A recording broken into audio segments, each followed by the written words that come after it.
Right, I think we're live. Yeah, we're live. Okay, that's cool. Right. So, hello and welcome to everybody who's joined the stream.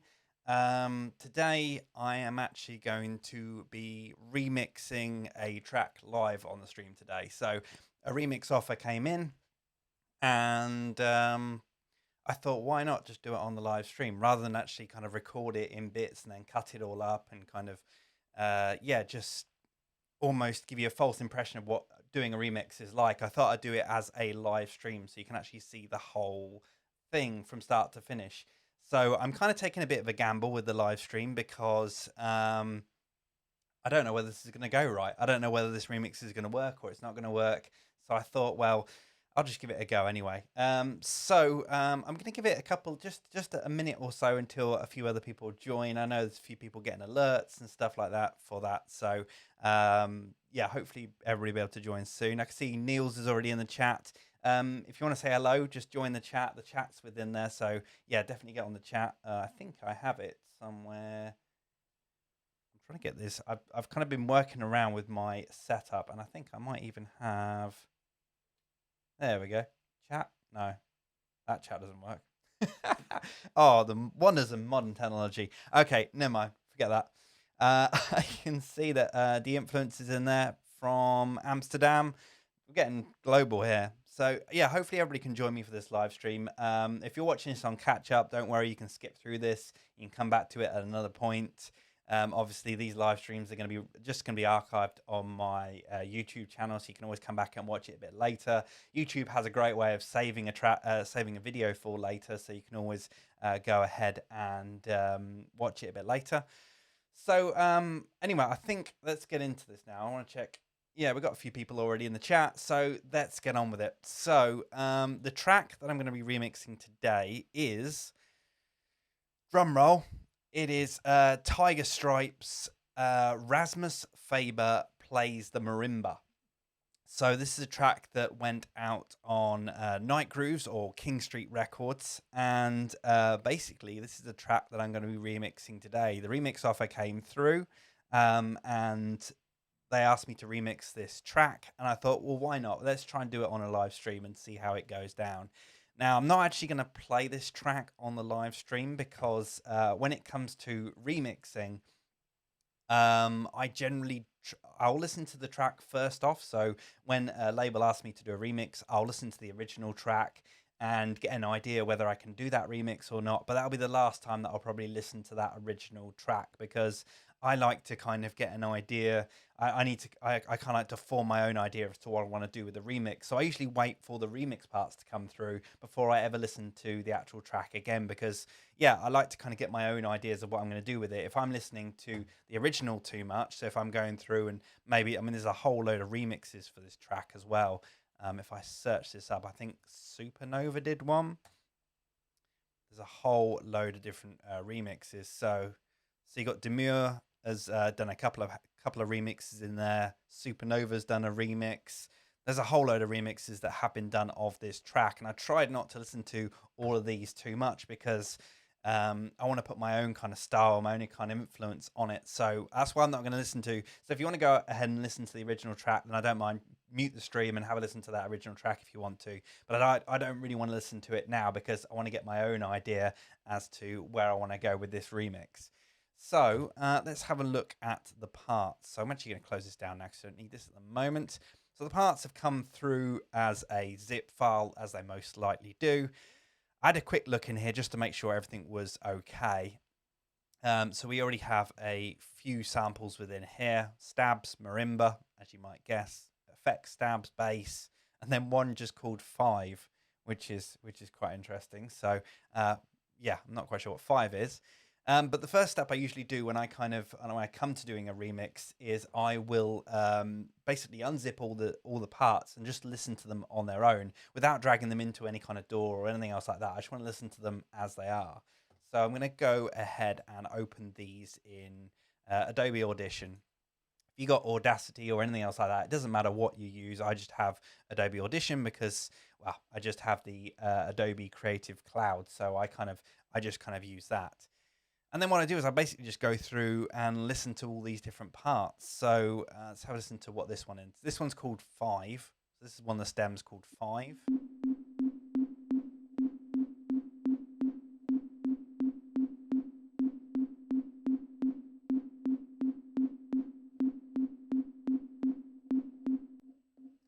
that's more of like a kind of percussive element. I can't see myself using that one. We've got a bass within here.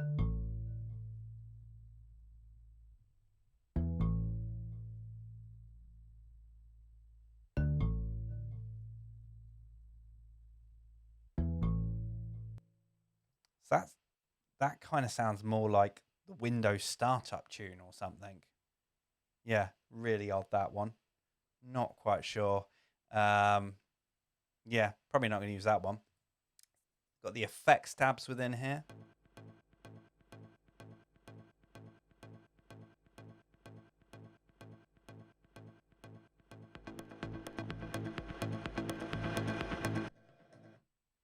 Okay, that gets a bit intense towards the end.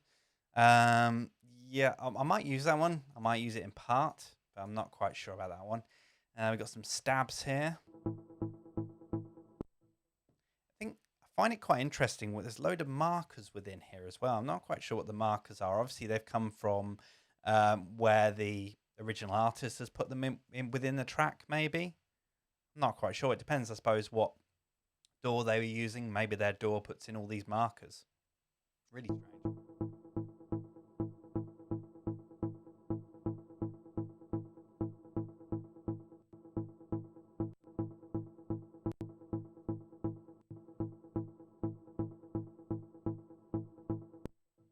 It's really interesting, isn't it? The waveform kind of looks, it does look like it's kind of changing over time, but I really can't hear any variation in that sound.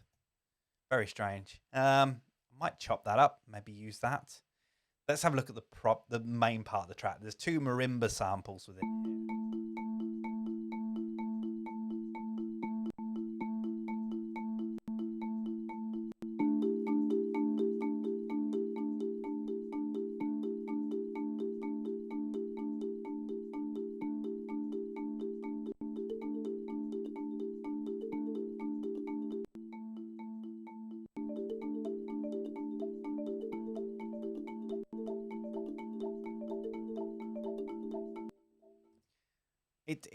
It's kind of a nice sample. Like it sounds kind of happy. It sounds kind of happy. So I'm not quite sure if this is going to be, if I'm going to be able to use this one, because most of my stuff is very kind of minor based and kind of dark and clubby. But I don't know. Maybe I can use it in some way.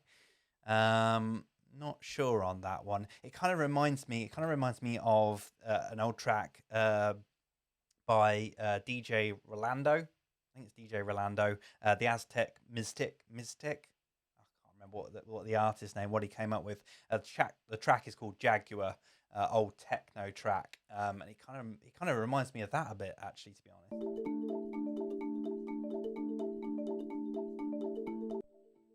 But we got another marimba here. Let's see what this one sounds like.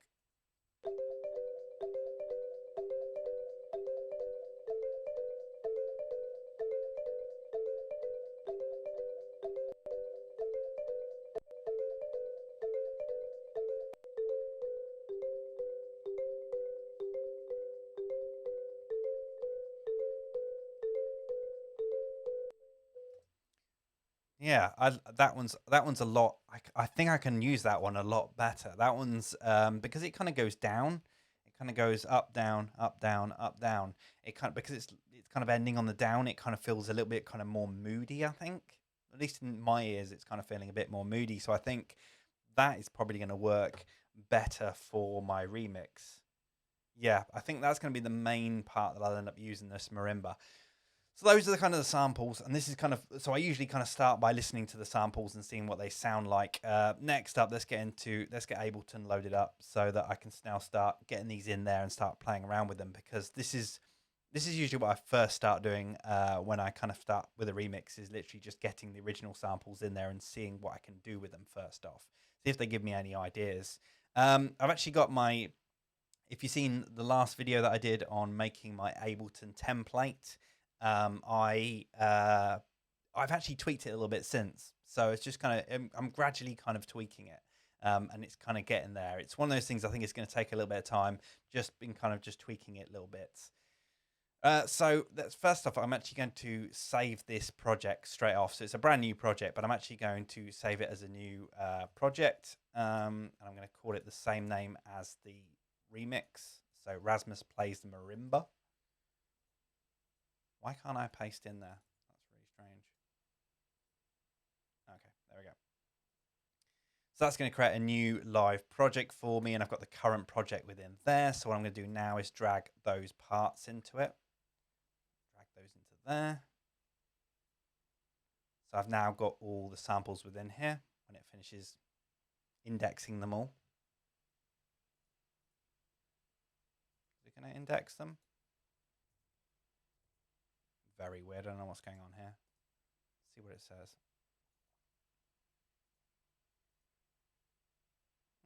Parts are in there. Looks like Ableton is playing up today for some reason. Maybe it doesn't like these PKF files. Get rid of those. Oh, actually, did I delete something? Let me try that again. I'm going to get rid of those samples and put them in again.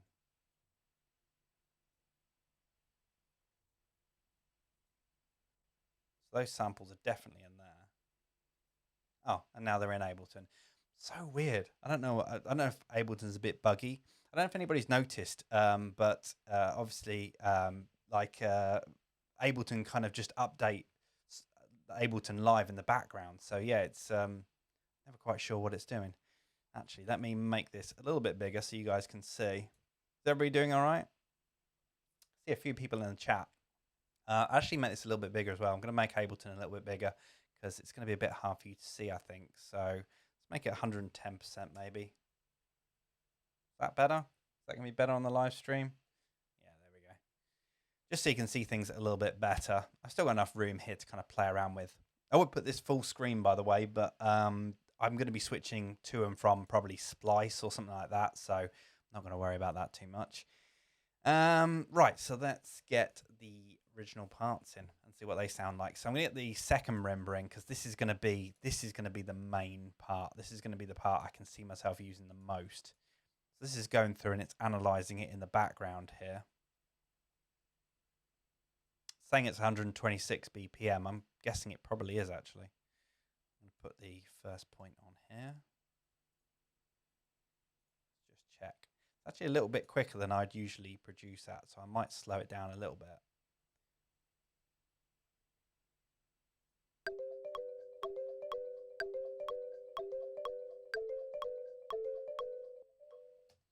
Okay, it's slightly off the grid. I think it's in time, but it's just slightly off the grid, so I'm just going to move that back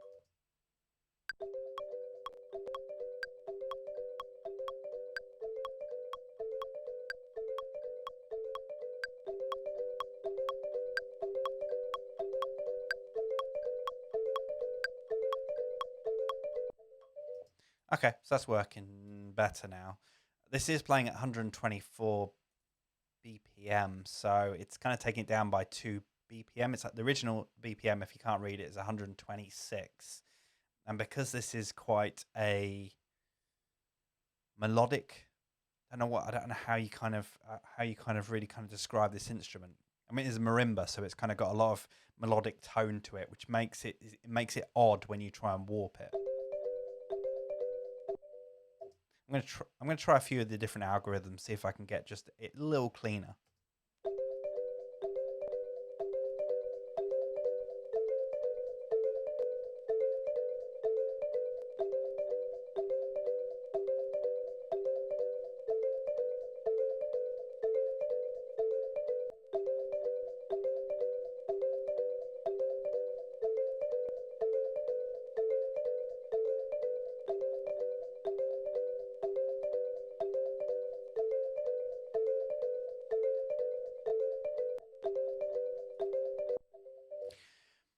I'm not actually noticing much difference, to be honest. I think that'll be okay. I might even have to produce this track at 126 just to make sure that it really kind of fits. It's a lot faster than, well, 2 BPM faster than I'd usually produce at, but it's just one of those instruments you have to be really careful with, otherwise you get some really strange artifacts and things like that from it.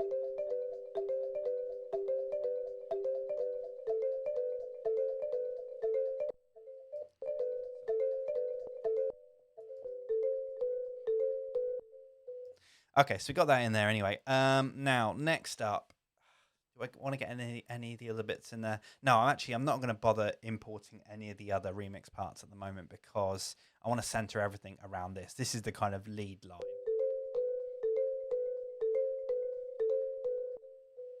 What I'm actually going to do is I might take this and put it straight on my bass channel as well. I'm going to convert it straight to MIDI. So I'm just going to cut a section out of here, and then I'm just going to drag it onto my bass track, which I need to make sure I've got an instrument on first. What instrument should I go for? I'm going to dive into the instrument rack, into the basses. I think I was using one of the ones from down here in my last live stream. Just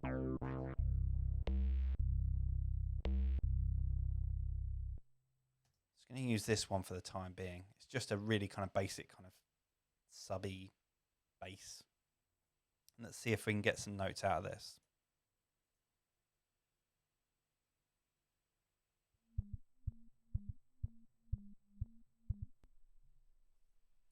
Very odd.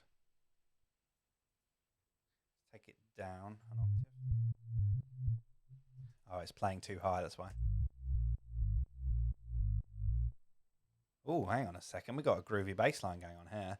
If you can't, by the way, if you can't hear this through like laptop speakers, you're probably going to need some headphones on or some sort, because it's very kind of sub-bassy. But I'll describe it to you. It's a groovy kind of techie bass almost, it feels like already.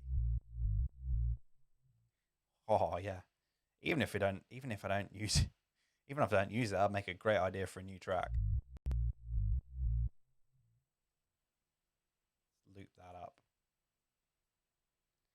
This might actually dictate what I do with the track. Sometimes I kind of just, oh, what on earth happened there? Let's undo that. I'm going to consolidate that clip. Let's loop it up. Yeah, sometimes I kind of just, I play around with things like this. I usually do an audio to MIDI and just kind of play around with whatever it gives me, because that often sparks ideas as to where to go with the remix. So like I've got the bass here now for this.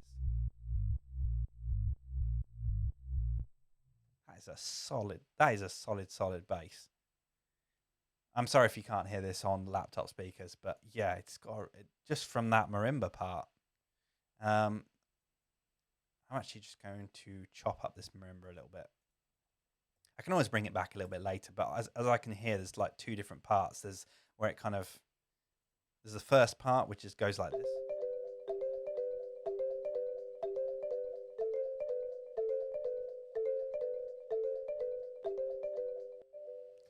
And then you got this part as well.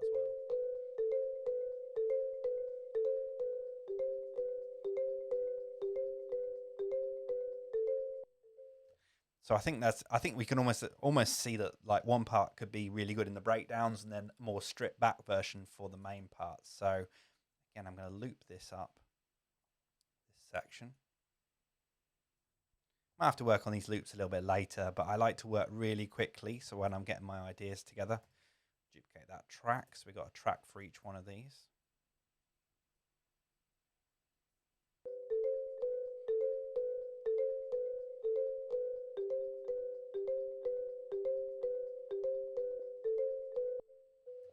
Yeah, I might have to work where that crossfade happens on that one. But it's okay for now.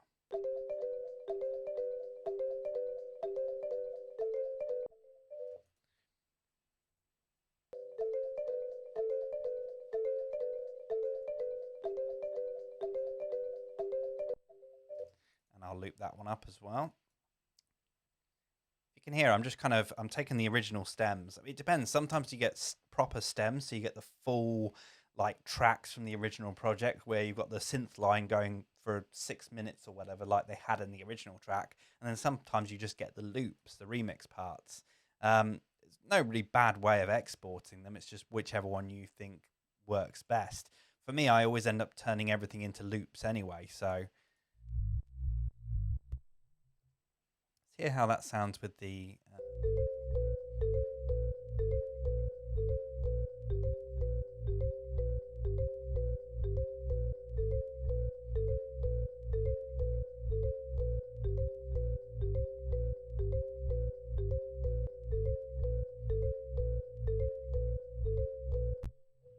Yeah, it kind of works. It's kind of got something to it. I won't know until I get some, obviously, get some drums in there as to whether that's actually working.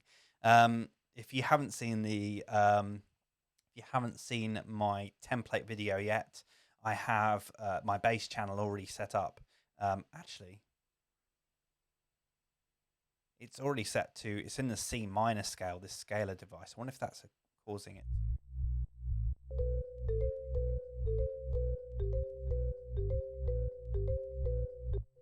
I don't even know what's, actually, that's one thing I haven't done yet, is to find out what scale this track's in. That probably would have been a good idea to start with. So to do this, what I usually do, well, the first thing you can do is go to the original track. So finding the original track. So if I go back to the track on track source, should tell me, yeah, so it's in A minor. So we can see that the track is in A minor. So that's one way you can find it out. Another thing I like to do is I will use mixed in key. So mixed in key is, if you're not familiar with it, it's a piece of, right, I suppose, yeah, it is a DJ piece of software primarily, but it's basically just a piece of software for taking any audio track and finding out the key from it. Now, there is a studio version of this, which you can get, which works as a plugin. But to be honest, I've already got this version of the software, so I just use this one rather than buying the plugin. But I probably should get the plugin at some point. And what I can do is I can run this marimba through it. It will go through and it will process it and it will tell me what key it's in. Now, depending on what it tells me on here, it might tell me the same key that we've already seen, but it might tell me a different key, which it has done in this case. So in this case, it's saying it's in G, which is kind of confusing because obviously the track says it's in A minor, but it's coming up as G on here. So that would then tell me, so G, yeah, I don't know whether mixed in keys getting it wrong there or whether track source has got it wrong, but we can try either one of these basically. In fact, I'm going to get a new notepad so I can kind of just make some notes on here. So the original track was in A minor, or at least that's what it says on track source anyway. And mixed in key, or the marimba rather, is in G. Now I'm just writing these down on here just so that I've got the note and I don't have to keep opening up windows again to find them out. And my memory is generally quite terrible anyway. So I'm just writing them down this text edit so I can kind of see what's going on. Let me make that a little bit bigger so you can see. So the marimba is in G. Let's see what else we've got. I can actually run some of these other parts through and see what I'm getting from here. The bass might be different. The other marimba might be different. So the bass it's saying is in A. So we're getting nearer to what. And then the other marimba is in D minor. I suppose because when you're putting the bass together with the marimba, you're kind of building up your chords almost. So you could have the root note being played by the bass and then the other notes within a chord played by the upper instrument. So the marimba in this case. So all in all, it might end up turning out to be A minor. I don't think I've actually got the original track here to actually run that through to find out what that is. Let's run the stabs through actually as well. Wouldn't it be funny if this is actually a different key entirely? Got A, G, D. It is. It is. Every single thing on here is coming up as a different key. I'm going to stick with A minor because it seems to be the dominant one between all of them. We've got A in the bass, which is usually your root note. And then you've got the stabs here, which are A minor. And then also track source is saying A minor. So I'm going to stick with A minor. I'm going to set this scale device up as A minor. As I say, in this template that I've got here, I've basically got the C minor preset for the scale plugin within Ableton. And this is what I'm using to just keep within the chord or the scale of A. So got that within here.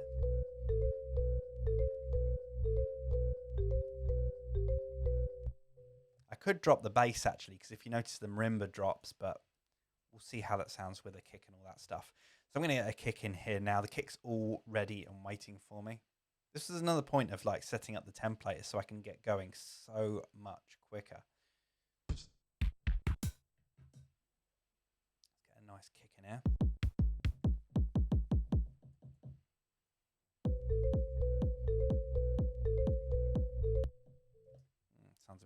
Sounds a bit too flat, that one.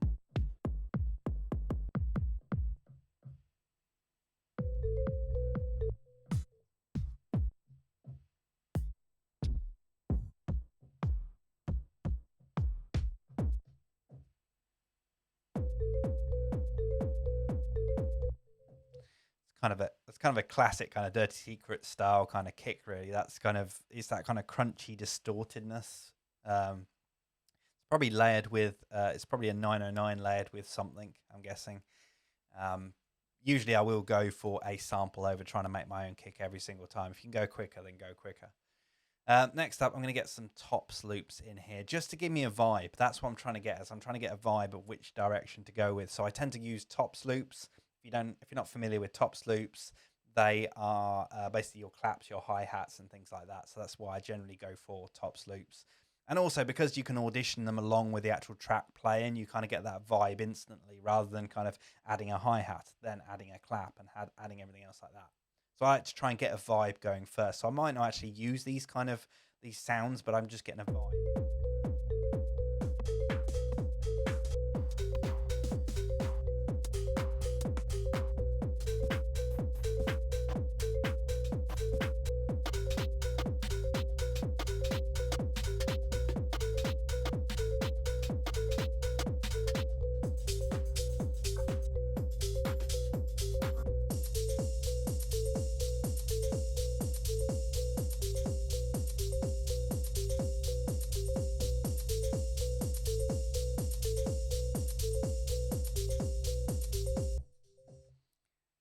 I really like that kind of ride sound that's coming throughout there.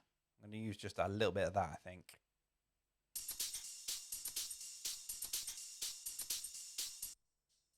I don't want all of it.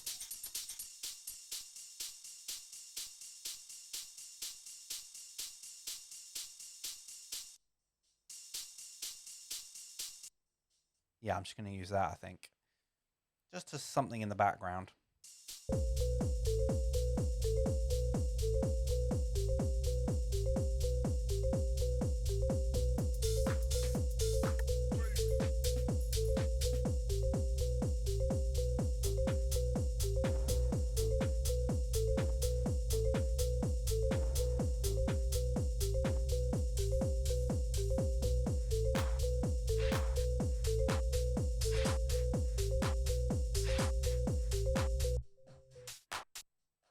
Really like the clap in that one. That one's quite nice.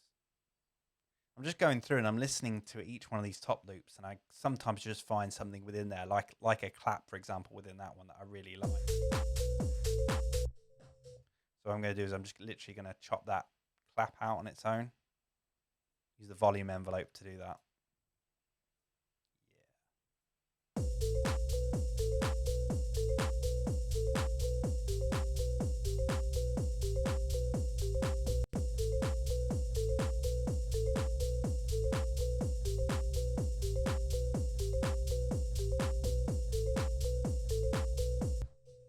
Okay, so we're starting to get a vibe. I'm starting to kind of feel something here. I don't think that bass is kind of what I want to go with, though. That bass is just, it feels a little bit too kind of tech housey, and that's kind of not my kind of bag. If you know me, then you know that's not my kind of thing. I mean, if you wanted to go tech house with it, you could obviously make quite a banging tech house track with it. When I was kind of listening to this track when I first started, I was thinking, yeah, it could be like Jaguar, and that is definitely very techno. But obviously, I could produce something like that, but that's not me. That wouldn't really kind of fit with the stuff that I make. So that's why I'm not taking it in that direction.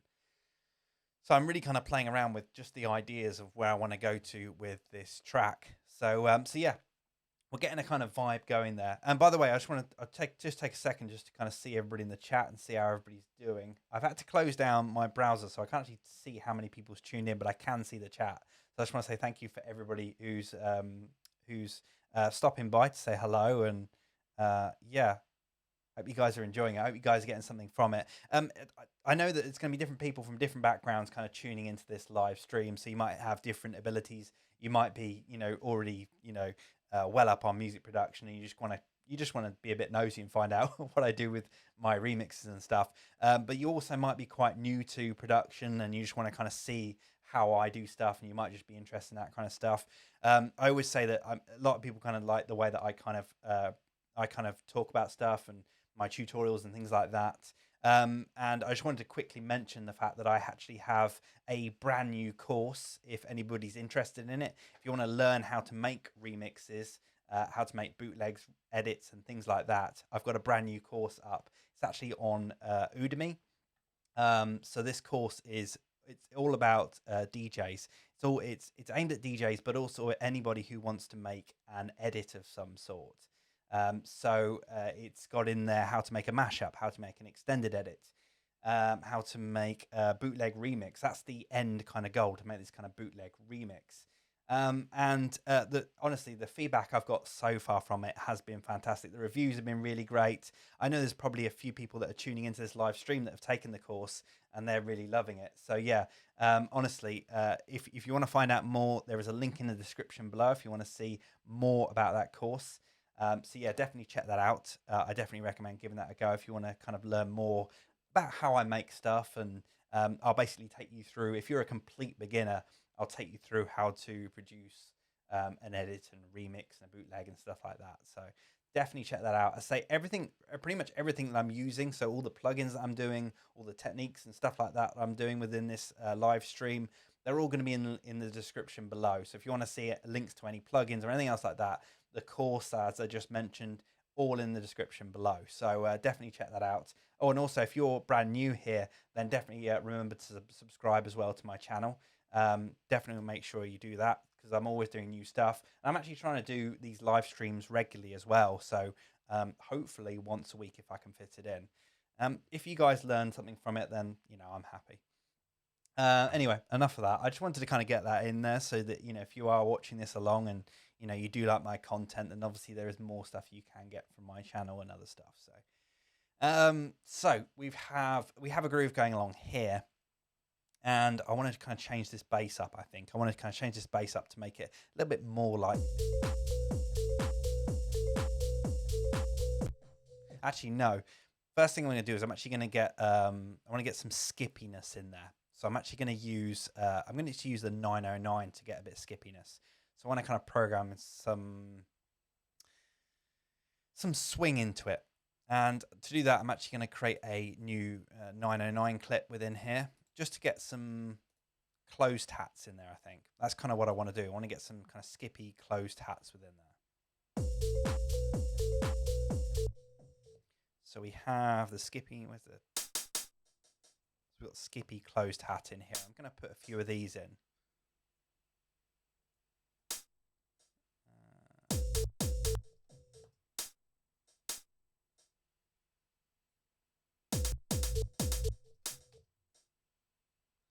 Going kind of old school, kind of classic, because most of the samples that I use are kind of from old school drum machines anyway. So even most of the drum kits that most of the samples that I download, they're all kind of from that kind of era of drum machine. Putting these in a little bit random at the moment, and then what I'm going to do is I'm going to put a swing on it as well. So I'm going to go to the groove tab here, load something in from the MPC folder, and I want a 16th swing of some sort.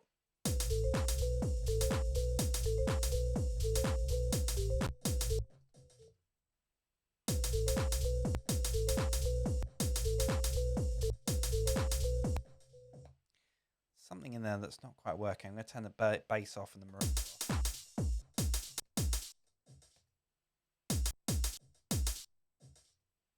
going to play around with the velocities as well. Make some of these a little bit kind of quieter.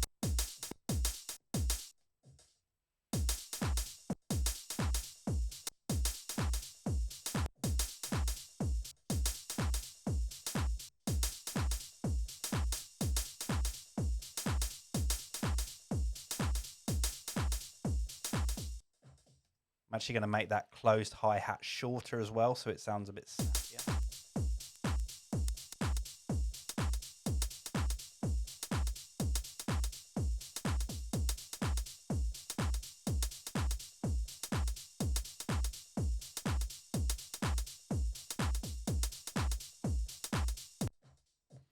I wonder if it's because that clap is just a little bit too lazy.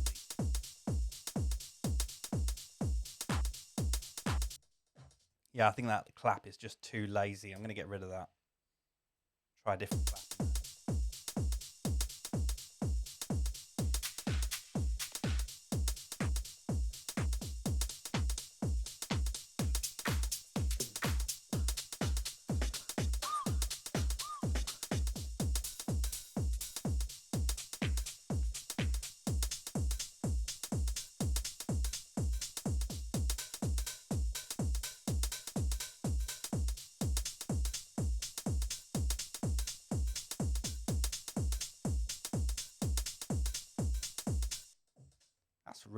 I really like that little sample in there. I'll load that in.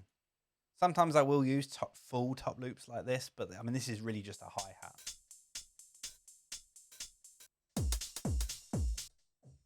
In fact, it's not really going with the swing of that close hi-hat I put in, so I might have to change that up.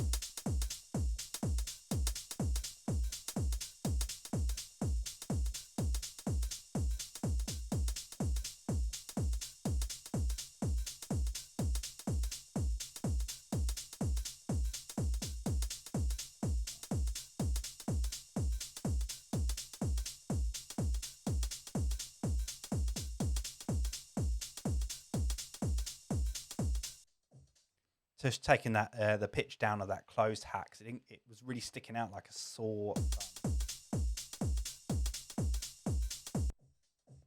We're just missing a clap now, ironically. I went looking for a clap, and that's the only thing we don't have in there.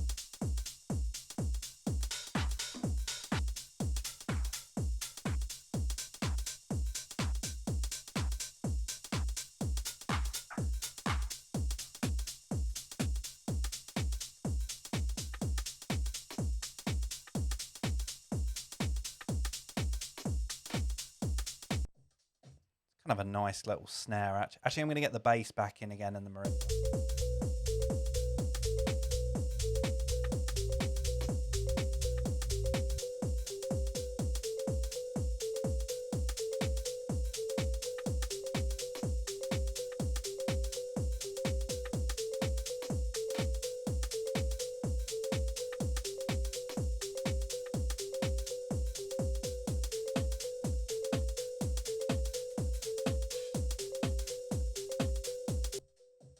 Yeah, that one might work.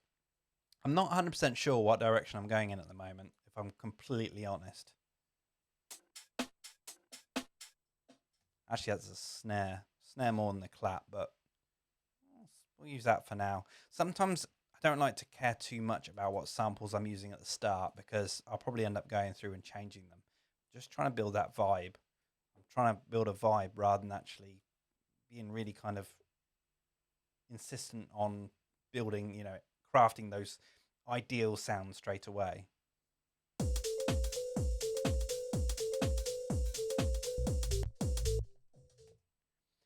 Right, this bass is annoying me, so I'm going to just duplicate that clip, the bass clip that I've already got here anyway, just so I've got it as backup almost, and then I'm going to start playing around with it a little bit.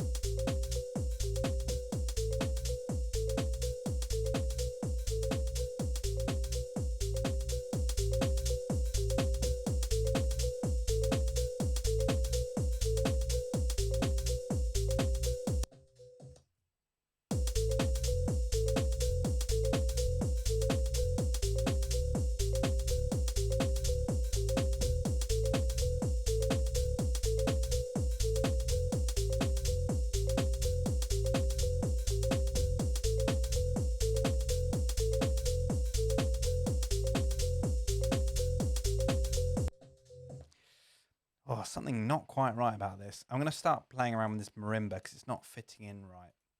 I'm going to use the LFO tool. So that's my side chain. I'm going to put a side chain.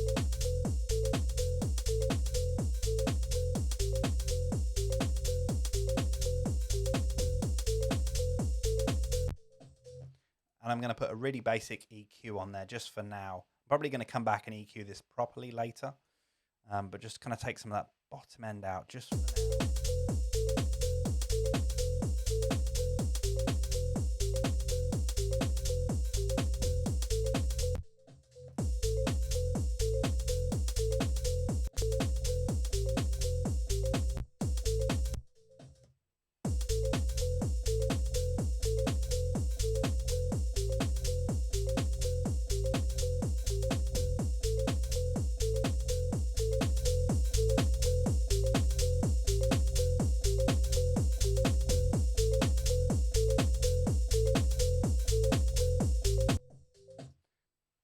What do we think? Do we like that?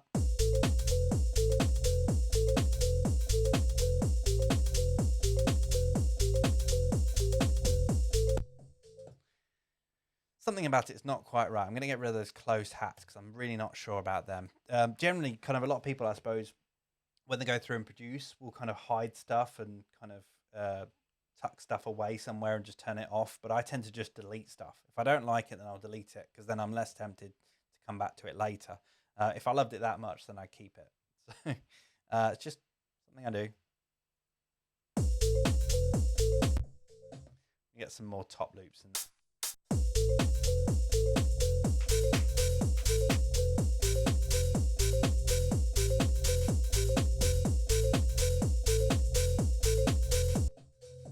Oh, I like that. Yeah, that'd be nice.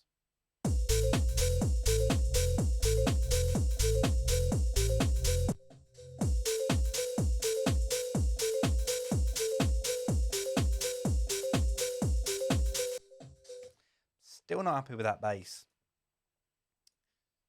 The bass is just not working for me. So I'm actually going to just forget about these. I'm going to forget about that old pattern. I'm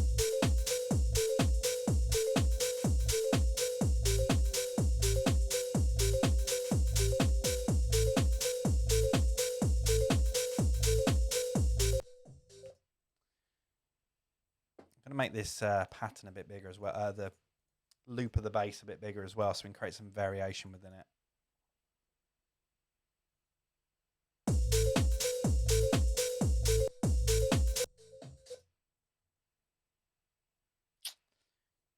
Really just playing around here. One of the great things, the fact that I've got this scale plugin on the track, means that I can put notes wherever I want to in here and they just kind of stay within the right scale.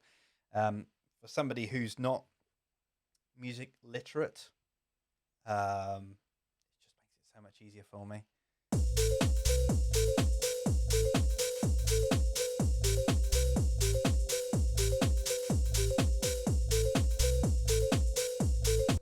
Let's try that. I'm going to try changing that bass as well.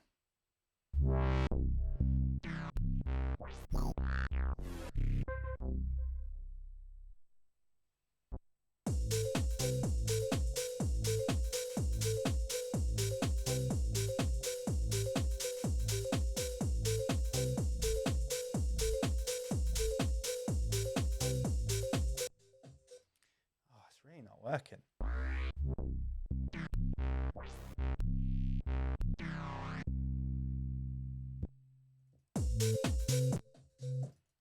take it down or not.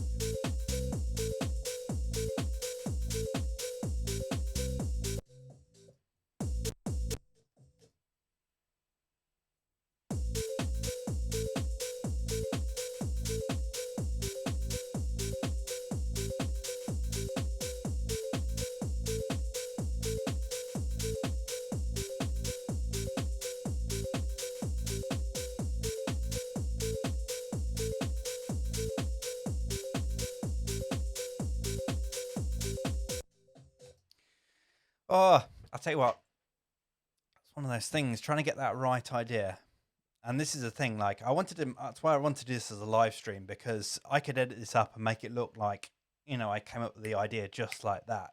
But obviously, as you can see, it's not that easy. It's not that, doesn't always just come to you straight away. And that's exactly the same for me. At some point, something will click.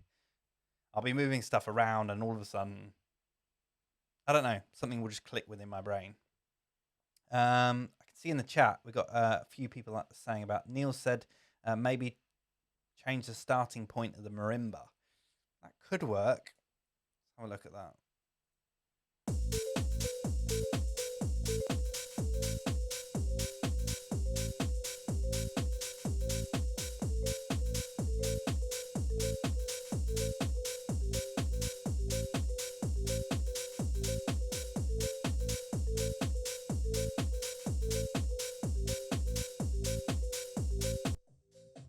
That sounds, yeah, I do quite like that. It's quite nice.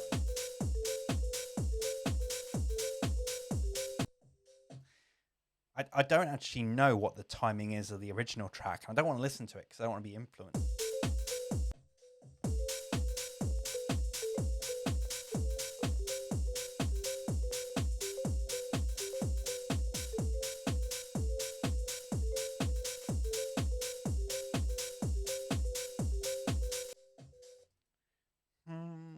Let's try doing again that old MIDI funk.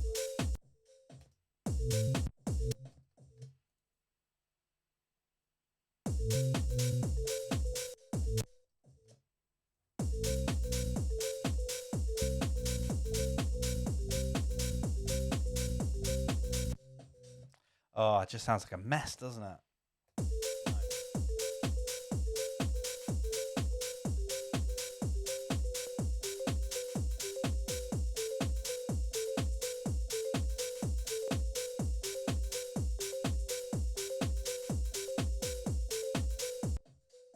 Just offsetted it slightly, just to give it that little bit of swing.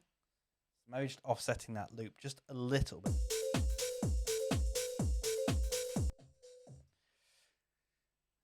Matty said could do with a nice pad playing chords to support the progression of the marimbas.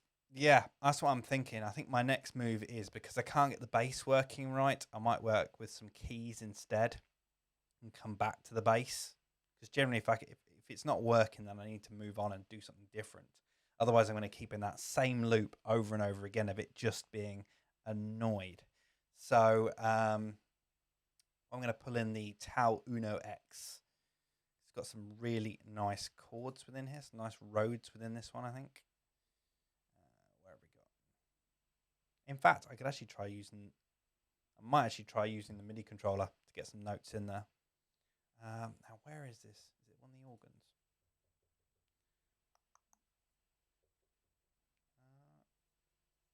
Is everything plugged in on here? Sorry, I'm trying to figure out whether I have everything. Oh, there we go. Wrong mode on the squid.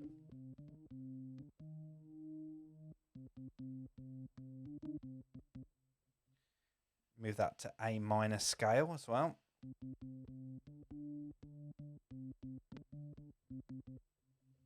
get a nice chord within here as well. So I'm actually going to be giving out some of my plugins and chord patches and things like that. So I've developed basically three, I suppose you can call them effects racks, maybe. I think they're effects racks or MIDI racks, 2 audio racks, and then 1 MIDI rack, and they do a whole load of different things. I'll come on to them a bit later because I will be using them at some point within here. But I'm going to be giving these out really, really soon. So they're actually going to be out on my Patreon. So I've just launched my Patreon page, which is basically a little kind of page where you can kind of support me. So you can either become a normal supporter at £3 a month. So if you want to just say thank you for making the content on the channel.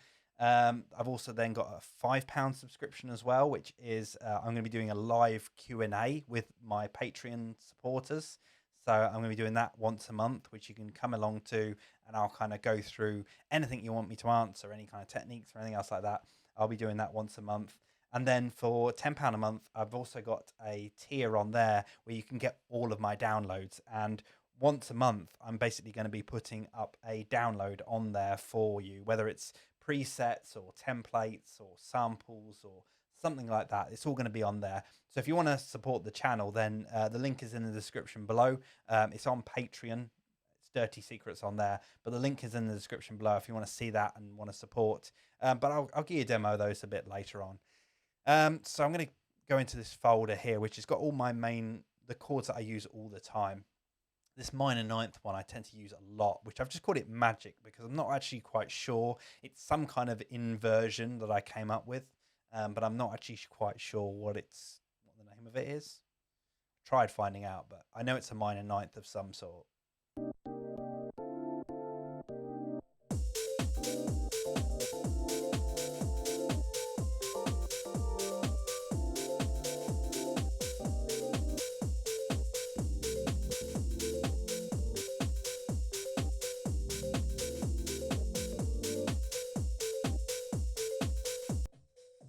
Okay, I think the project that I've got on my squid here is actually playing some really random notes. So I'm going to open up. I think I've got something programmed into here for some reason. For some reason I have something in the last video that I did on myself using the Torres squid, which is my MIDI controller that I use within the studio. I went through all that, and I think I left some stuff programmed in, I think, on one of these tracks. I think that.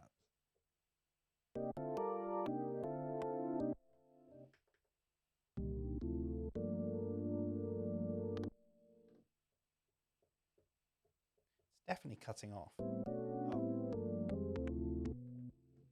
There we go. Trying to get this up and working. I should have really checked all this stuff before I started, but hey ho.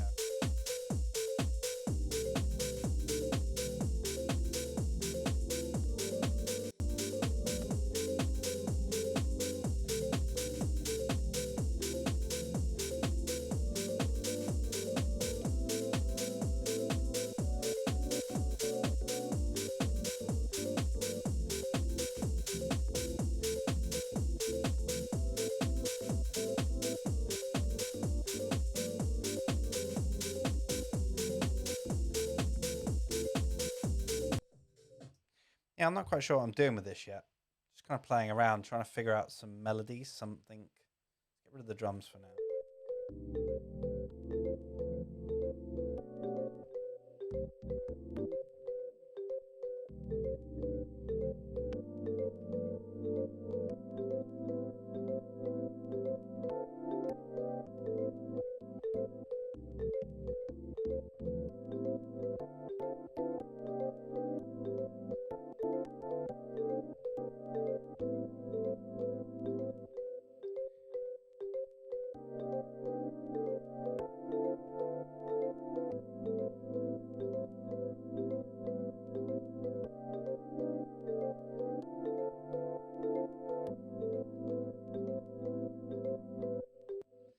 That might work.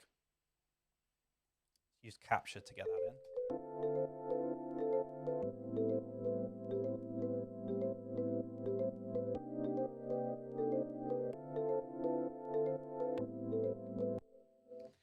Yeah, I might use that. See how that goes. It's actually going, I thought this was going to be a real banger. This is turning a little bit more kind of soft.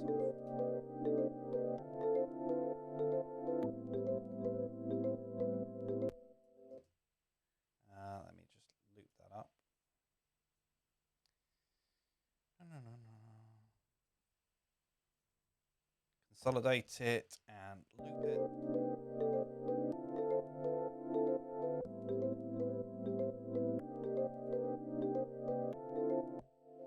Oh, weird. Oh, it's not 4 bars. That's why.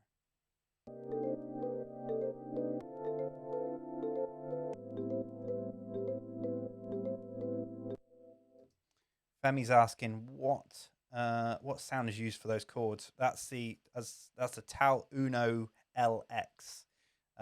It's an amazing synth. I love it. It's based on one of the Junos. I think the 106 is it? I'm sure somebody in the chat will tell me. Just one of the presets from within there. It's the Juno Factory Bank. It's a whole load of really good stuff within there. Love this synth. There is a link in the description below if you want to get this synth. It's yeah, I really love it. Has it got a side chain? No, service control. I really thought I had a side chain in there. One of those things I never even noticed. And then I'm using that minor ninth inversion kind of chord.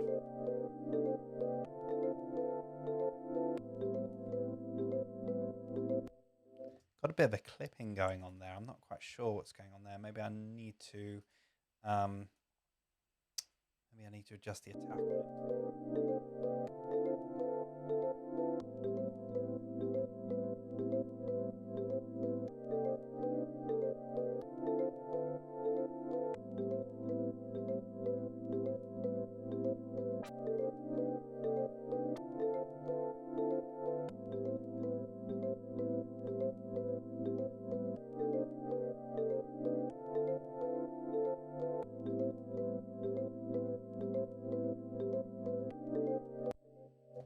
See how that sounds with everything.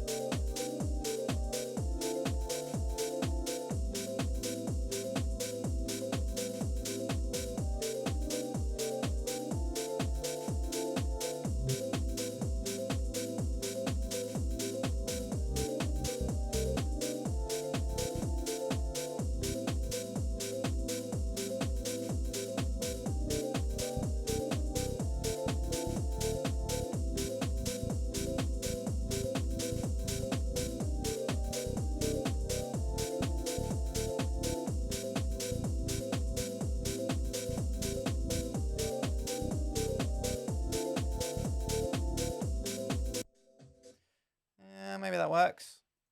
Kind of just jamming some notes.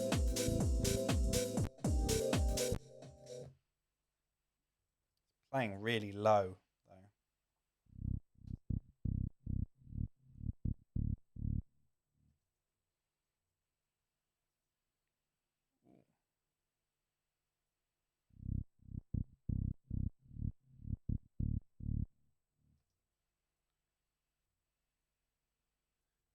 Just copying the notes that I've got within here. A sharp. Although I bet it's not A sharp because the chord wouldn't be within that.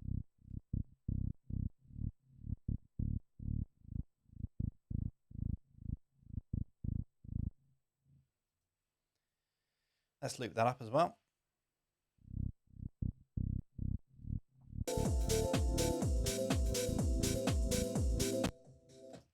That doesn't sound in tom.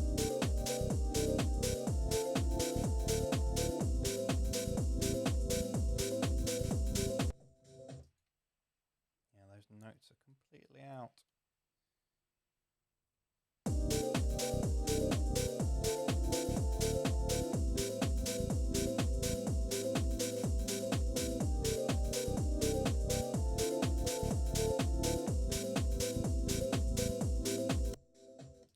Yeah, maybe I need to quantize it.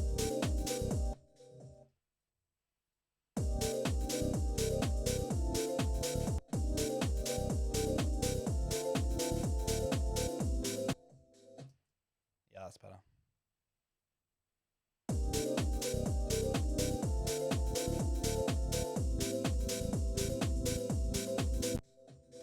I'm going to change that bass sound as well because it just sounds not great.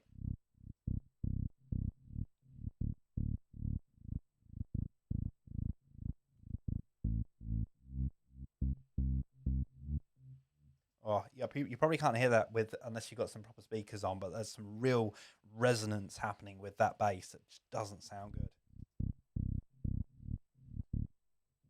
So I'm going to swap this out. And in fact, you know what I'm going to do? I'm going to take this bass patch. I'm actually going to put the Tal Uno X in there again. I'm going to use a bass from within here. A few of the basses within here are quite nice. Oh, that's playing too low. Take that up a couple of octaves.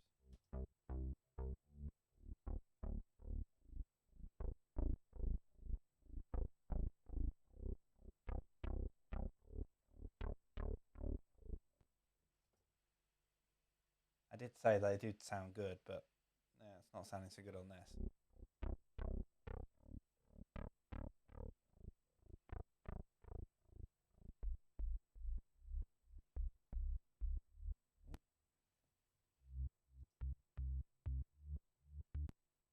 I'm actually using that same organ patch again now.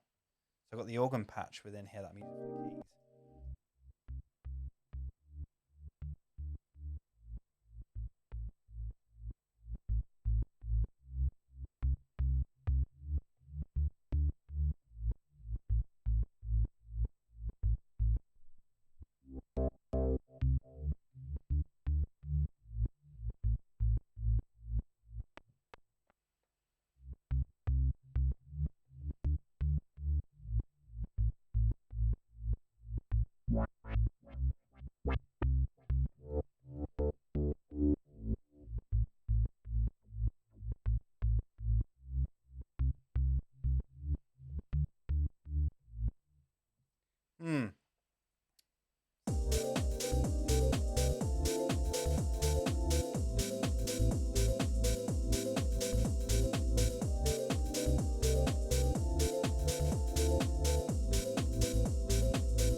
Oh, it's no. Let's try a bass. There must be another patch within here that works quite nicely.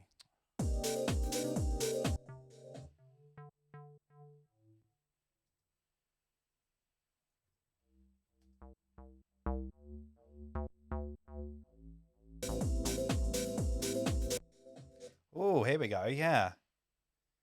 Maybe we can go old school with this. Prop. Yes. Yes. Yes. This is it. I'm going to put that in.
Yeah, that's it. I think that might be it. So this is the same bass. I mean, it's a classic Juno bass, and I actually use this on my track to make it better.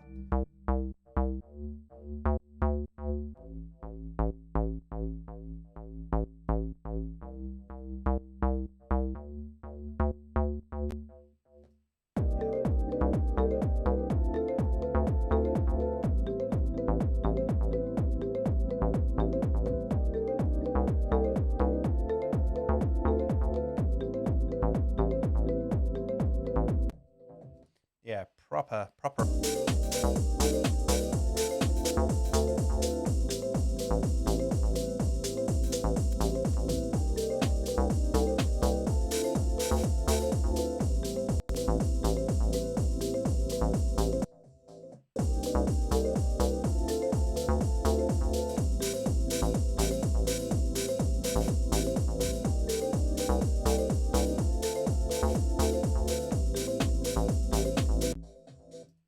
I think now it needs to go a bit more old school, actually.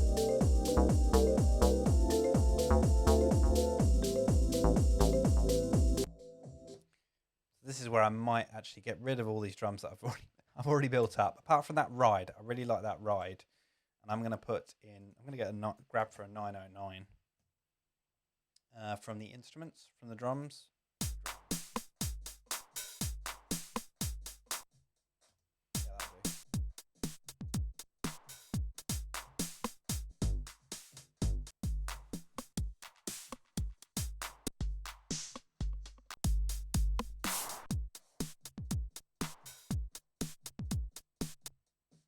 Might go for the core kit this time.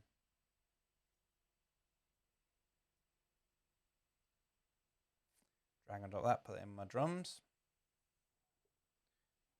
Let's see what we can get. see what we can do. It's actually really turning out more manual.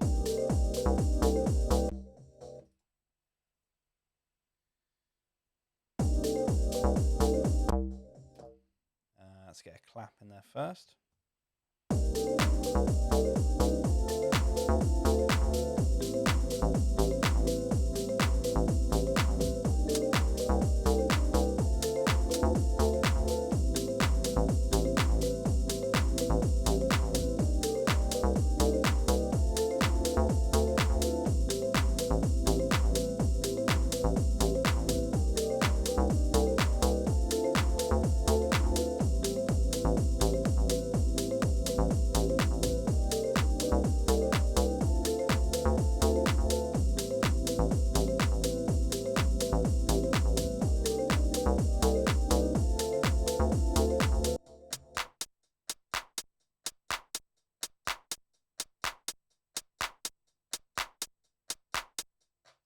Oh, I've got the closed hat. Of course, I was thinking it was the open. Ugh.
There is a cool vocal sample in at the start of that tops loop. Old school kind of garagey kind of sound. Normally, I hate the fact that when anybody puts an audio vocal sample within a tops loop, because it's a tops loop, it's supposed to just have top stuff in it. But in this case, I kind of like that. Steal that. Put that within there. Sometimes it's kind of nice just to have a little bit of a vocal in there just to kind of get a vibe.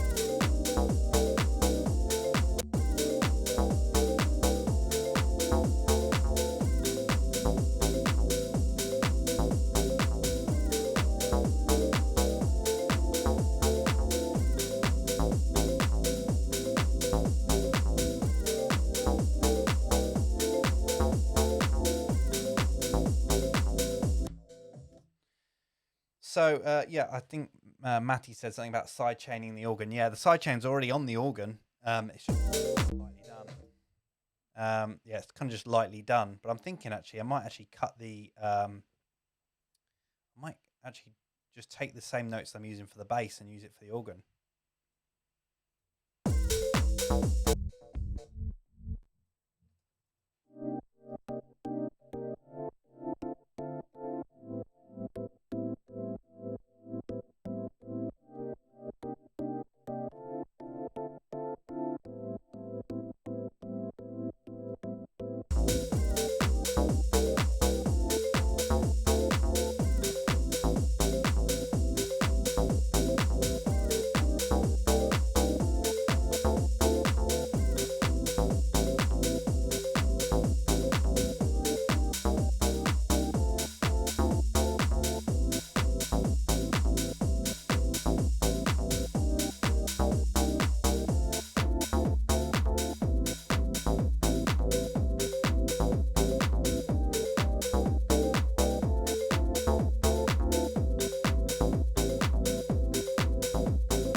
It's sounding really nice.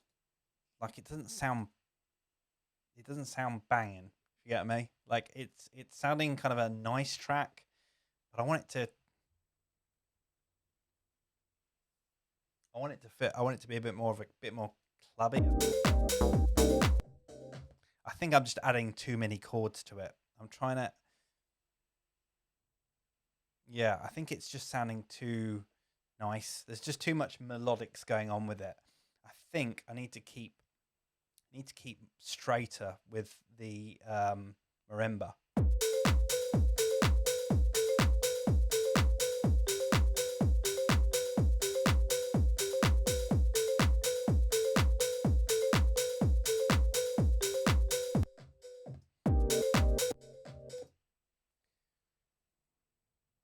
Yeah, maybe I can chop. Oh, no. Sorry, I meant to copy that, not move it.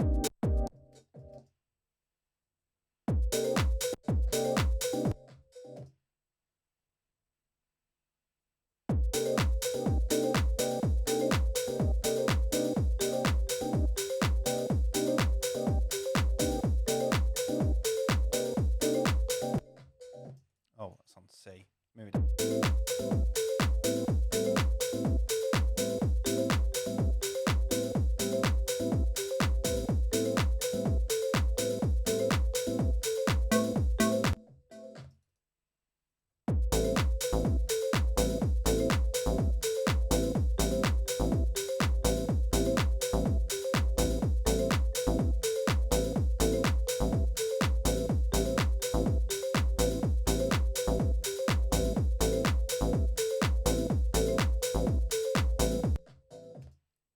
Now that is sounding better. That is sounding a bit more kind of, it's got some grit to it.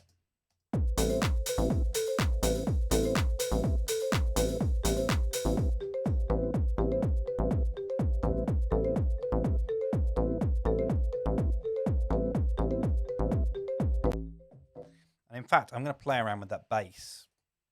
I want to do kind of they call it a trill. Is it a trill when it kind of goes up and down, like kind of, I don't know. I've done it a few times in my tracks, but I'm never quite sure what they call it.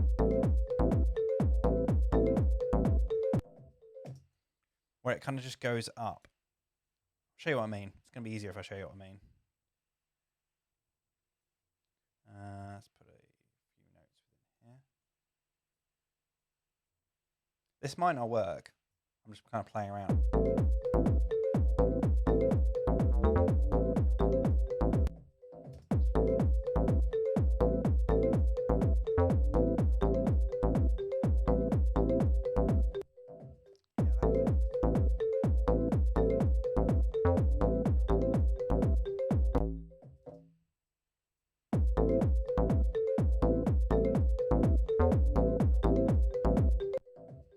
Kind of almost bends a bit, doesn't it? Let's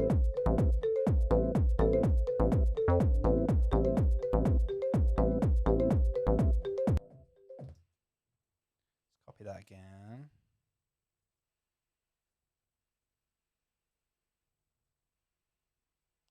Playing around, just literally just having a go with the notes and just seeing what else I can make.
definitely think I'm getting along the right line somewhere. I think it's kind of getting really kind of like the stabbiness of those keys. In fact, I might just put a bit of saturation on, maybe just to make them a bit more gnarly. And in fact, what I'm going to do is I am going to put my little device. So I've got a little device that I've made called Dirt. And this is really kind of interesting, this one. I'm going to put it on here. We've also got the multi-filter on here, which I'll explain a little bit later. The Dirt effect rack that I kind of came up with has a whole load of my kind of presets on here. Let me just move my face out of the way. Yeah, so this Dirt one, it's got a whole load of stuff in here that is kind of my presets almost. So like within here, I have a saturator, I have a compressor, I have a vinyl, I have a drum bus within here, and it's basically, they're all set up in my kind of defaults that I would do. So going into the saturator, it's kind of set up how I would set up the saturator, which is pretty much the default kind of preset anyway. What I've done, for example, with the saturator here, I can add a certain amount of saturation to it. So it's adding the saturation here, but it's also taking down the output at the same time. So as well as giving it extra drive, it's not increasing the volume because you're taking down the output at the same time. So it's all kind of just hooked up in that kind of way. So I can add extra saturation without actually adding extra volume to it almost. So I've been kind of playing around with this a little bit, and it's really kind of getting there now. And as I say, it's just more a case that all of these things have kind of got the stuff in there that I usually use. So the saturation, the over compression. This compressor is this is a dry wet on the compressor. So you're kind of adding in a certain amount of almost kind of parallel compression on there. So it's kind of, yeah, it just kind of dirties.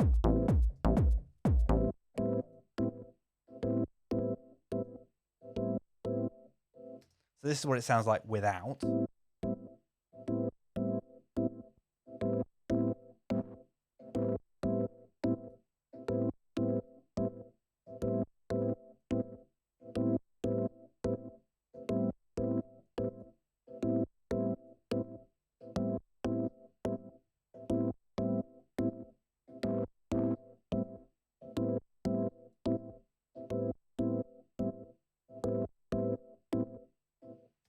Just kind of gives it a bit more brightness. It works really, really well on drums, at least. So I tend to use it a lot on drums. That's why the kind of parallel compressions in there. You hear it better on drums. But yeah, that's kind of a little effect rack that I've been working on for quite a bit. I've also got the multi-filter here. So usually I'll find myself putting in a low pass and a high pass filter.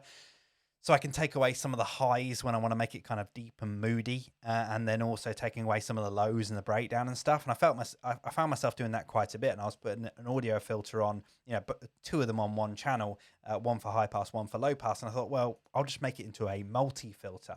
So that's exactly what this one's got. It's got two different filters on there, a high pass and a low pass within here. And you can control the frequency, low pass frequency, and then the high pass frequency, along with the resonance as well. There's even controls on there for the LFO amount as well. It's just one of those kind of utilities that is kind of just save you a little bit more time. So that's why I kind of just made it into that. If you want to get hold of that, as I say, it's on my Patreon. So if you want to get over to my Patreon page, if you want to get the downloads on that, I know a lot of people said about they want the downloads from me. If you go to the top tier on there, the £10 per month, it's going to be all my presets and all my downloads and stuff. So if you want to get onto that, links in the description below, so definitely check that out. But yeah, I in these videos, I try and go through how to make stuff.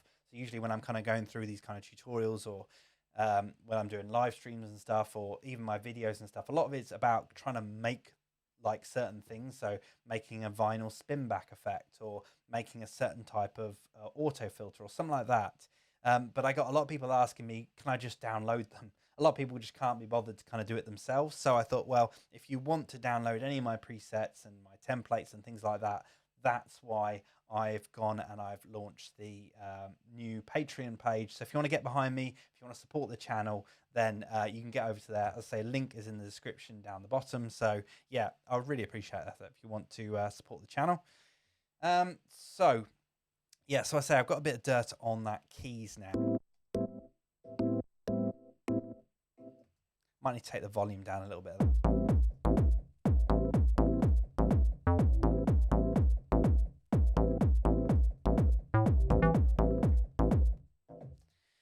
actually going to process that bass as well because I like that bass. I'm going to keep that bass. So I'm going to use the Neutron 3 on it. Sometimes it takes a little while to load up for some reason.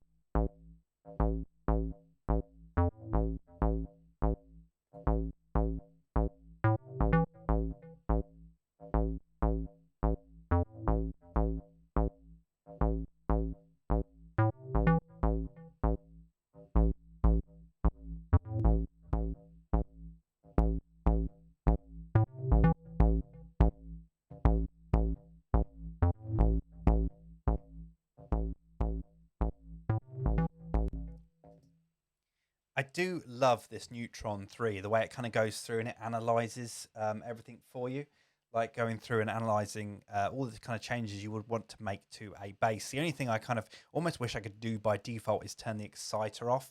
I think for certain genres it probably works quite nicely, but really I'm all about enhancing something rather than kind of putting too much color on it almost. This Neutron for me is all about kind of fixing the issues. So using the equalizer to kind of cut frequencies out where I don't want them, and yeah, I don't really want to be enhancing anything too much.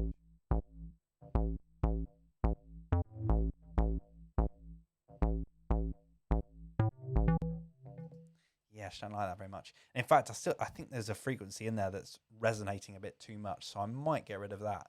First off, I'm going to take some of the bottom end out.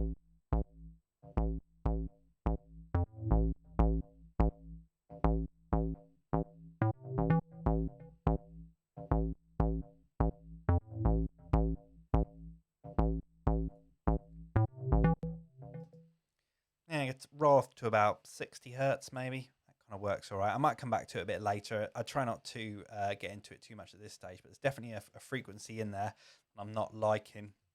If you hold down the Alt key on the keyboard, you can kind of test the frequencies as well to find out where a certain frequency might be causing issues.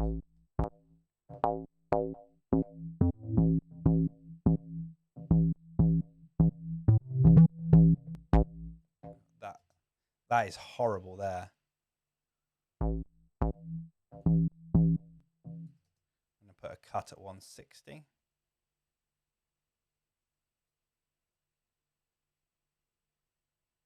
In fact, I might even make this dynamic as well.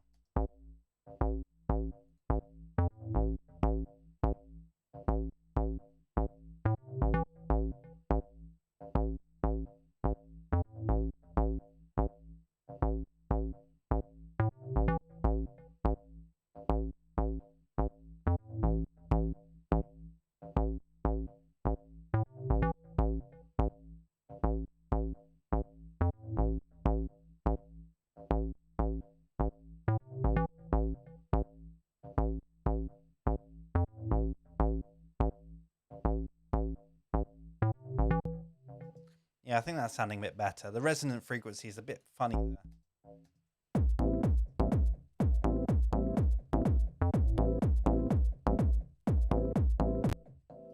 Now the keys are definitely kind of, there's something with the keys. I kind of want to roll some of that attack off, but the attack within here is actually linked to the filter.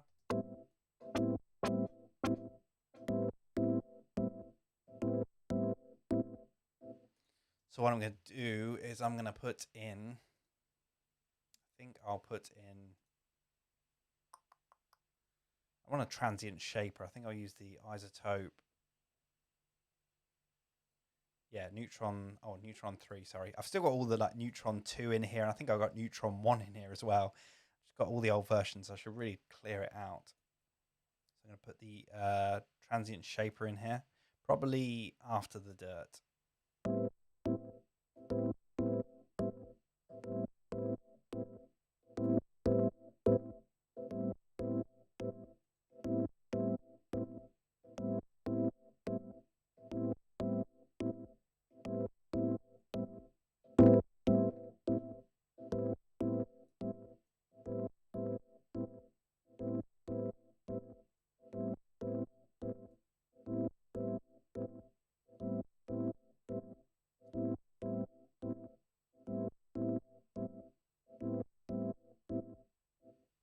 Is that working better?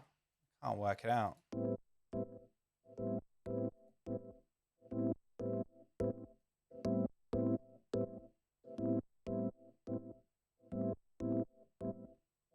yeah, just kind of just softening off those edges, that attack. It's really annoying me, that. Is the stream still going all right? Is everybody still doing okay in the chat? I can see this. I keep checking in on the comments just in case. I'm trying to just, obviously, most of my kind of live streams and videos and stuff, tutorials and things like that I do, obviously I'm trying to kind of like keep on top of the chat and do things like that. But obviously this is a commission remix. This is something that I've got to get done. So I'm just literally plowing through it and seeing what I can do with it. So, but hopefully it's kind of being useful to you guys. Hopefully you're enjoying it. Yeah, feel free to let me know in the chat. I think the chat's still working. Unless it's frozen on me. Which could be the case. I've got a really old iPad. Oh, I've just missed a whole load of comments. I don't think my iPad was kind of refreshing very quickly. Okay. Yeah, I hope you guys are enjoying it. Right, let's... what am I doing? Oh, yeah, the keys.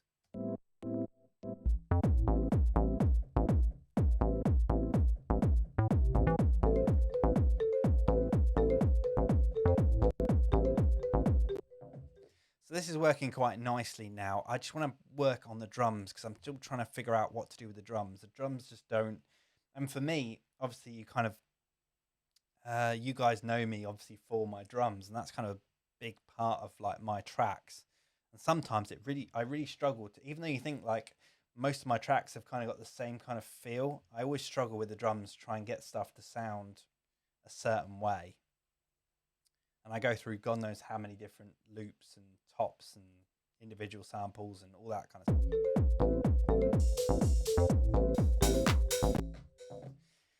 See, I don't like any of these anymore. So I'm gonna start again with my drums. Apologies for anybody on this live stream who's bored of hearing drum sounds. But this is part and parcel of it. This is why I want to do it live stream without any kind of editing, so you kind of know exactly the kind of pains that you go through. And if you're doing exactly the same, if you're going through that same kind of thing where you can't find that right sample, you're not alone in that. You know, every producer goes through exactly the same thing.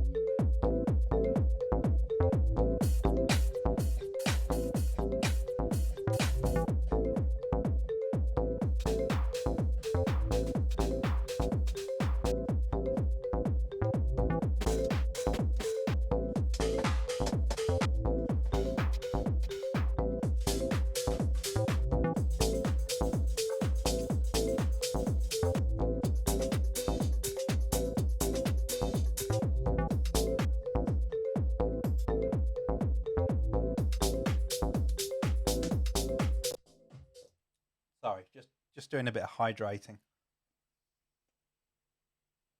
When I kind of thought about this live stream, and I said, yeah, I'm just going to put the live stream on and do it as long as I need to do it.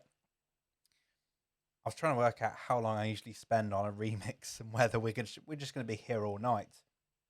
And I don't actually know if there's a cutoff for live streams on YouTube. There might be.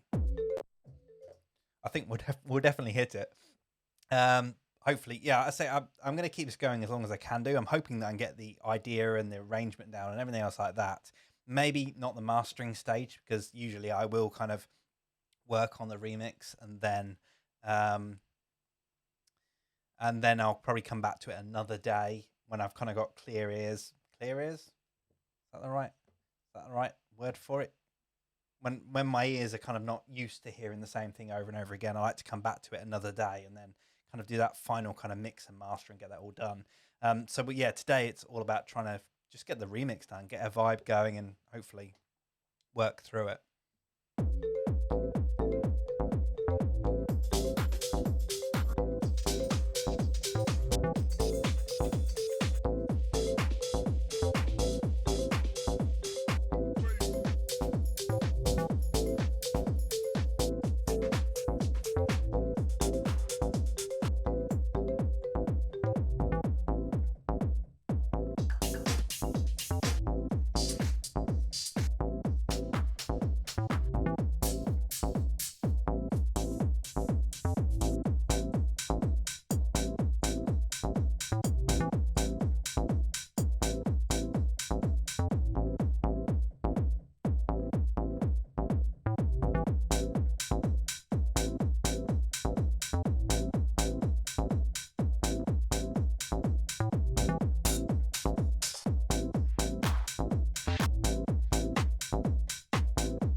There's a tiny, tiny, tiny little kind of skippy hat in that loop.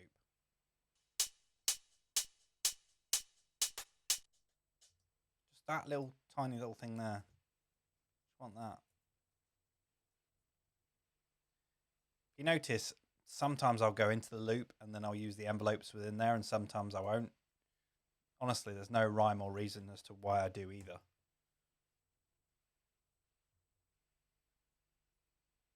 Actually, I should have just... Loads of consolidation.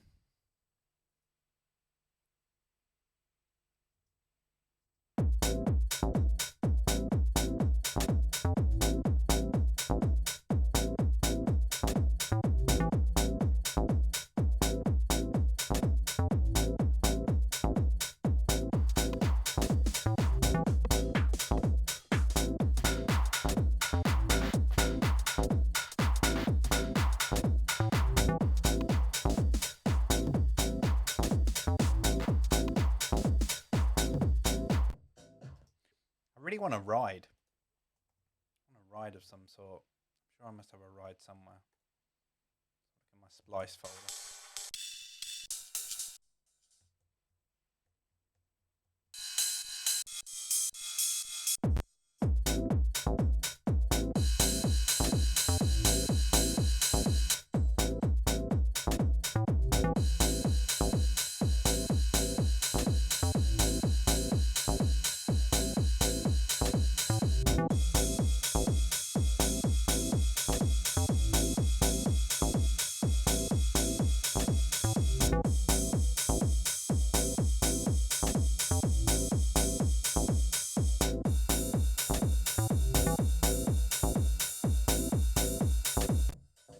Yeah, I like that one. That ride's nice. It's a really cool pack, this, actually. It's the Noizu. Got a whole load of ride loops, anyway. That's the thing with Splice. Like, you find the most amazing packs.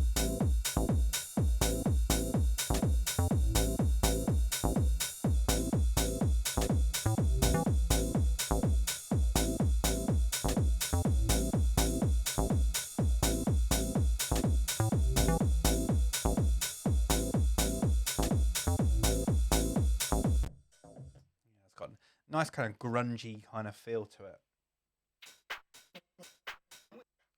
Right. So I've got this. So if you haven't seen any of my kind of videos or my live streams before, when I'm kind of constructing my beats, I'm kind of, well, the Dirty Secret sound is kind of a mixture of a whole load of different types of drums, really. You've got your straight up kind of US house kind of house standard kind of drum machine kind of stuff. So you got your 909s, your 808s, your 707s, things like that. That's the kind of bedrock of my kind of house element of my tracks. But then also kind of throw in there kind of like UK garage kind of stuff, so skippier kind of stuff, and that's kind of how my kind of sound is all kind of built up. It is kind of a US house kind of sound, I like to call it. Whether that's a thing anymore, no idea. Back in the day, I used to buy loads of US house stuff. See, it's that kind of skippiness.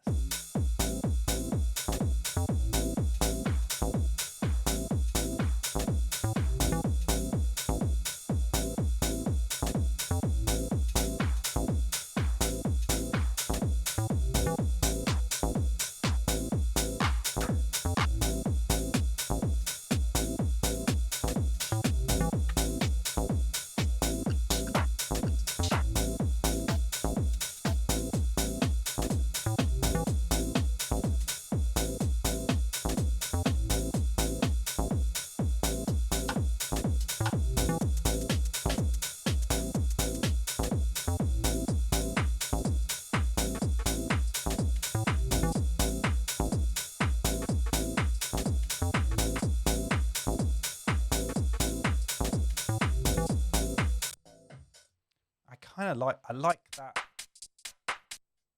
That clap's quite cool, but I might need to layer it with something else.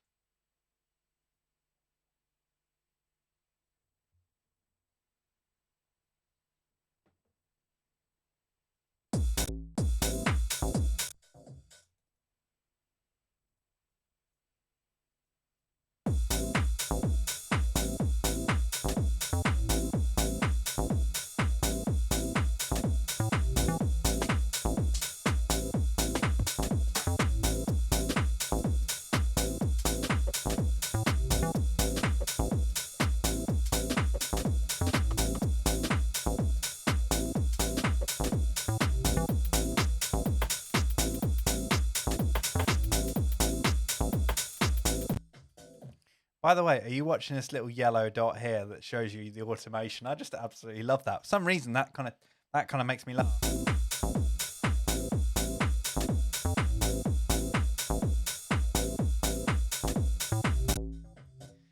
Why do I feel like a cat with a laser pointer? Just make me laugh.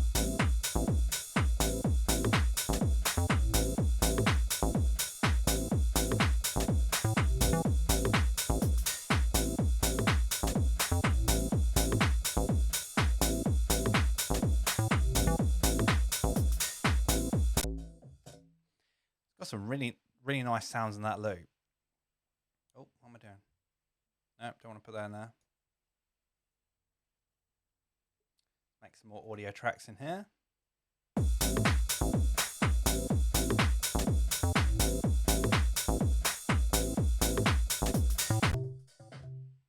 Really like.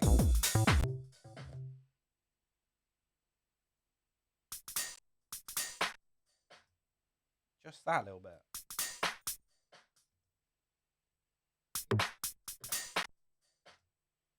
I don't want to get rid of all the claps.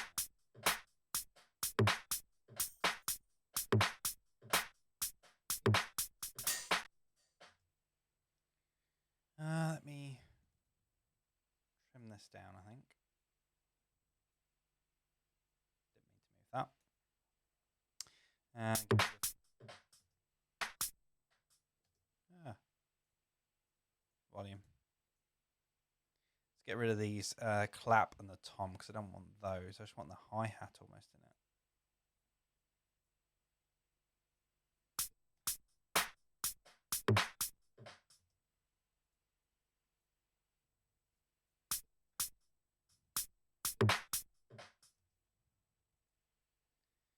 Percussion is kind of cool. It kind of adds that kind of offbeat element to it, but the tom is just not going to fit right. I think the reason I don't like the tom in it is because we're gonna have the marimba in it, and that is almost in that same kind of melodic kind of frequency area.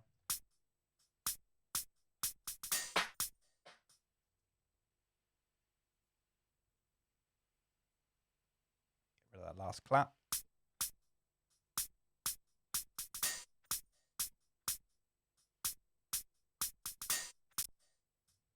See how that sounds.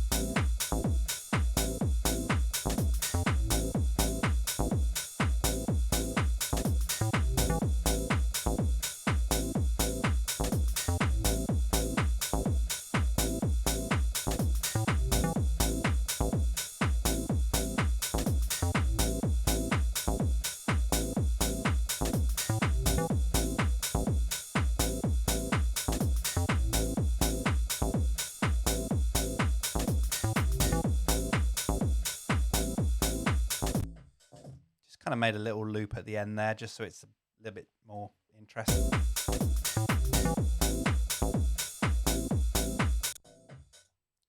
that down in the mix. I should really be labeling these up. I'm going to start labeling them up.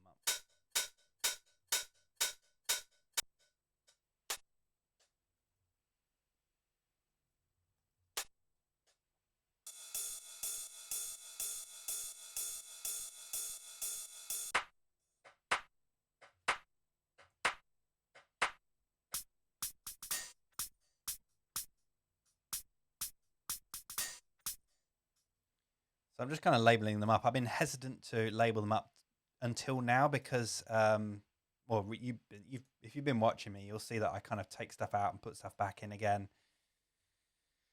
Yeah, I need another clap.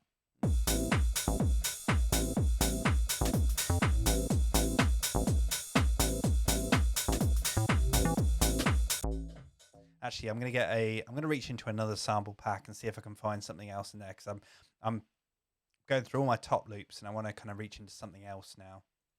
Let's have a look in this 90s deep house and garage pack. And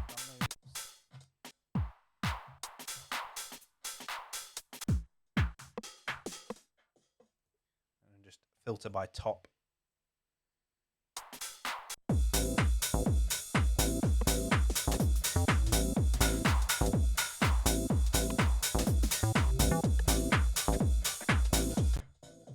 Actually, I've just realised I've been going through all these in the top folder. They're in the top one. Never mind. Let's go to a different one. Classic Garage and US House.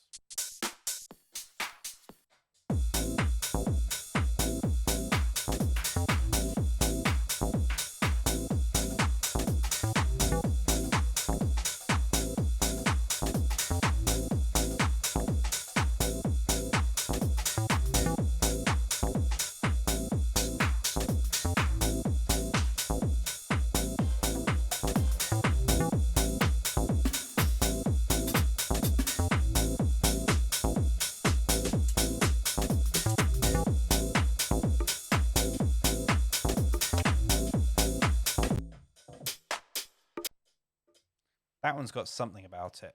It's just got a frequency in there that the old one is missing. That clap.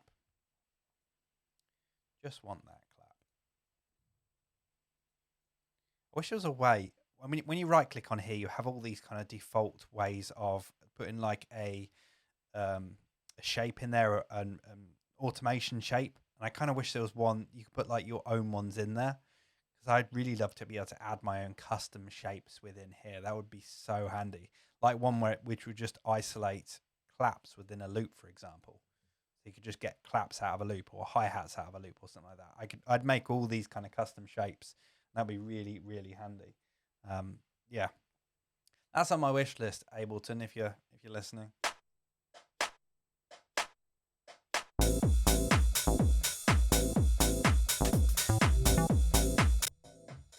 So we've got one clap.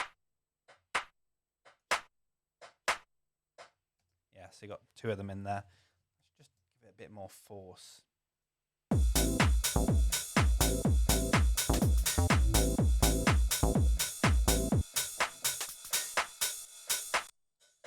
have a look at this tops group now. I'm going to start putting some processing on here just to make it a little bit, pull it all together. Might take that ride down a bit.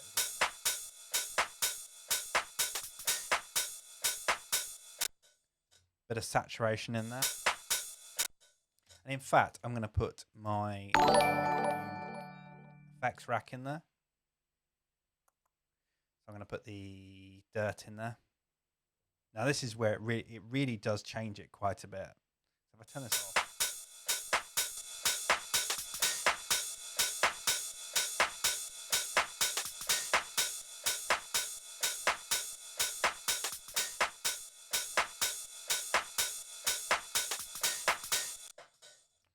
That compressor is so good.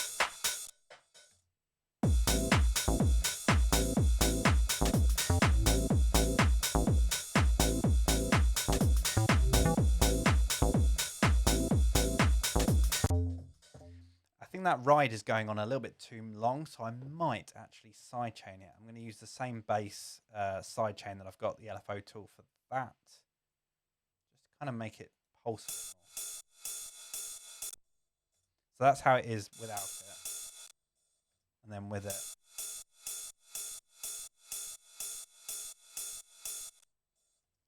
make it fit a bit more.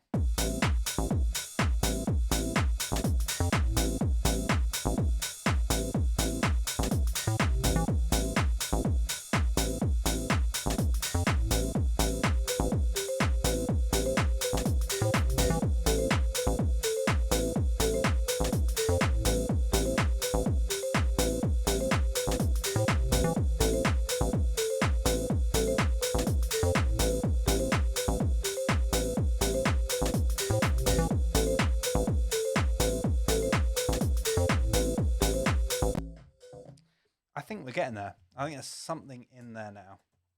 So I'm going to start labeling some of these up. So we've got the marimba in there.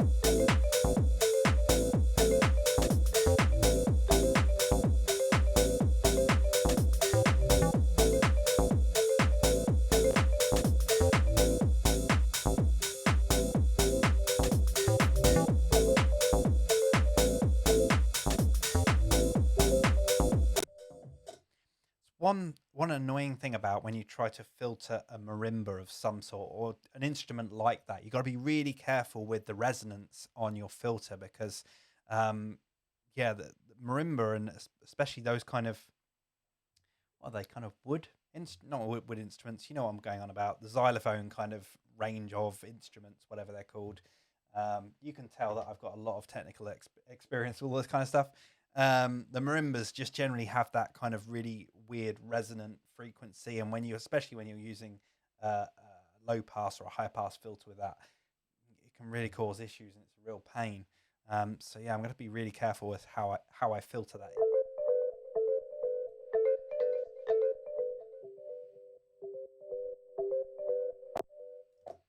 Yeah, literally, just take off all resonance for that. Otherwise, it's just going to sound horrible. Look. Oh, sorry for your ears.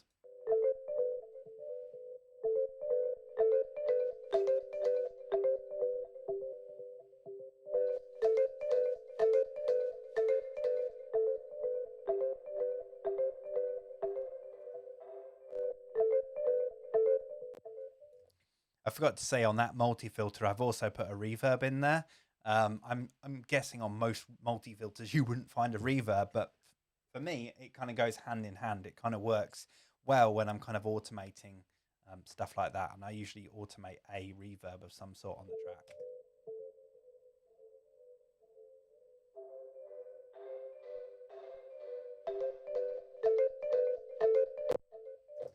Anyway, I'm kind of getting sidetracked.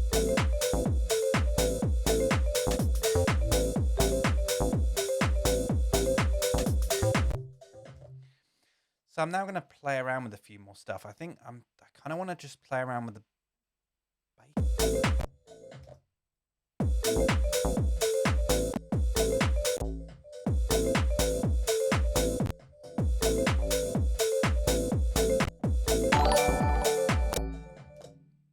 Okay, perhaps I don't want to play.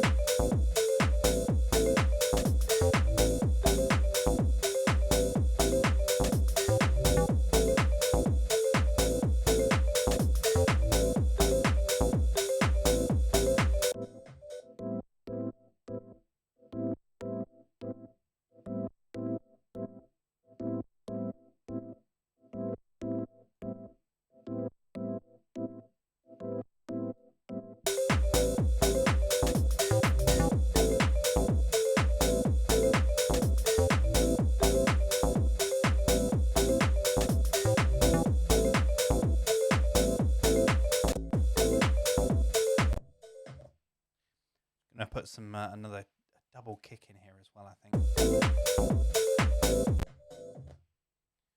I like to put a double kick in there, it just kind of gives it.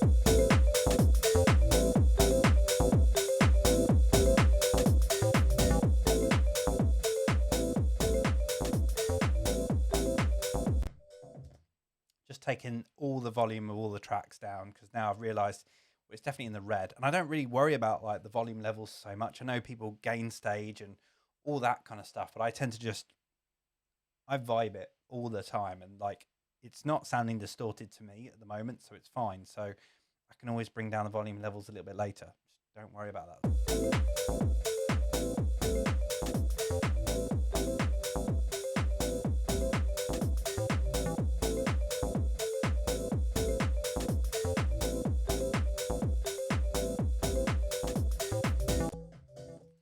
Might even change the kick out actually as well. At this stage, I kind of start playing around with stuff, because obviously the kick I put in almost straight at the start when I didn't really have an idea of where I wanted to go. I think I might change the kick out at the moment. I know it's kind of become this thing which has become used to. I think I might want a different one though.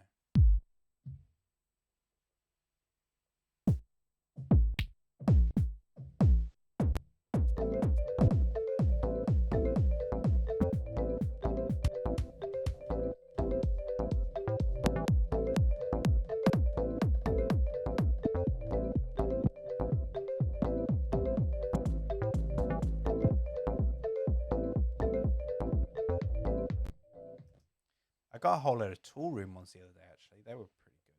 Where did I put them? I should have put them in my collection, but I didn't bother, did I? Like an idiot. Where did I get those from? Yeah, the Tool Room Academy Raw drums. These are really nice. I'm going to add these to my kicks. That's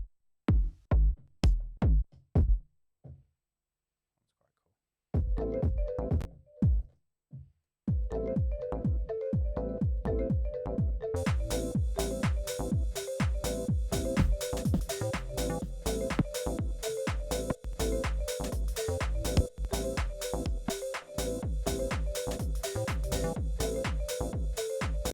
cool.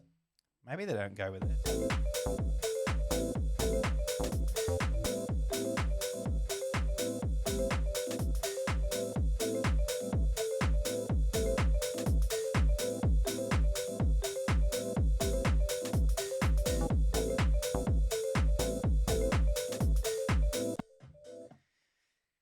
There's something still not quite right with everything.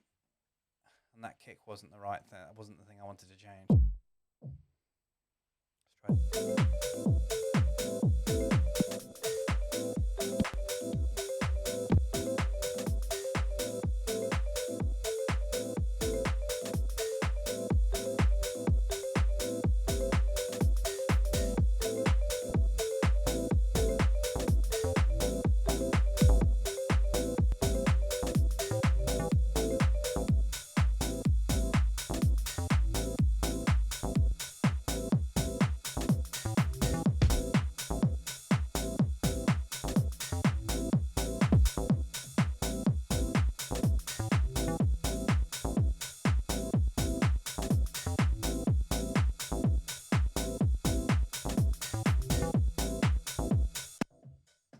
There we go. That kick sounds better. I have to get really. The thing is, when I'm kind of listening back to the track, you'll probably notice me kind of turning on and off the layers, just because I don't want to get sick of certain parts of it. Like if you, the more you listen to it, the more you get sick of it. And I kind of just mute and unmute the marimba so I can kind of get a feel for it and not get bored.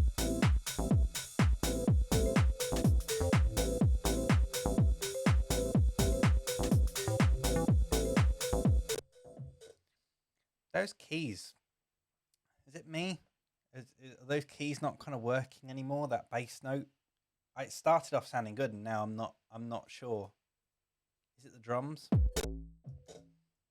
Feel free to drop any kind of comments or anything. I am reading them. They're right here. So if you've got any feedback, then let me know.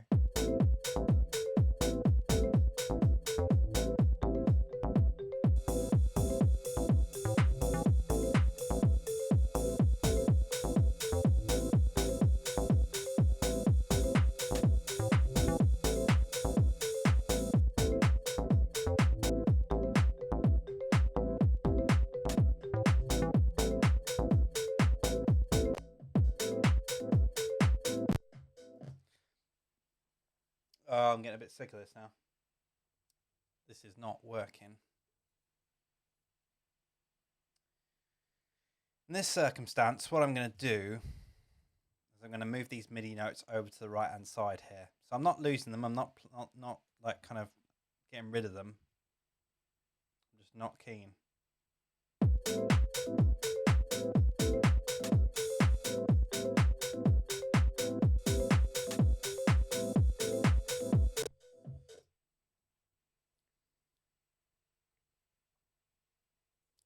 I'm going to try moving the keys around, see if I can get something else going.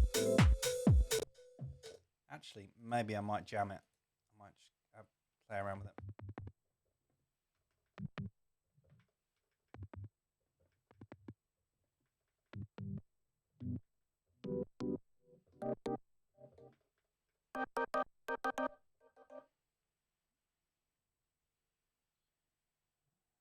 Just changing the key on here. Are we in? We're in A minor, aren't we? Just changing the key and scale on my squid. Just makes it a little bit easier for me to play it on here. Ooh.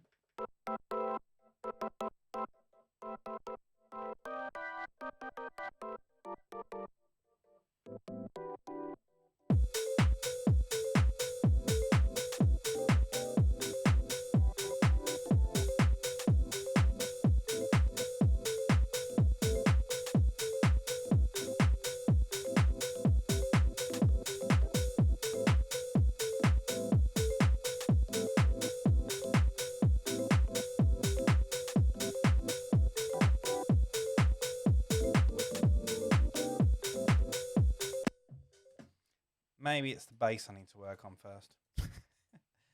Yeah. I'll tell you what, this is the thing. I'll tell you what, I go round and round in circles like this, trying to come up with that one idea. And I could be here for 30 minutes and come up with that idea just like that, or I could be here for 5 hours and it not quite hit. But I'm quietly confident it'll work. Uh, so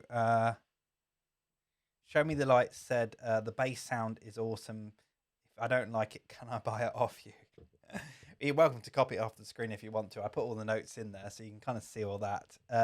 Dave said maybe cut the melody to a shorter progression. Yeah, it's all. I kind of did that already. I kind of already kind of cut it up a little bit, and it's just not grooving the way I want it to. It's hard because the marimba is definitely lending itself to. It's definitely lending itself to more of a tech housey kind of track, and I don't know whether I'm trying to throw too much melody at it to make it fit in with my kind of style of music. So what I'm trying to think of is trying to think of what I can do in my vein of music that would actually kind of make it work. Like I think I've got the drums working.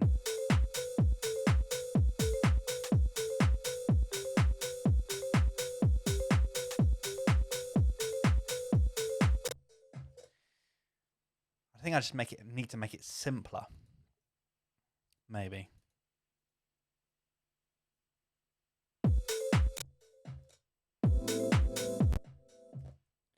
Maybe even not. Maybe the keys are too soulful. Maybe that's half the problem. Maybe the keys are too soulful. That is the issue. I'm trying to make it too soulful. I need to make it a little bit kind of dirtier. And that bass is it's got too much character. So I'm going to get rid of the neutron. I'm going to get rid of the Tal Uno X, and I'm going to start with a different plugin. I'm going to put a different plugin on here now. A lot of people will probably be wincing then that I've just deleted. The bass that I had on there because I'm just sick of it. It's just not working. So I need to find something different. I'm going to dive into the bass engine this time. This is kind of more hip hop kind of inspired kind of.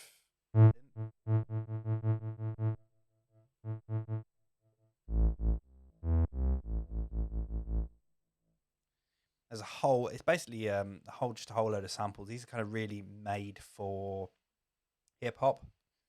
And there's just look at all these presets. How on earth are you supposed to just find one that you like? I honestly can't remember with the last one I used on here, but it's got a real these got real nice kind of obviously a nice bass sound, but they've got this kind of almost roughness to them, bit of noise to them, gives it a bit of character. I'm trying to find which one it was that I used to use. One in here I used to use. Maybe it was Snapback. I'm sure I didn't go through too many of these presets before I found one.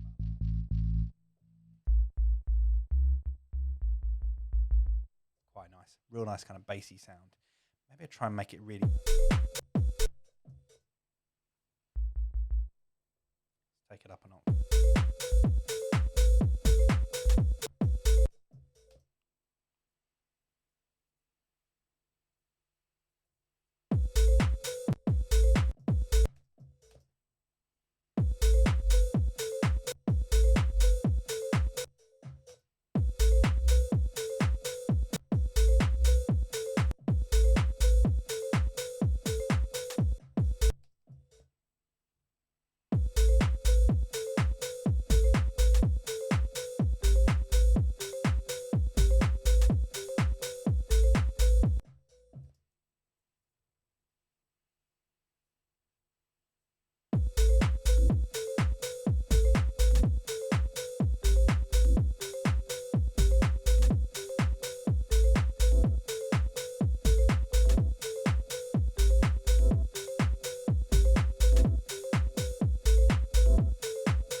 Just not grooving, is it?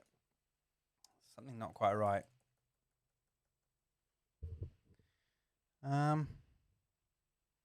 Use some of the direction changing functions of the squid. Yeah, actually, why don't I could try sequencing the. Let me try sequencing the bass on the squid. Maybe that might give me something.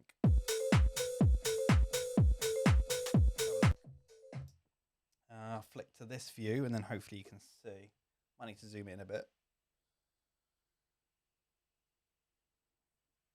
Okay, let's have a go with this. So I'm going to put it into trigger mode.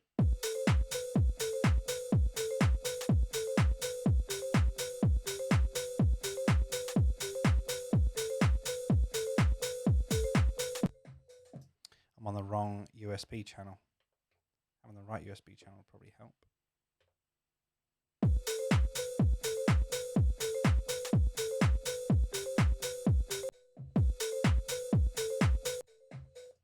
think it's starting too low. Is it too low? Too high.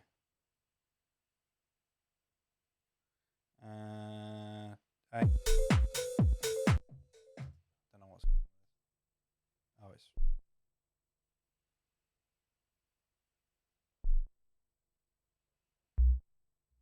Oh, there we go. Too low. One of the things about this is that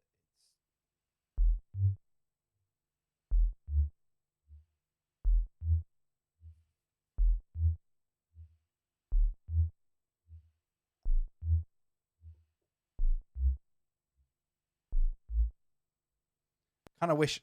So with the squid, the only problem with the squid is that it's trying to put in the right notes from the start. Actually, I could just play them, couldn't I? Yeah, the sequencing is always a pain to do for this.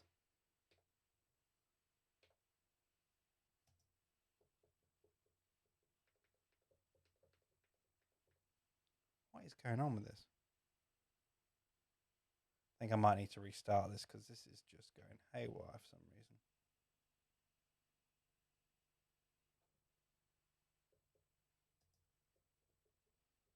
Yeah, I think I might need to just put that aside for the moment because this is just not working.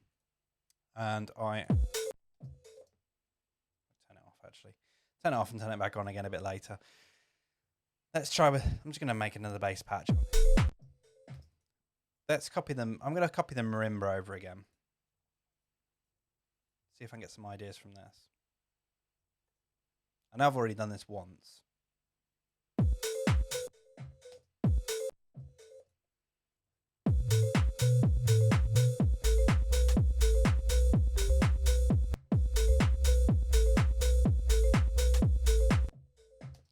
Actually, that might work.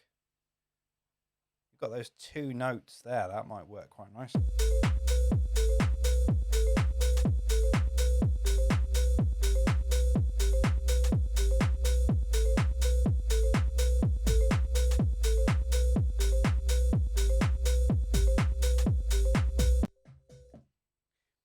Yeah, that's got a bit more of a groove to it. Bit groovy.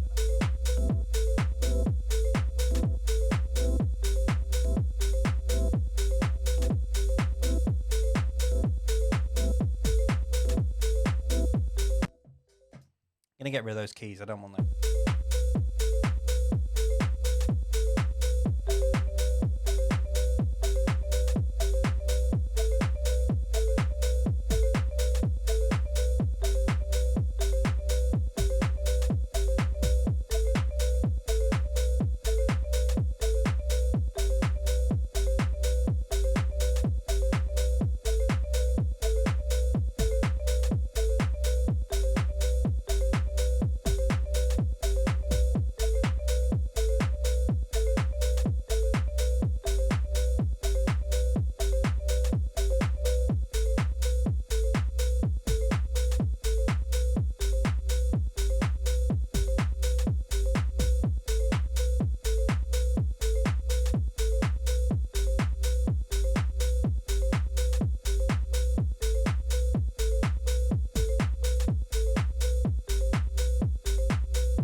This is going. Oh, sorry. I realised you can't even see where I'm doing. Left it on the top cam. I'm gradually starting to get there with this. I think there's something in there, but as I say, when I kind of said a bit earlier, is that this it feels like that marimba is like a tech house track. That would work really well as a tech house track.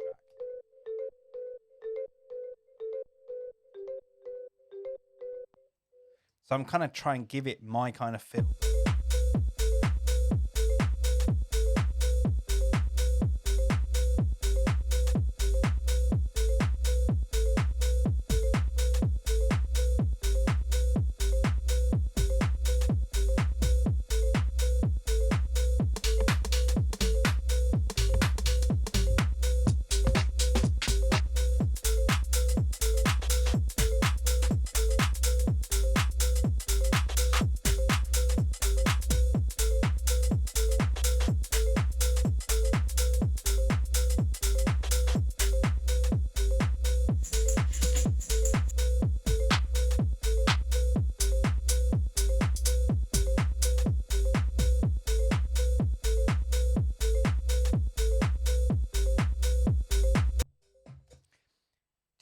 This just feels a little bit flat, this track. Just feels a little bit flat.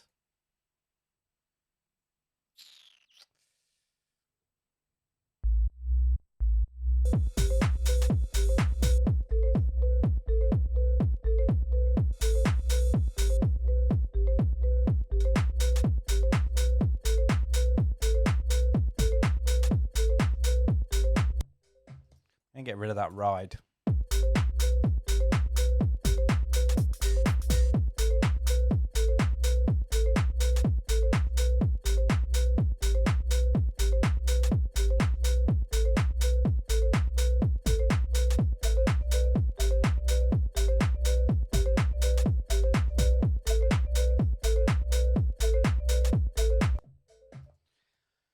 Oh, this is a really tricky one. I think I might take a break just for a second, just to get my head out of that, because it is honestly. I don't know who's been here from the start. Who's been here from the start? I can see that we've got quite a few comments coming in. I'm not actually sure how many people that are tuned in. Hopefully you're getting something out of this, and you're kind of seeing the process that I'd normally go through. I wanted to show with this. I wanted to kind of show the whole process, kind of warts and all. So you're kind of seeing all the issues that I run into with this, with kind of trying to produce a track and then hitting a brick wall and thinking, okay, so how do I get around that? How do I, attack it from a different angle? And that's kind of what I'm trying to show with this live stream, because I kind of knew that at some point I might hit this brick wall where I can't figure out where I'm going with it. Oh, I can see. So 23 of you tuned in. I can see everybody's in the comments. I'm trying to reload my comments. They keep stopping. If anybody's got any kind of questions or anything, I'm just going to take a break for a second away from that, because I'm getting a bit sick of it. In fact, I might even hit splice at this kind of point. I usually kind of look for inspiration, so I might go onto splice and kind of see if there's anything on there that kind of, if anything on there kind of sparks some inspiration. Usually I'll find a sample on there that just kind of works, that kind of gives it something else. Maybe a vocal sample. I haven't put any vocal in here yet. And sometimes the vocal works really nicely as a kind of pattern, a progression of some sort. So yeah, let's have a look on Splice. And have a look on Splice and see what I can find on there. So let me get my browser up. I don't know if anybody on here is a member of Splice. If you're not a member of Splice, if you've never heard of Splice before, it's the most amazing place for finding samples. I've been a member for quite a while now, and I just absolutely love their service. I think it's so cool, and there's just so much on here that you can get inspiration from. So what I'm going to do, I want to get some ideas. So I'm reaching a point where I can't quite find my way anymore with this. So what I'm going to do is I'm actually going to start looking for some samples that give me inspiration. So we know I'm working in A minor. This whole track is in A minor. So I'm going to go to instruments, and I'm going to maybe look for some vocals. See if I can find something in there vocal-wise. Not a full vocal, just a layer of some sort. And I'm going to put it in the key of A. And then put it in A minor. That's one annoying thing. Like you have to click and then click again to go into minor. And I've already got it on random as well, because I like putting it on random. You kind of really get some interesting stuff through. And what I tend to do is I just play the track in the background and then start auditioning some stuff over the top of it. Now, I'll probably end up turning it down a little bit because, well, you're listening to the same thing again and again, and it just gets a bit boring. So I tend to kind of keep playing with the volume levels as I'm. We are always dancing. We are always dancing.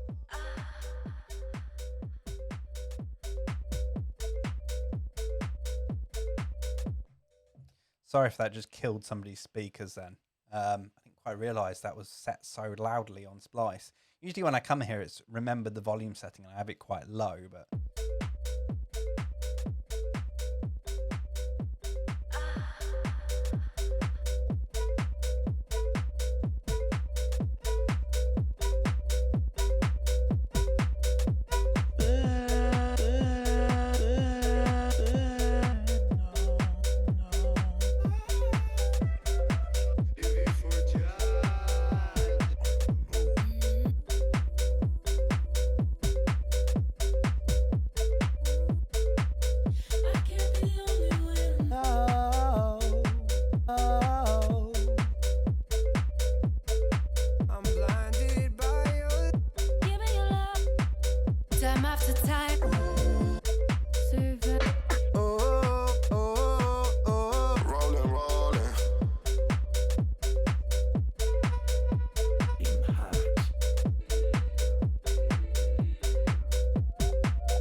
That is quite an interesting sample there.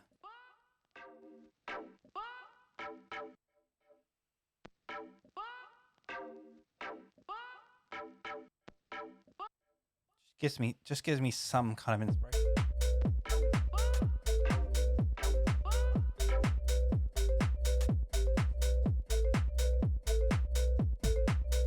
When you close your eyes.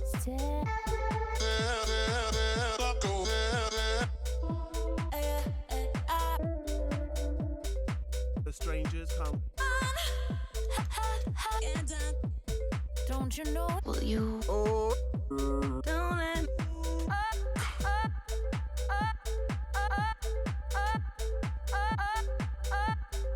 I wanna bang that booty, bang.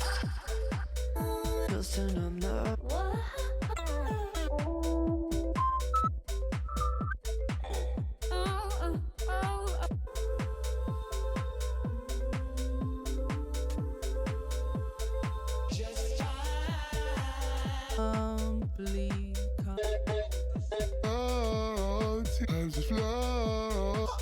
It's now. I'm fine. You're free to do your original with my heart. Hey, hey, hey.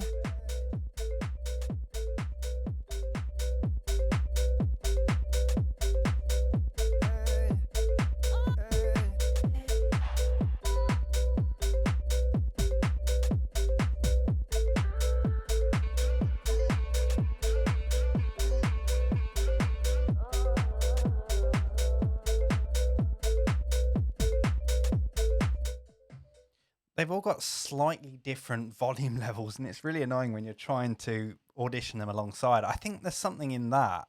It's like almost a texture that I like.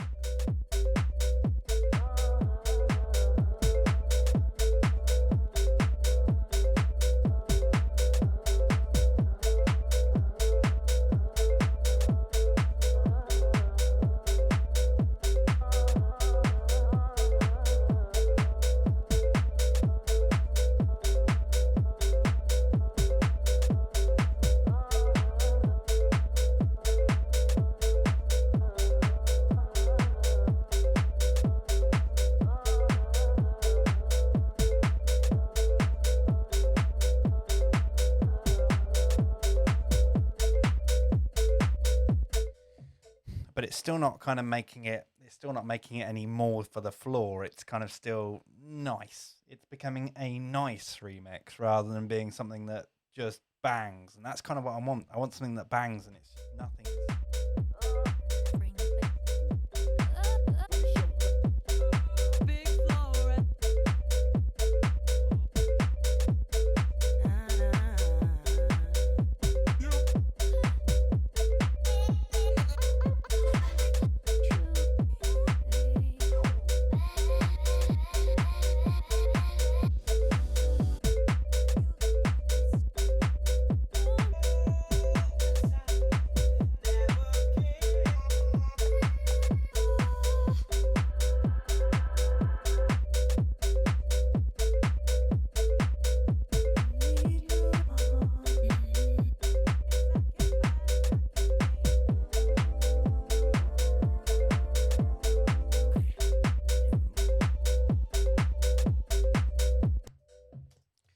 Oh, I don't know about you, but I'm getting frustrated by it all.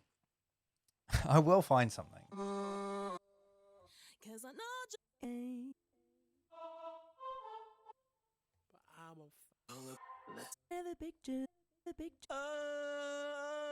it go and move. We are just Put the me, folds of the funds, the rolls, preach, hammers away, lovers are fake with dollars of pain that none of you shake, and I'm a prey. I really like that sample, but I don't know if it's right. I would believe through my dreams, solid 16 and it's deeper than me. Folds of the funds, the rolls, preach. So empowered, believe. I'll save that for later. I might come back to that one. I like a little loop. giving up on. Whoa, whoa, yeah, yeah, yeah, yeah.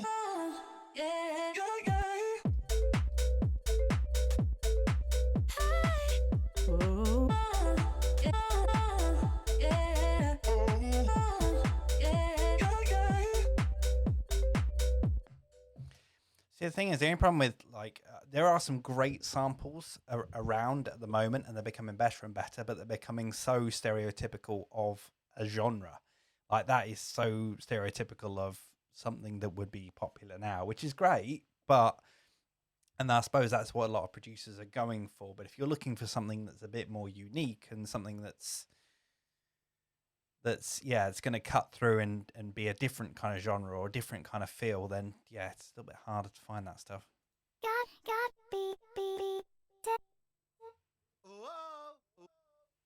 You know what, I'm going to switch it up, and instead of going for vocals, I'm going to have a look for synths.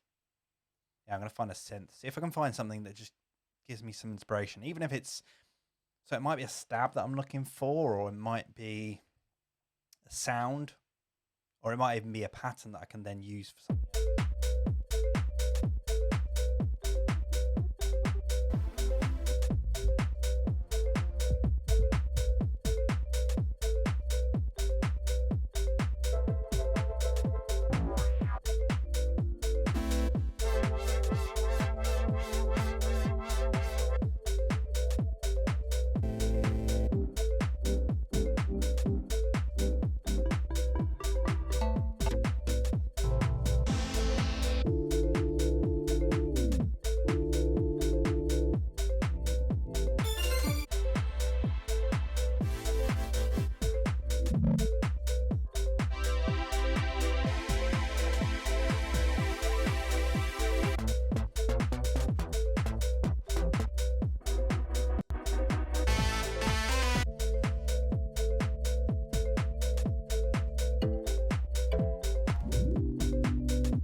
By the way, if you're wondering what I'm doing, I'm actually using the keyboard. So using the up and down to go between the samples and then pressing left and right to search through the sample actually on Splice. So if you get to learn the keyboard shortcuts, you can almost audition them in time for the track. So like, for example, when I'm hitting left, I'm hitting left on the key. Sorry, I'm hitting the left key to kind of restart the sample. So I can almost play it from the browser in time as if I'm playing some kind of melody of some sort. So it kind of works in a rough about way.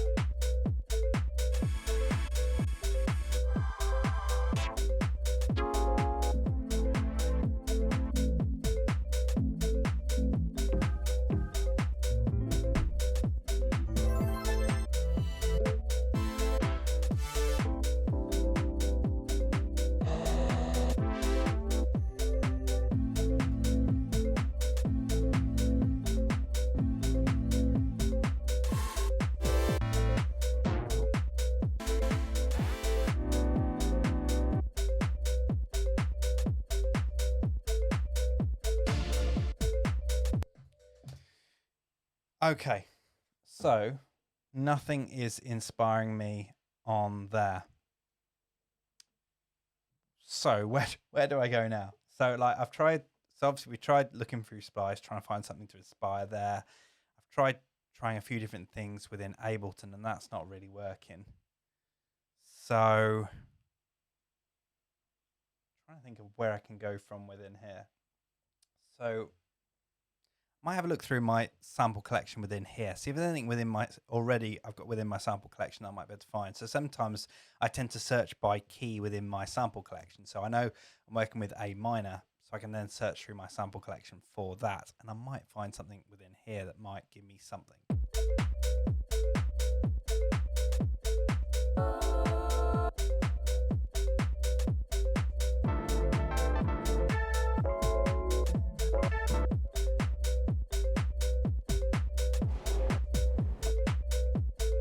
All right.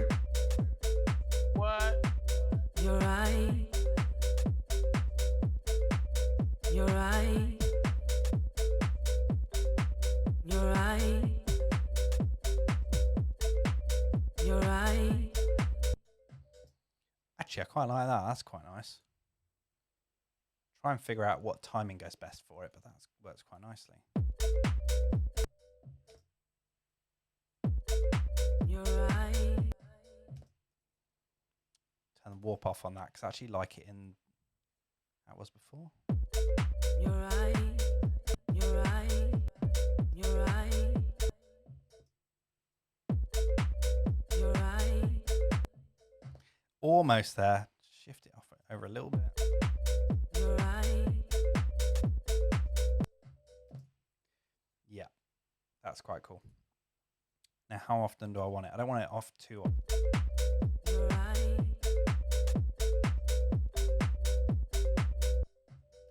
Yeah.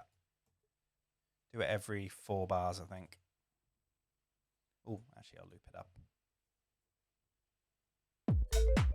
You're right.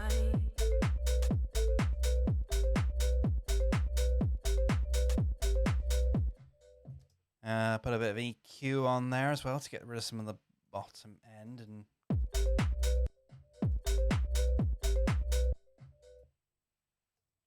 You're right. You're right. You're right. You're right. You're right. You're right. You're right. a bit of reverb on there as well. I could use the send channels, but to be honest, I just like using it on the actual channel itself. You're right. You're right. And I'm also going to put a little bit of side chain on there as well. I'm going to copy the bass side chain on there. Just again, it probably doesn't really need it, and I'm only going to put a very light amount, but it's one of those tricks I use just to make a vocal kind of sit nicely with the track. You're right. So you can almost hear, I don't know if you can hear that, but it just kind of subtly kind of pumps with the You're track. right. You're right. You're right. You're right. In fact, I'm going to put a long decay time on that. You're right.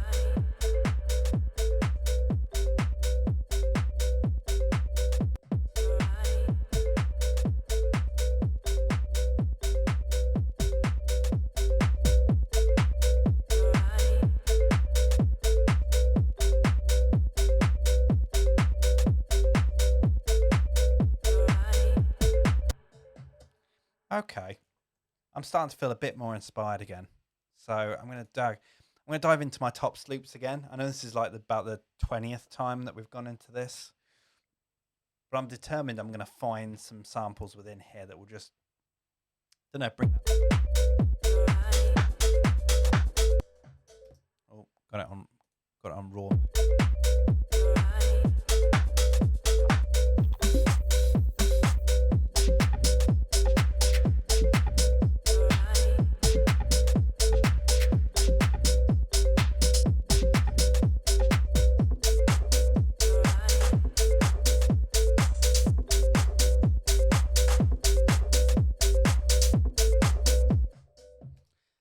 Tell you what, I think that's what it's missing. I think that it needs some kind of percussion in there. I've gone through all the kind of usual hi-hat, snap, claps and stuff like that.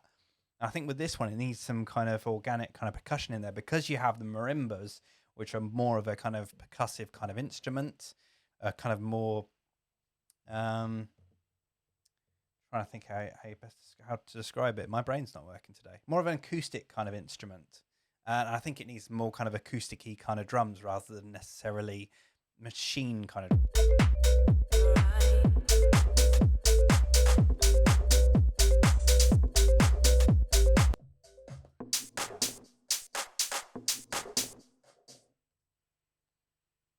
Actually, there's that pack there. I wonder if that pack just has the percussion. Is that find where I found? I don't know where I put that actually, to be honest. So it's from Splice. And what I'm going to do, so I've downloaded a whole load of tops loops here from Splice from a certain pack. And with most sample packs, if they're a good sample pack, they actually will have they'll have the loop broken down into all the different bits. So what I can do, if I search on here for, what is it, Amsterdam? Although it's spelled in a funny way. AMSTDM Tech House. There we go. So that's the sample pack. And then within here, the loop is called Hate. There we go. So we now have the percussion loop.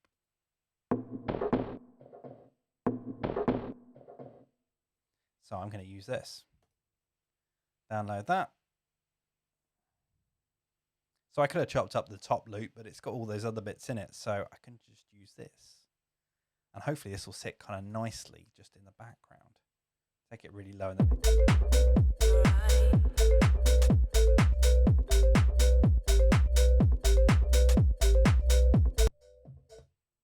try the timing, maybe a different.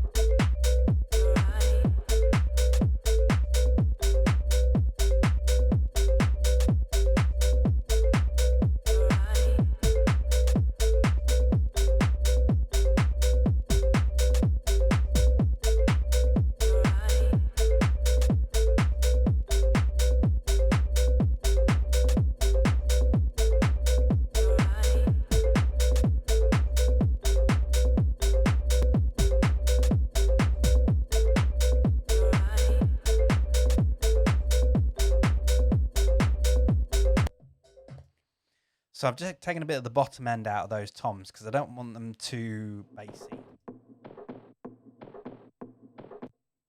And I've kind of really looped it up so it's a bit tighter. And also what I'm going to do is I'm going to put the side chain on it just to make it pump.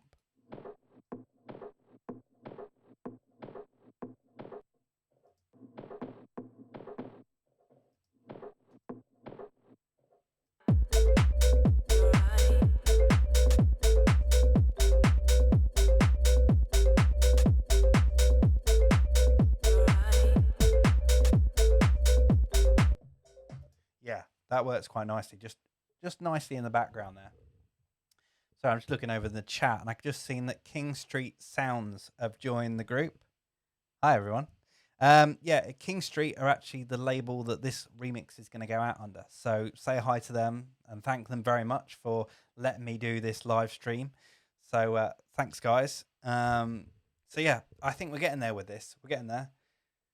I think I want some more percussion in there, though. Now I'm thinking a shaker of.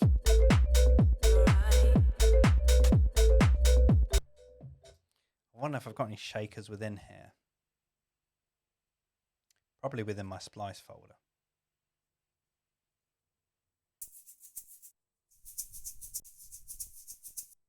Yeah, we got some shakers in there.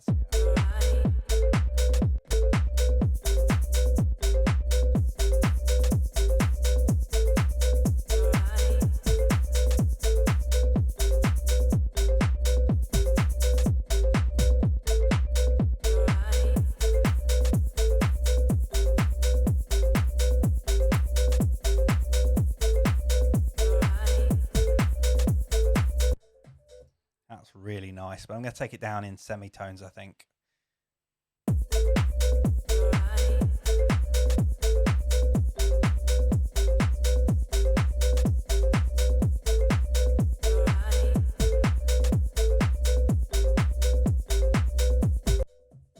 And again, put the side chain on it. Just give it a bit of pump. Not as much, though.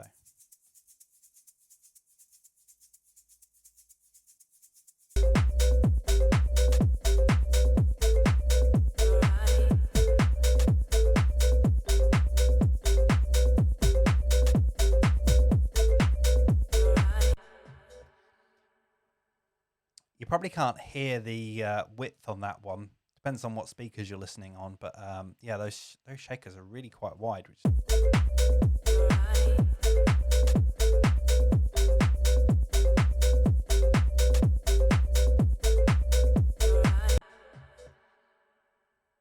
think I'm going to slightly offset one of these claps because I want to give it a bit more of a kind of lazy kind of feel. And to do this, I'm going to put a track delay.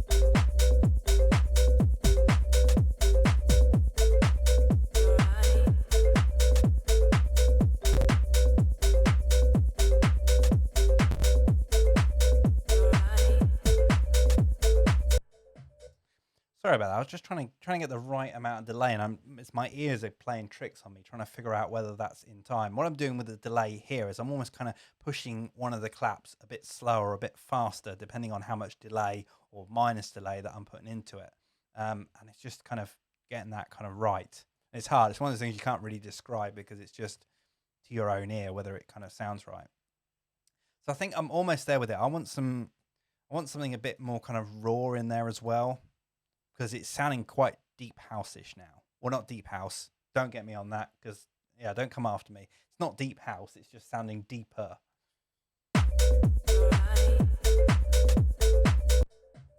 So I want some... Yeah, I want something in there that's going to kind of give it some roughness. So I might jump into some of my sample packs within here. Mad Villain sample pack's really quite cool. See if there's any kind of drum hits within here. Wav loops, top loops, maybe something within here. These are a little bit too loud.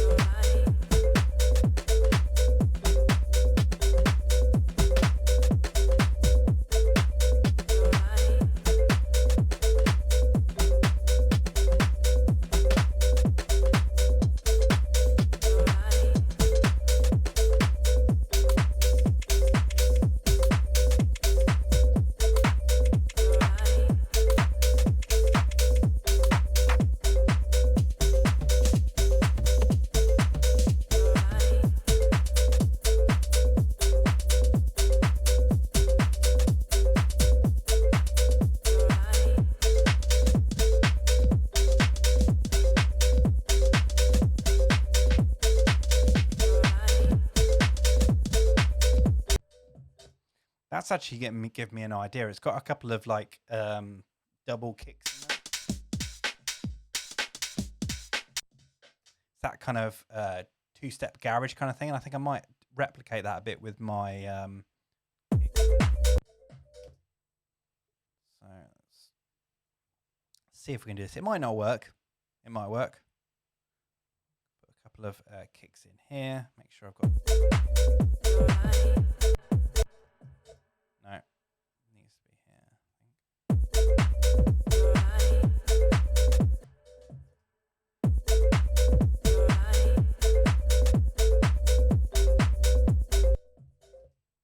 Take the velocity.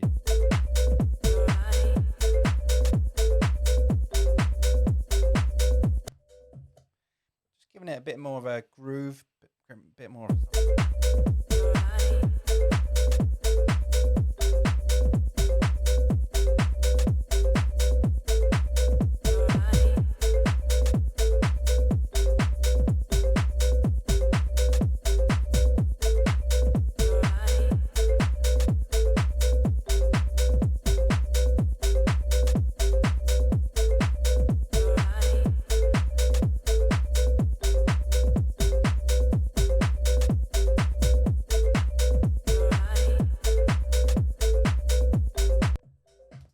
okay, that's working better. I kind of playing around with the swings. I wanted to that swing was a bit too lazy, so I kind of made it a little bit.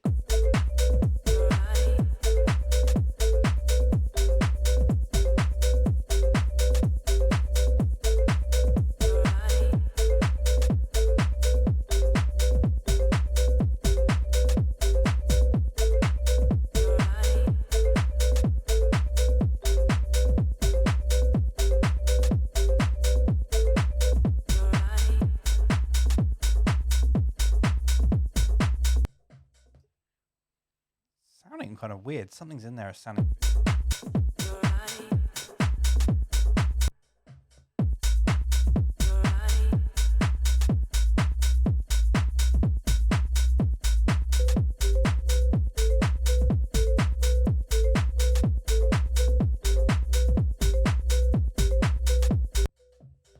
I think it's those tom drums. They're kind of interrupting with the bass, and it makes it sound strange.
The actual marimba, I think, has got a little bit too much reverb on it.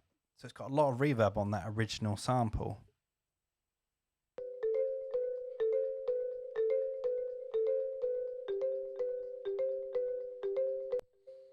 I wonder if I can take that down by using transient shaper, maybe. I was trying to think. I did have another tool in here somewhere that I used to use for this exact purpose, but I can't remember what it was called. There's probably another transient shaper. No, obviously not got that. I'll try the neutron one, see how that works.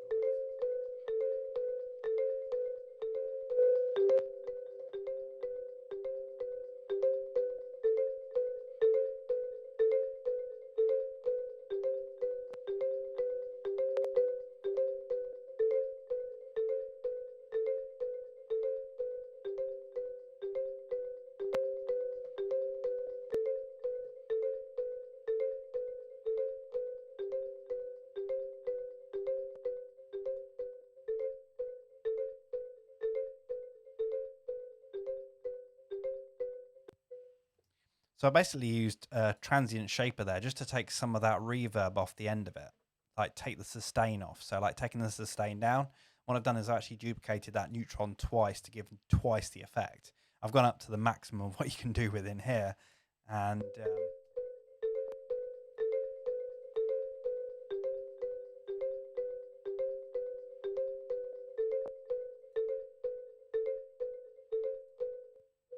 see how that sounds.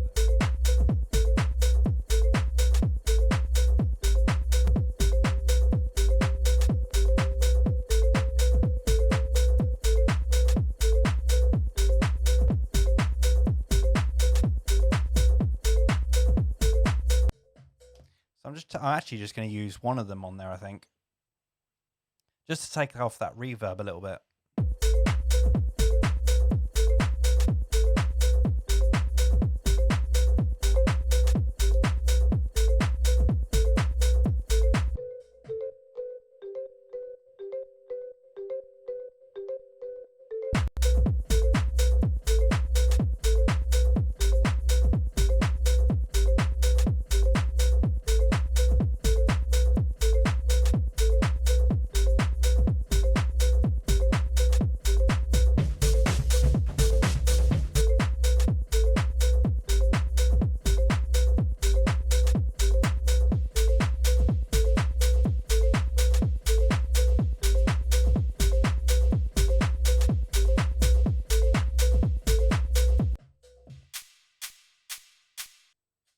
I really like the, I think the reverb on that is quite nice.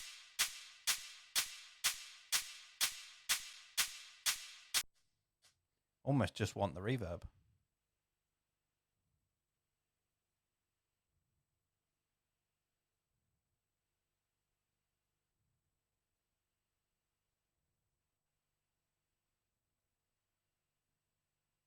That'll work.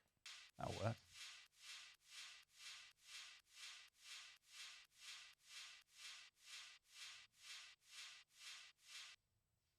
Just the reverb to give it a bit of presence. Although that does sound a bit weird now.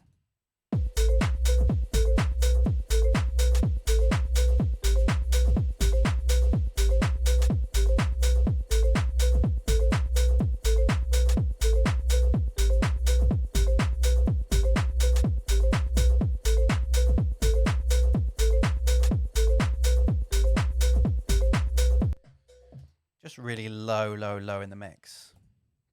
So I think I've got quite a few bits here for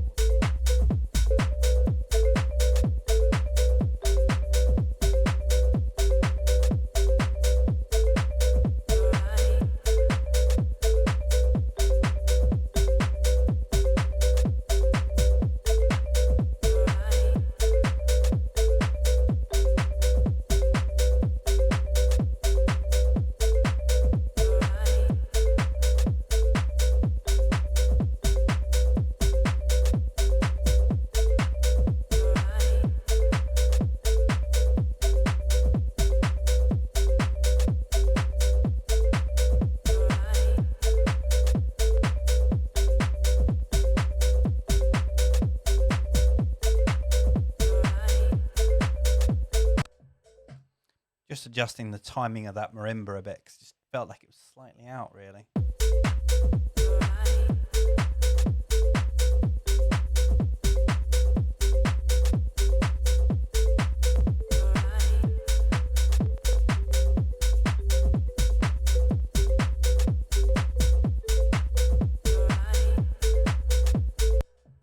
Just playing around, see if there's anything else I could do with that marimba, but I think that's going to have to stay as it is.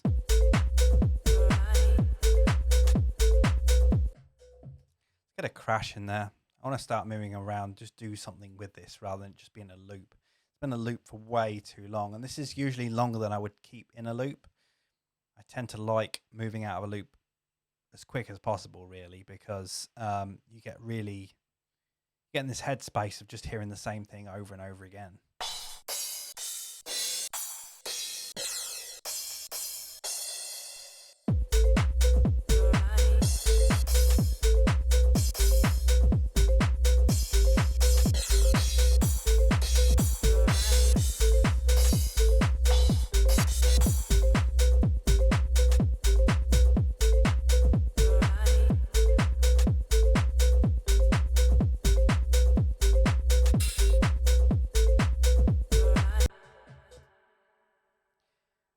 did have a whole load of crash cymbals, and I can't remember what I did with them now. I stored them away somewhere, and I can't remember where I put them all. I have no idea. It was like a folder that I used to go to all the time. Yeah, not sure. Let's have a look.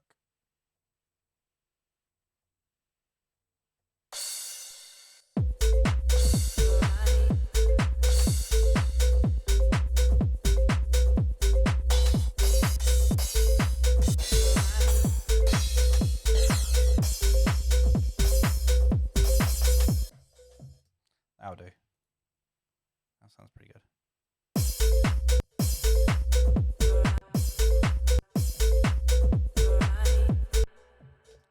Bit of reverb on that.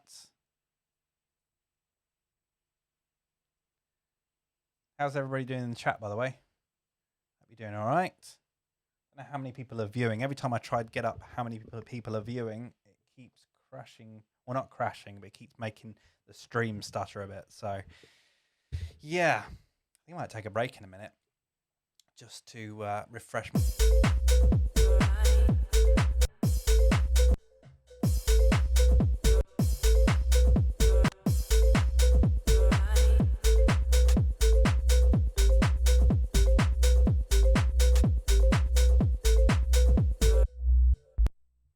Actually, I haven't even EQ'd this bass yet. That's probably why it's sounding. This is sounding a bit wobbly. So let's get a Neutron 3 in there. Again, one of my favorite plugins. I absolutely love this. By the way, any of these plugins that I'm using, you can see in the description down the bottom underneath this video. There's links to all the plugins that I use on a regular basis. I knew it would be one of the first questions I get asked, so that's why I put a link down in the description down below. Oh, by the way, if you are viewing this and you're not a subscriber yet, then yeah, consider subscribing. And also hit that notification icon as well, so you're notified as soon as I upload a brand new video. Because if you don't get that, if you don't hit that bell icon, then yeah, you never even know when I have a new video coming up. So definitely subscribe if you haven't already. Right, let's run it through the mix assistant and track enhance. I'm going to put it on the bass setting, and it's a sub bass, so I want to make sure that it's under the sub bass category. Before, Neutron 2 just had, I think it was just you choose a bass instrument, but with Neutron 3 they added these kind of subcategories. So obviously basses do sound different. You have a more kind of distinctive bass, you have an organ bass, you have a sub bass, you have all these different kinds of basses, and there's a preset here specifically for sub bass. And usually these kind of, I mean, it is a kind of sub bass that will sit in the background, so I want to keep it warm, medium intensity. I'm not even sure what the intensity really means. No idea. Let's click next and analyze it.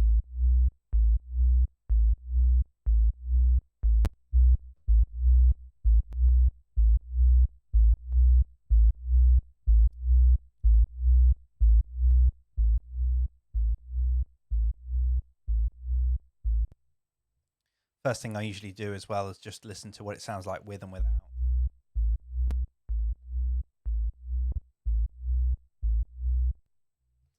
Actually, in this case, I quite like the fact that what the exciter's done.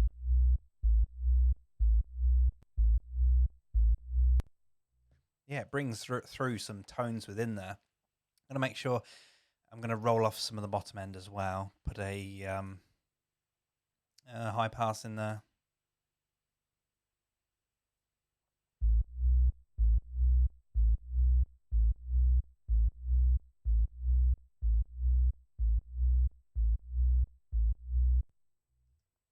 I'll probably adjust this a little bit later when I come back to it because, yeah, probably when I get to the whole mix and master stage, I'm going to probably tweak it anyway. Usually I play a track like this out and then see how it sounds and see how it fits with everything before I even do like my master mix and master and stuff. So...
brightening up that marimba a bit, just taking out some of those middle frequencies that just don't.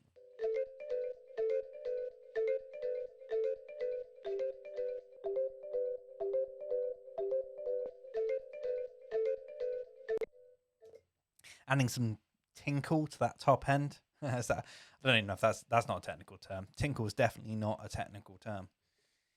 Right, I'm gonna take a break just from my ears for a little bit because I need to just take a break from not hearing that all the time. I think think about what to do next, because next is probably going to be I've kind of got most of the elements in here that I want for this remix. Whether they're perfect yet, I'm not quite sure, but I almost kind of want to start doing something else with it, so it's not just a loop anymore. So it might be a case of I'm going to start doing a kind of arrangement now and figure out what I'm going to do with it. Because when I start putting the arrangement together, then I start getting ideas of kind of what extra things I can add into it. So maybe down the road, when I'm kind of working through the idea and I added an effect on it or something like that, or maybe I kind of just figure out some other instrument that I can add to it. Suddenly that kind of makes it click. So even if I don't quite get the idea perfect here, I'll still go and arrange it, and then I might just tweak it down the road. So it might not be perfect at the moment. And to be honest, it's still it's sounding a little bit more towards tech house than what I would normally do.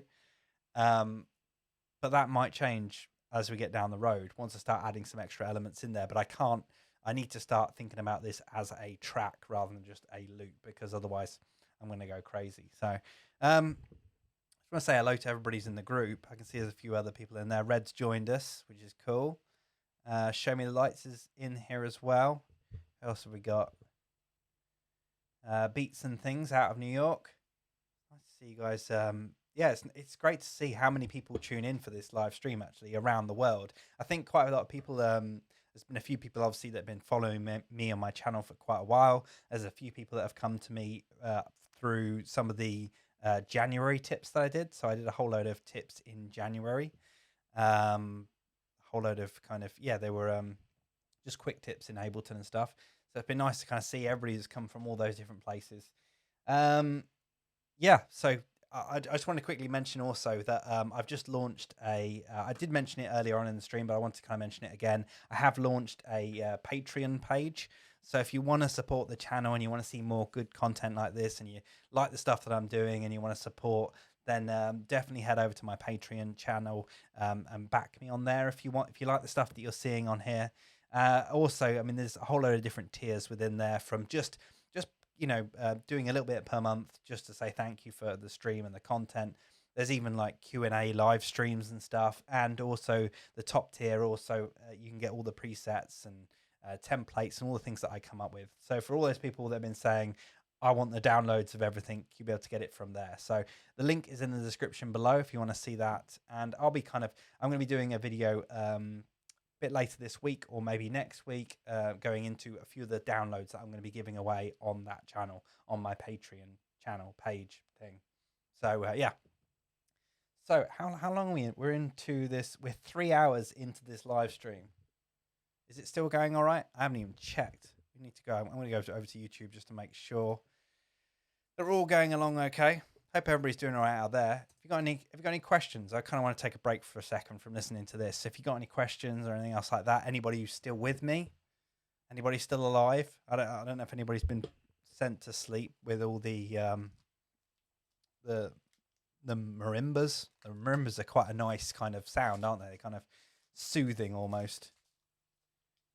Sorry, I'm just this is my lunch. Trying to keep my energy up. In fact, my Wi-Fi's died, which is not a good sign. Could be from the stream.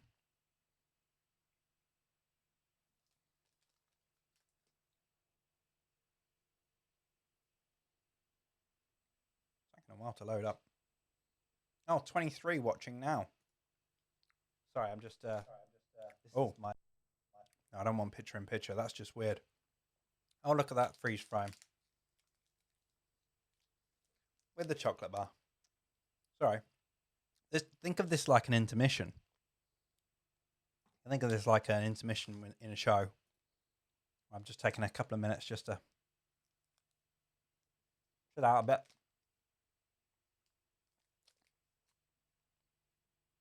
I could put the intermission screen up if you wanted.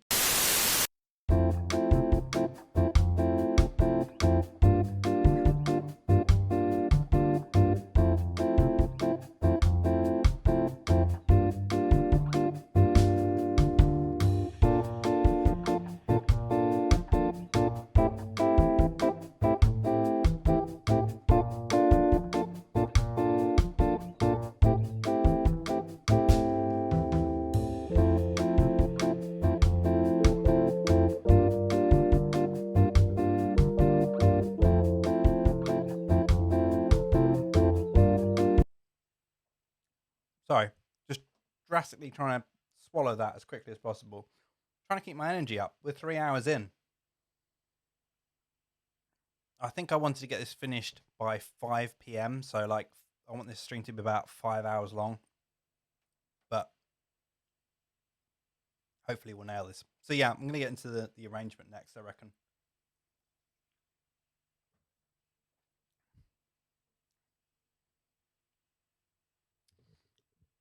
TB UK says it's better than the intro. What intro are we talking about? Edgar's from Chicago. So over here in the UK, he's asking what time is it over here. It's actually 3 p.m. at the moment. So this is kind of a usual kind of day in the studio for me. I started this stream about 12 o'clock, so 3 hours ago. Whatever time it is in Chicago, I'm not sure. You guys are 5 hours behind, I think. So I started it at 12 because obviously there's people all over the world that kind of tune into this stream and that follow me on YouTube and all the other channels. So I thought, well, 12 p.m. midday is probably the best time to kind of start for me, because I'm kind of UK, so it's in the middle of everything, hopefully. So I thought, well, if I start at 12, then hopefully the most amount of people can tune in. But of course, if you miss some of this, then you can always catch up again later. It's always going to be on my channel, so you can always catch up a bit later. So yeah. What was I talking about?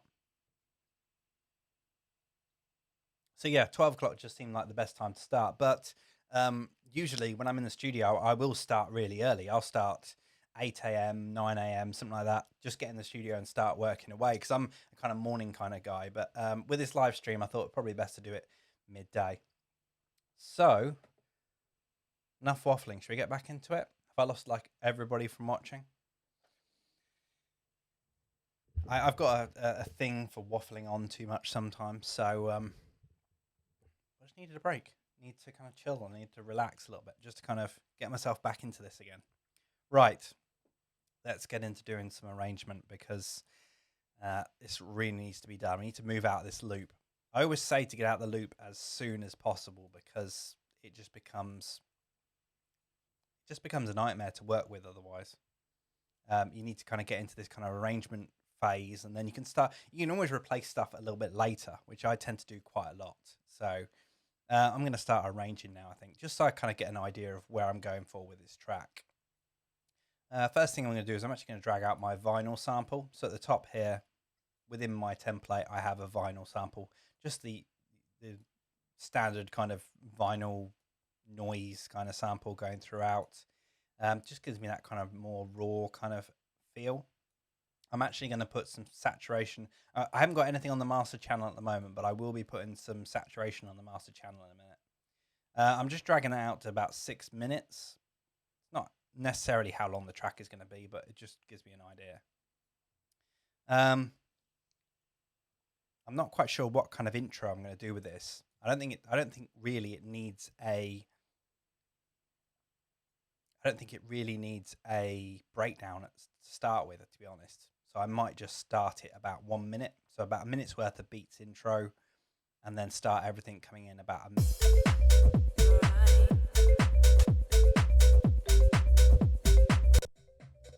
And in fact, I want to keep so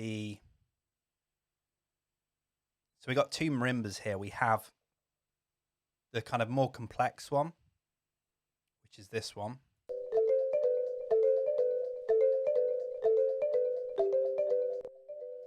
And then we got the more stripped back one.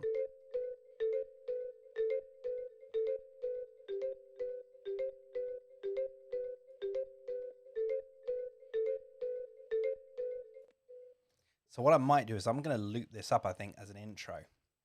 So I'm going to bring this in.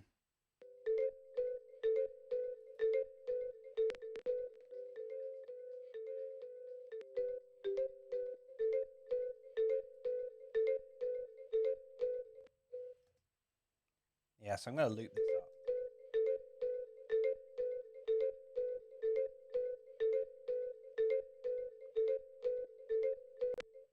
It's already sounding a bit of a strange loop, so I might have to halve that.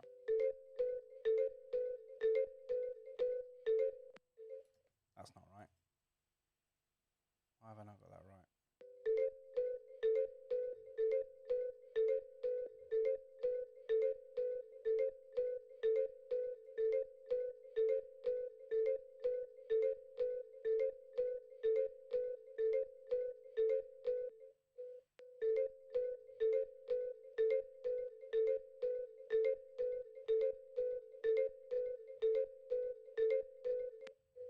That's a better loop.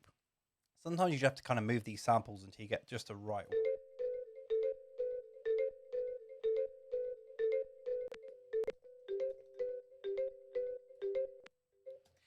Yeah, so I'm going to get that first part just going along here, I think. Let's get all the drums in there. Just going to duplicate the drums across, create just a minute's worth of intro. I'll go through properly and do this later. I'm just getting an idea for where things are going.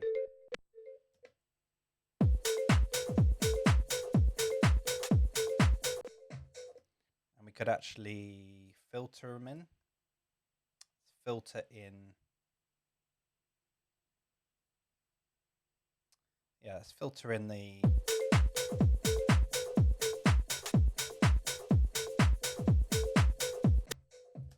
Yeah, low pass filter. I'm going to automate a low pass filter on that marimba. Just filter.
I've lost that more complex one. I must have deleted it somewhere, so I need to get that out of here again.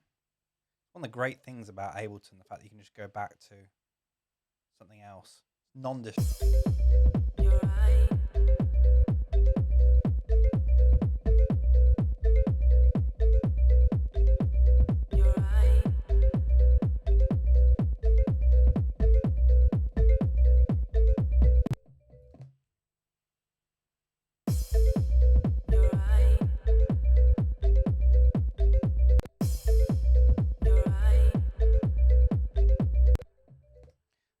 Quite right.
Yeah, okay. I'm starting to get an idea of where I'm going for with this. Hopefully, you can kind of see where I'm going for with this. So I'm using kind of the bigger kind of marimba, the main kind of part in the breakdowns, and I'm going to kind of. You're right. You're right.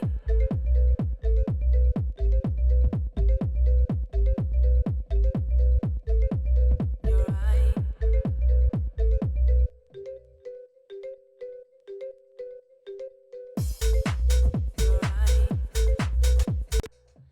Yeah, so kind of just building it up in the breakdown a little bit, and then just before the end of it, just stripping it back to that stripped back version, and then back into that kind of. You're right. You're right. You're right. You're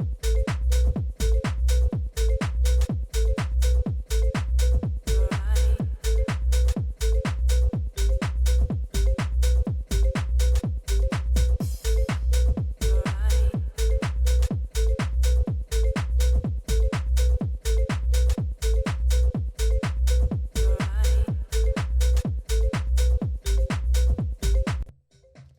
I'm kind of imagining here I could actually have some kind of pad or something kind of building maybe, or a string possibly.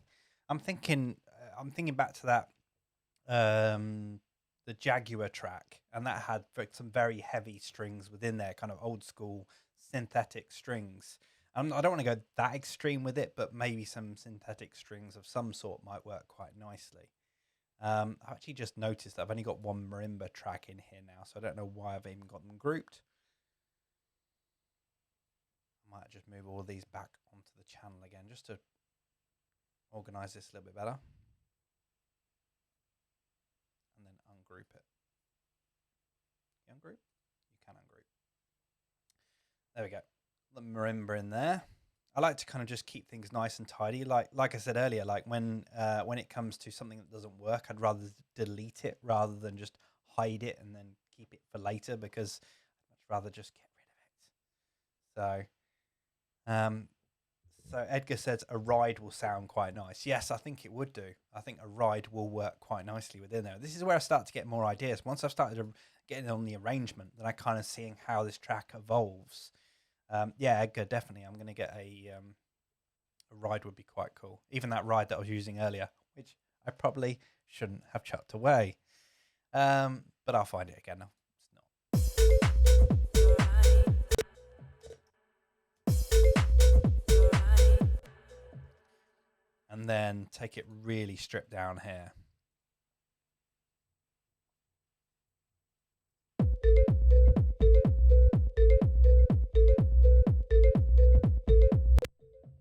Actually, I'm going to play it to its full here.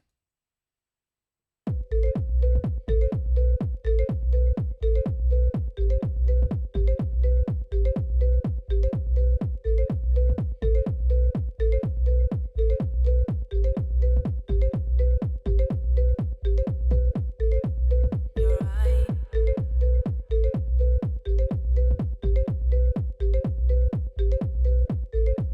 You're right.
Okay, so just by arranging this a little bit, I'm actually starting to get more inspiration from it. So like I was stuck in that loop, and now I'm starting to see where I can go with this. As you can see, I wasn't talking too much there because I was just really kind of vibing off of how I should arrange this.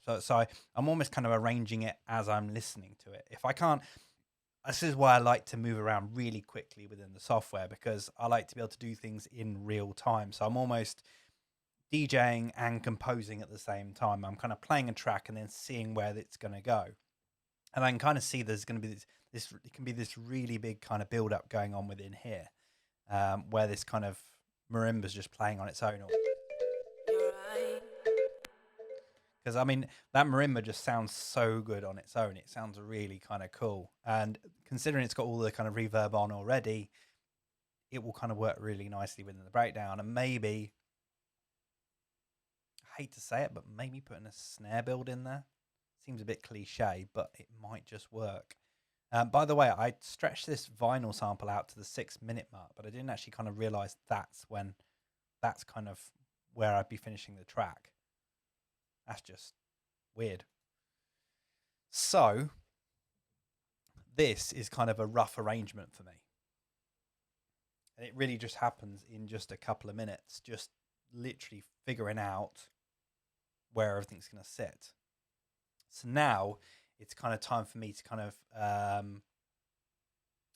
just start adding elements in there. This is the bit that I kind of like doing, because I like going through and just seeing where I can kind of add some additional elements, take some stuff out, and make those kind of little tweaks that really make it into a track. So I did say about getting a string sample in there. So I am going to dive into my synths, and I'm going to use the M1.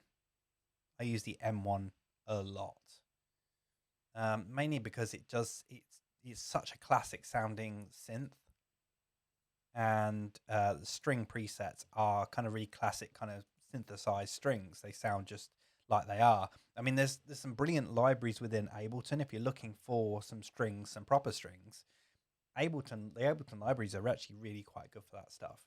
But in this case, I specifically want something that's quite synthetic. So I want something that's kind of the time. So I'm actually going to use the M1. And I'm just going to put a held note in here, I think. And actually, I might be able to build that held note up. You're right. So I might just build the strings going all the way into the breakdown. Yeah, that'd be really cool. Just kind of like building the strings, kind of almost starting with a single string and then adding another one to kind of build a chord. Let's see how that goes. So I'm going to put one quite high up. A4. Yeah, that'll work.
Doesn't quite sound how I wanted it to. Maybe if I drop it down.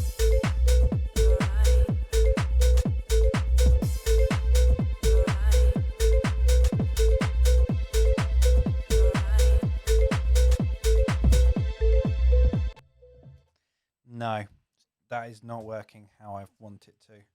Maybe I won't build the strings then. Maybe I'll just fade the ones. So,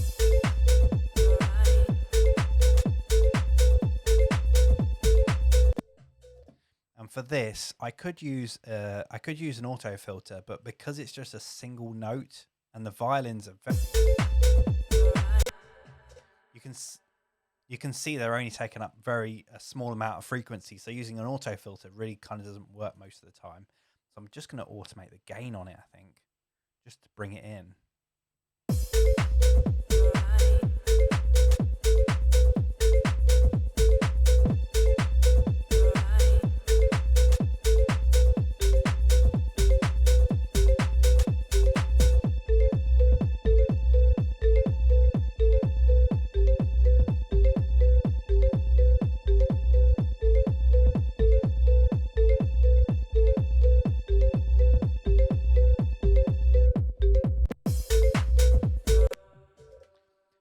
Going to try a different patch actually, just to see what that.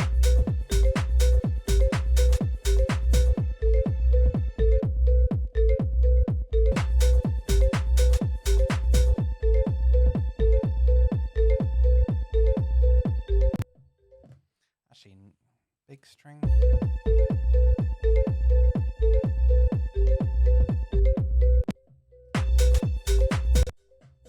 No, I'll keep it with that, I think. And I'm going to keep it really low in the background, so it's just really.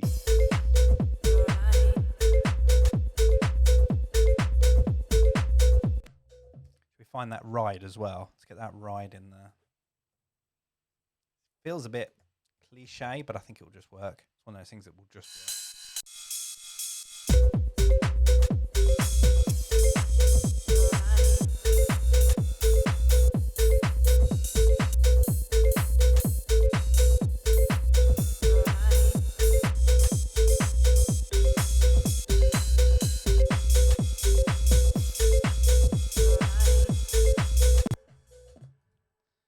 Try that one in there. I don't want it to be too loud in the mix. It just needs to be something that's kind of adding just a little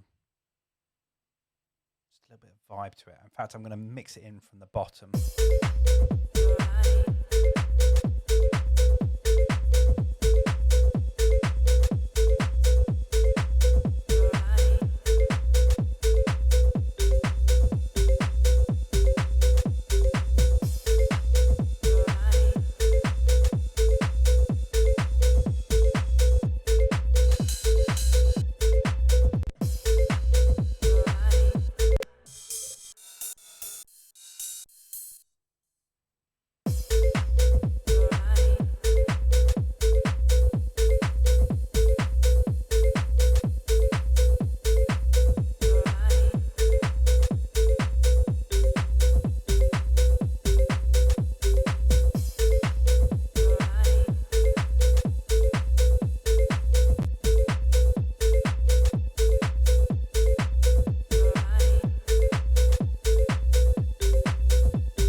You know what? I'm not entirely convinced at the ride.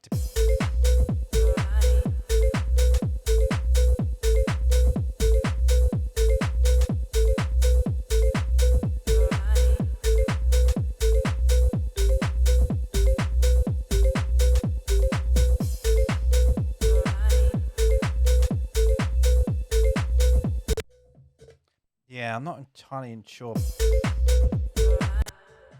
Yeah. Although I do think something like a ride would probably work quite well. So maybe a vocal sample that has the percussion like a ride, that kind of 16th kind of pattern, maybe.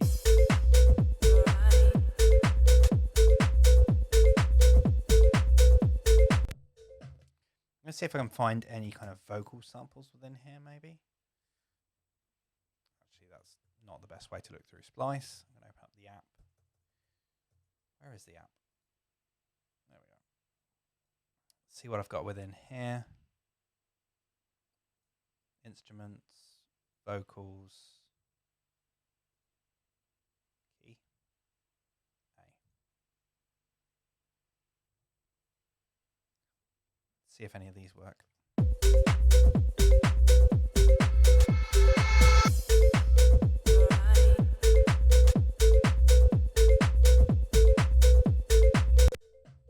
Yes, I like that already. Just a little simple thing to go at the end of a bar.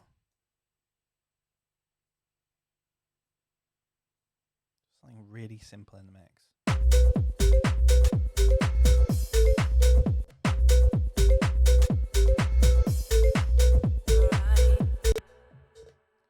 Actually, going to put a bit of reverb, EQ8 on that. Take some bottom end out, then some reverb.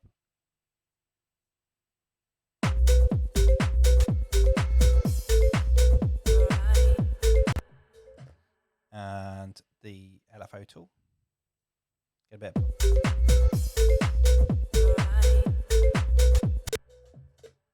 Wonder if I can actually make that double the length without it sounding weird.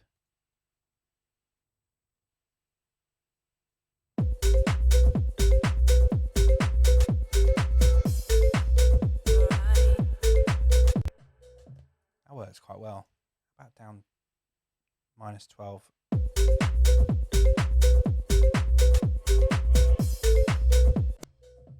Yes, that works better. Down, so practically I've just halved the speed of it.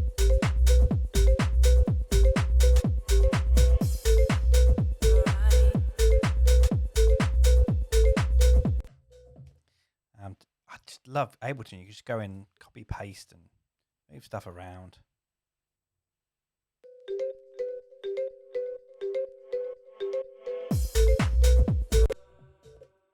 Now I'll keep that for the beats, I think.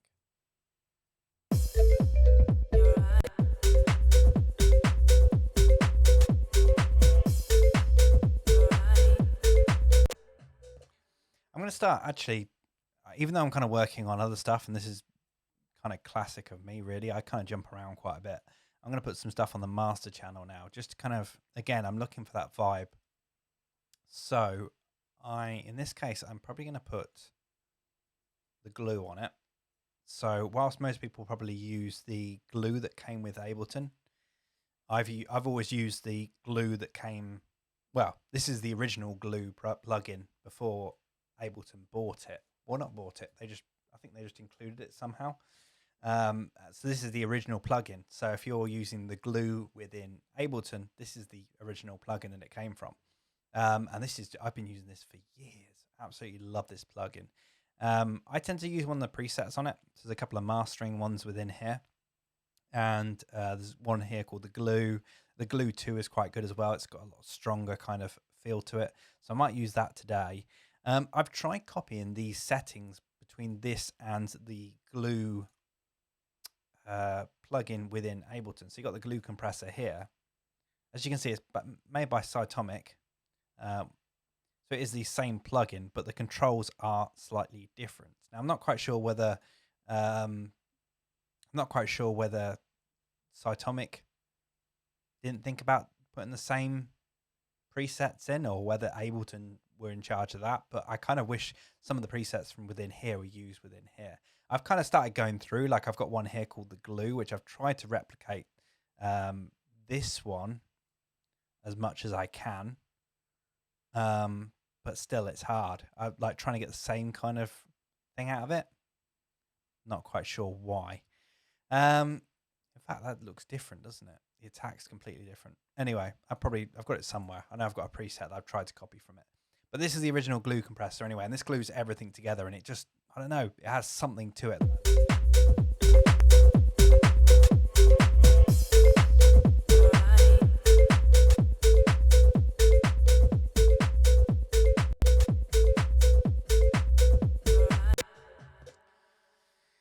And next up, this is where I start using my saturation. So I have the where is it? Plugins. I have the Electron Analog Heat, which if you've seen any of my streams before, it literally sits just here. So if you haven't seen, it's basically that bit of kit, the Electron Heat. I've been using this for years, and I swear the day that I found it and the day I started using it, honestly, that kind of, it really added something to my sound. It's basically a hardware saturation unit. So I take my sound card, which is underneath my desk, I run an output from that into the Electron Analog Heat, and then from that out back into my sound card again. So that's why I've put this this external audio plugin on my master channel. So it's going out via 3 and 4 and coming in via 5 and 6. Those are the inputs and outputs on my sound card.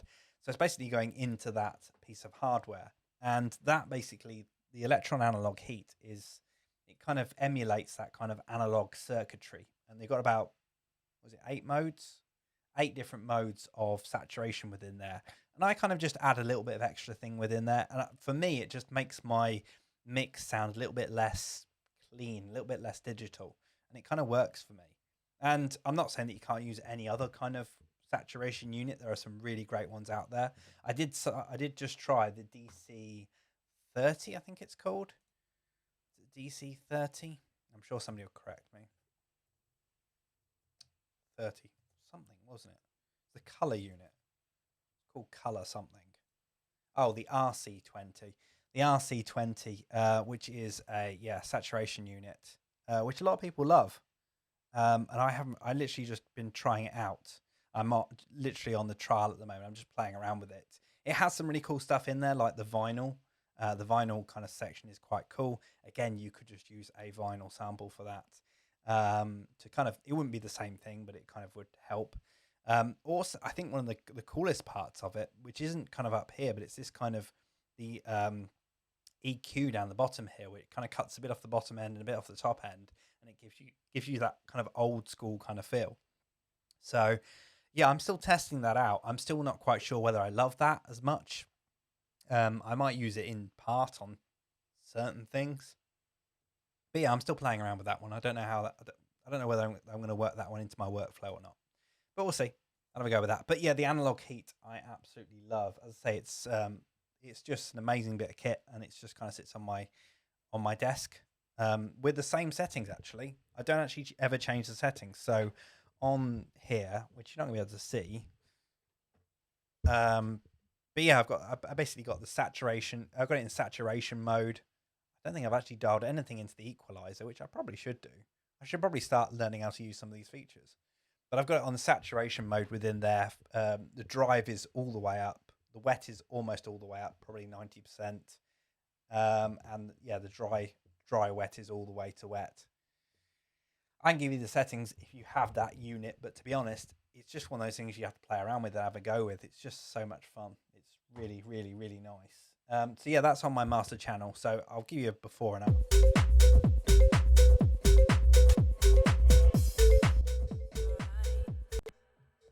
Now, that did drop in quite a bit in volume because I need to adjust the gain.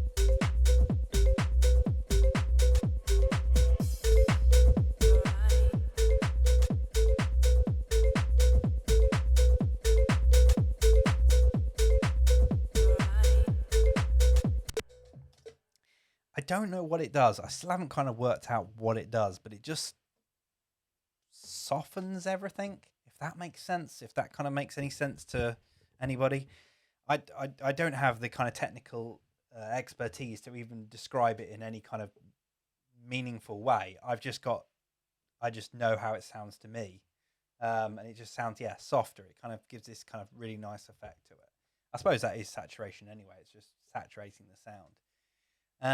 So that I usually put on my master channel, and just to get the vibe going within here, I'm going to put a limiter on here, but only for the sake of just bringing up the volume. When I kind of export my mix, I'll export it like this. So this will be what's on the master channel. I'll have the glue on there. I'll have the analog heat on there. It probably won't be running as hot as it is at the moment, so I'm going to take the volume down.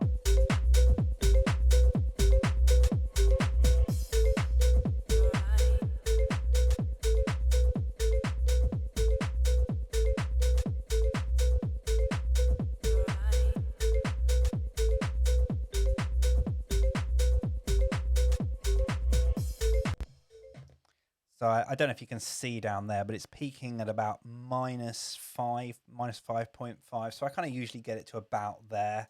That's what I'll usually send it off for mastering. And I very, very rarely get it sent back that it's not right. So yeah, I think I've kind of got that bit down. And then usually what I'll put on here is I'll put the Ozone 8 maximizer. So I actually have the full Ozone 8, and I do use that when I come to master stuff. But at this stage in the process, I just want to make stuff a little bit louder just to get a vibe going. So I don't want to master it at this point. I just want to get a vibe going. So I put it on the mode I use is the LL, the IRC LL, and the LL stands for low latency. So really, it doesn't. Isotope plugins are well known for adding loads of latency to your production. So having it in this LL mode basically means, yeah, it's just a better performing one basically. So I put it in true peak mode. Again, it's one of those things that I've noticed that most of the presets and things that I used to start from always had it in true peak mode. I'm not entirely sure what true peak mode means. This is why I'm not a mastering engineer. I'll set my ceiling at about -0.3. Seems to be a standard kind of mark. Then I'll bring the threshold down just to bring up that volume rate.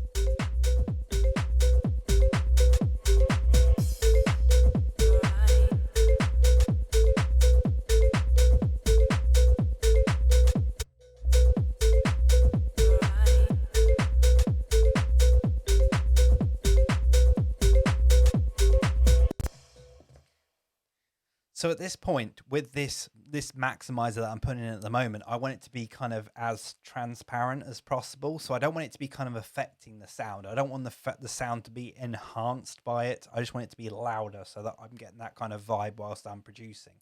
I will turn it off, obviously, and then I'll do a proper master when I'm finished. But at the moment, I just want to get that volume up.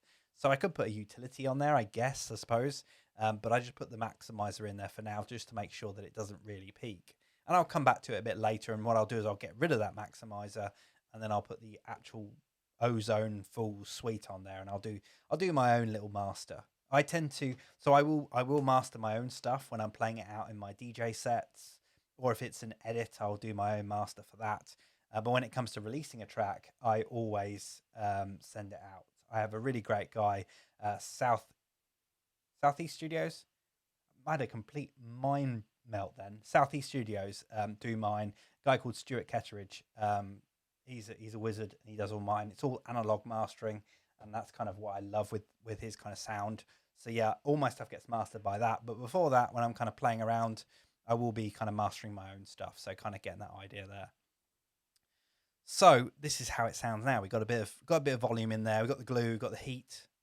Those are kind of really my stylings. Those are the kind of things that make the sound what it is. And then the maximizer is on there just to make it louder, just for the time being. By the way, everybody's really quiet in the chat. Are you guys still there? I'd say I've got my browser open in the background. I don't even know how many people are tuned in. Have you all gone? Have you all left? Is the stream still working okay? We're 3 hours and 40 minutes now. Who the hell is 26 people? You are absolutely crazy for watching this for, well, I'm hoping you haven't been here for the whole 3 hours and 44 minutes. Well, half of me is quite happy if you are. But yeah, I want to say a big thank you to everybody who's tuned in so far. If you're watching it on catch up though, I totally understand. You can come back to it at any point, stop it, pause it, come back to it a bit later. And hopefully you're getting something out of it as well, because I kind of do these streams and I'm never quite sure whether they're helpful, they're not helpful. Some people just like being nosy, I guess. So let's get into it.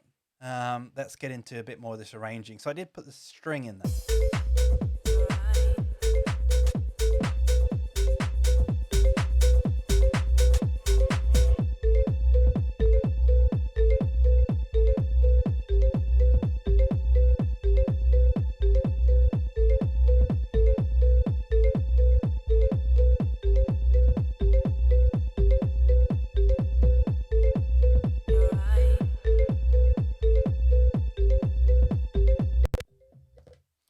Yeah, I think that string's working quite nicely in there, and I want to get some atmosphere in here now. So I'll get on with that. Gregorius Geese, Gregorius Geese said, "I came in late, unfortunately. Wish I could have seen it from the start." Well, you can do. You can always watch this back. As I say, I started 3 and 3/4 hour ago on this remix from nothing, so you can definitely go back and watch it a bit later. In fact, I think with the YouTube, can't you actually just rewind it whilst you're playing it? I don't know. Anyway, it will be on my channel, the whole thing, and it's looking like it will be like 4.5 hours, 5 hours maybe. I'll probably cap it at 5 hours. I don't want to go longer than 5 hours because you're getting the idea of what I'm doing here. To be honest, we're getting quite close with this kind of arrangement. Really, it's getting nearly there as to what I would do. And really, what I want to do is I don't want to get it perfect, but I want to get it to a stage where I can play it out. So it's at a stage where I kind of want to see how it's sounding, so I can actually just literally play it out and get some crowd reaction, basically. So I want it doesn't have to be perfect. It just needs to be kind of the bones of it. 80% there, put it that way. Shane says, "I've come here for the free beer." I don't even have beer. That's one. Damn it! Why didn't I get some beer for this live stream? Can I do that? Can you drink beer and do live streams at the same time? Is there some kind of law against that? I need to do that. That's what I'm going to do next time. I'm going to have a whole crate of beer behind me next time. Anyway, beer. Let's get so breakdown. I want to create some atmosphere in this breakdown. So what I tend to do is I put a lot of kind of atmosphere kind of loops in there. So stuff that's kind of the recordings from environments and stuff. So you can find these quite easy. They're usually labeled with ambient sounds, or you can go out there with your phone or your audio recorder and just record anything. But I tend to like kind of foresty kind of sounds, maybe some crowd sounds and things like that. With this one, because we have the marimbas, I'm feeling like it's going to be quite natural, if that makes any sense. So I'm going to put some like forest sound in it, or maybe some jungle sound in it, perhaps. I've got this this pack here, which I use quite a bit. But there's a whole load of samples. Just go on Splice, you'll find ambient loops, no problem. It's not like they're that specific. You're right. So what I'm going to do is I'm actually going to loop up the quietest part here, because the quietest part is the greatest part for kind of putting these ambient sounds in and getting the right levels. So what have we got within here?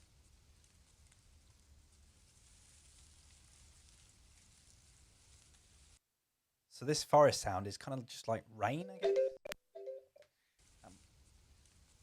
We've got jungle. The jungle one's quite cool. I think I might have actually used that in the past. Let's get the forest one in there. I think this might work quite nicely. You're right.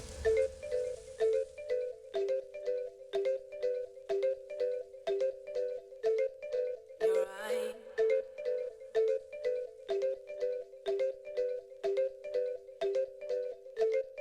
You're right.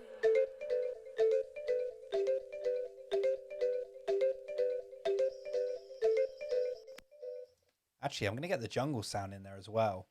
But I'm putting them really, really low in the mix. As you can see, like from that background sound there, it's minus 42 dB. So it's barely there. It's kind of just, you're almost just doing it so you can barely hear it. And the reason I do this is because with digital tracks, you tend to, when you're making stuff in the studio like this, if you have silence, the silence is silence. There's nothing there at all. But when you're in real life, there is never a time where it's complete silence. You never have complete silence, whether it's just the air or whether it's anything. There's always some kind of noise there. If it was completely silent, then it would just sound weird, and that's why it kind of sounds weird with digital tracks if you don't have something like this in the background, which is why I put vinyl noise in there, crowd noise, everything else like that.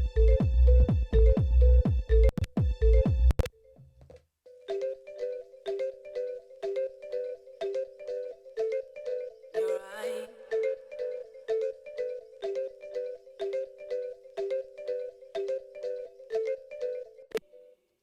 So it's, yeah, it's really subtle in the background there. I might take the jungle up just a little bit more.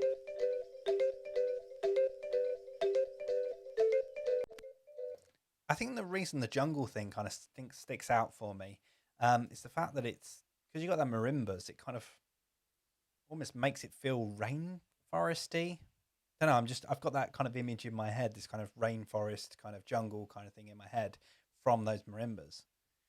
I'm just going to take out the bottom end of these ambient noises. They don't always have it, but I'm just going to take it out anyway.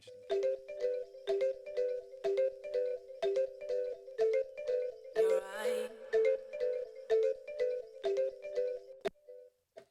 And usually I would kind of put some crowd noise in there because that kind of, it's just a feature of most of my tracks. But this doesn't really feel like that kind of track. It feels a bit more kind of, not epic. Epic is the wrong word, but something like that. And I'm just basically putting it in the breakdown. So when there's not much going on, I'm putting it in. You're right. Just builds something within there. Just gives it a bit of atmosphere. So we got that within there. I'm not really concentrating on any specific part. I usually work on the breakdowns first because those are the things that are kind of, the track is almost centered around. You've worked on your loop, so you've kind of got the main part of the track, that groove and everything else like that. It's not. I think the breakdown is what the whole track is kind of leading to. So that's kind of why I kind of always zero in on the breakdown and kind of work on that quite a bit. It's where you create your moments on the dance floor. Shane says add a Jaguar sample. That would be sick. A Jaguar sample, that would be quite funny. In fact, it'd be a nice ode to Jaguar the track. But yeah, I'm not quite sure. I'm not sure on that one. I don't want to go full on Safari with this track. Come on. Right, so I'm going to start with the build up now. I might work on the marimba and see what we're going to do with that. Try and get this breakdown working nice. So I'm going to zero right in on this.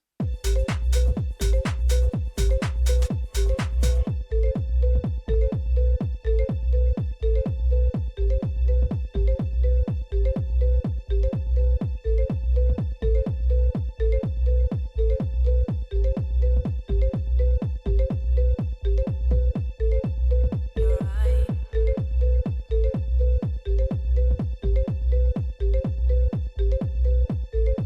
You're right. You're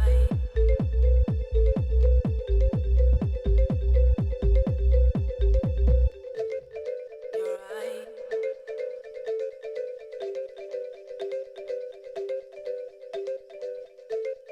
You're right.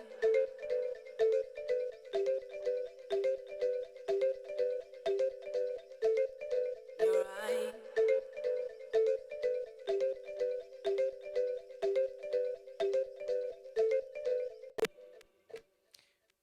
I've put the echo in on the send channel, and what I'm doing is I'm sending a little bit of that marimba to that send channel just to kind of, I want to kind of build it up a little bit because it's already got, thing is, the marimba has already got reverb on it, on the original sample.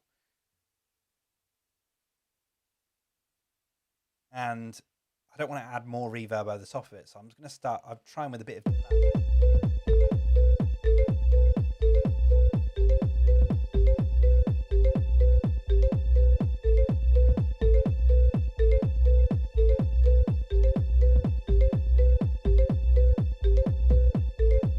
You're right.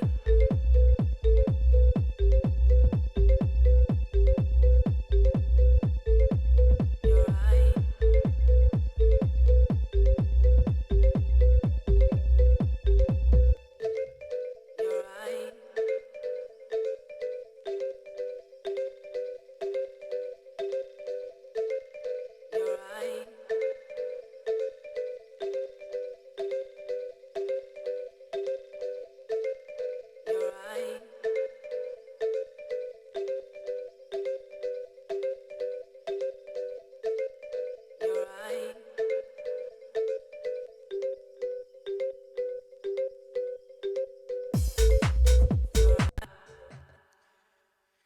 Yeah, I don't know if it's perfect. I don't know if that send is kind of perfectly what I want. I might need to combine it with some other stuff, and I might carry that string on a little bit longer as well. So I'm going to click and drag that out. I always forget the shortcut for this. No. Where's the shortcut? I'm trying to drag this MIDI clip out, and I always forget which key it is. Actually, no, it's not. I've got to turn the loop off, haven't I? It's on loop.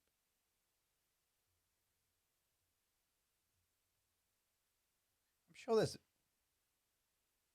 Is there not a... No. I thought there was a shortcut for dragging out a MIDI clip, but obviously not. I can't find it. I used to know all this stuff really, really well. My mind's just...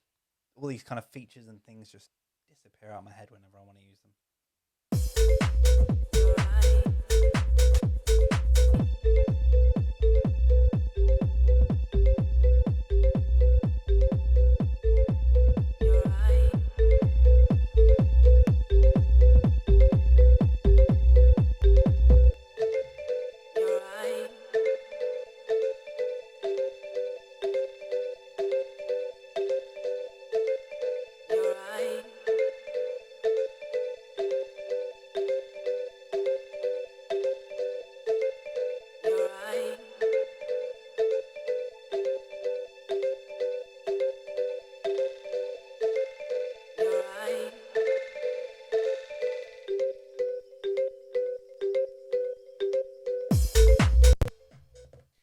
Yeah, that works. That works better. So I'm kind of, it's got just increasing that kind of echo just to kind of really...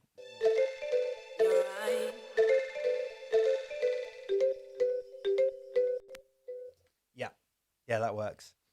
Now, this is the thing. Do I do the cliche thing of putting in a snare kind of build up? Or do I put in a white noise? I think the white noise might work quite nicely. Yeah, I'm going to try a bit of white noise because I can put that in quickly. Let's go to my effects. No. I tend to, even though I can make white noise myself, I tend to just jump straight for a sample. I did do a video a little while back on how to make a white noise sample. So you can definitely do it that way. But sometimes I just find it easier just to go straight for a sample. And I've got a whole load of it from here, which are in this sample magic pack, which just work really, really well. And also, the stream has been going for almost 4 hours. 4 hours. Honestly thought that it would be dead after about 2 hours. But thank you for anybody who's still watching. I'm going to take this white noise right the way down. In fact, let's bring it to here. I don't want this white noise to be very audible at all, actually. It just needs to be this kind of general feeling of everything kind of just right.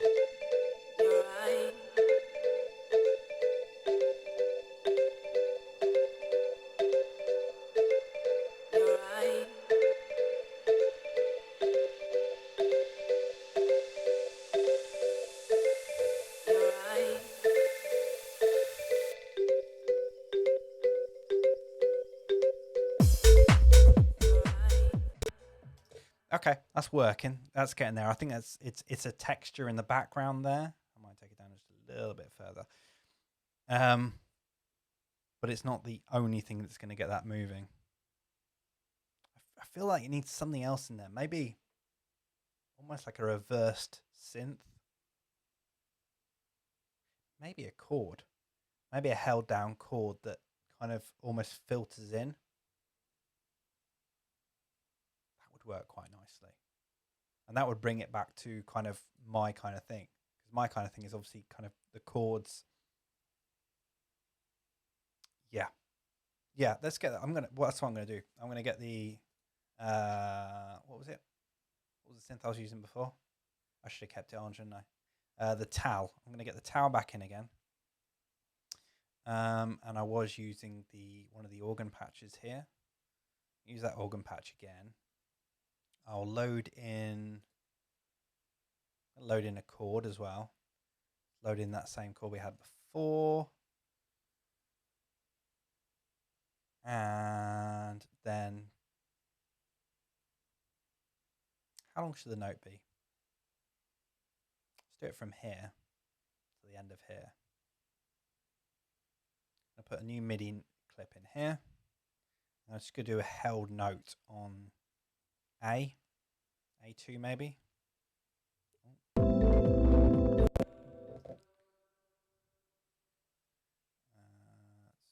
take the EQ, turn it down in volume.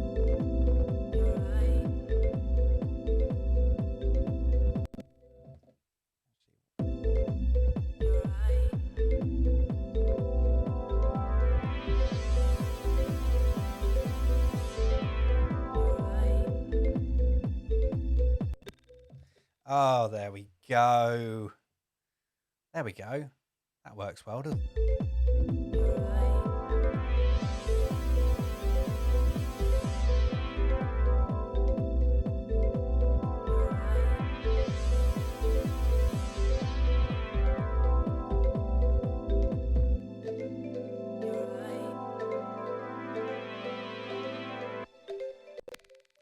Yes, yes, yes, yes. We like that. Yeah, I like that a lot. What I'm going to do now, I can either automate that frequency manually, or I could do it with the LFO plugin. I don't actually have anything. I've just realised that I don't actually have a MIDI device with me that I can actually automate that. Actually, I could just record it from here, couldn't I? I could record it straight from playing it.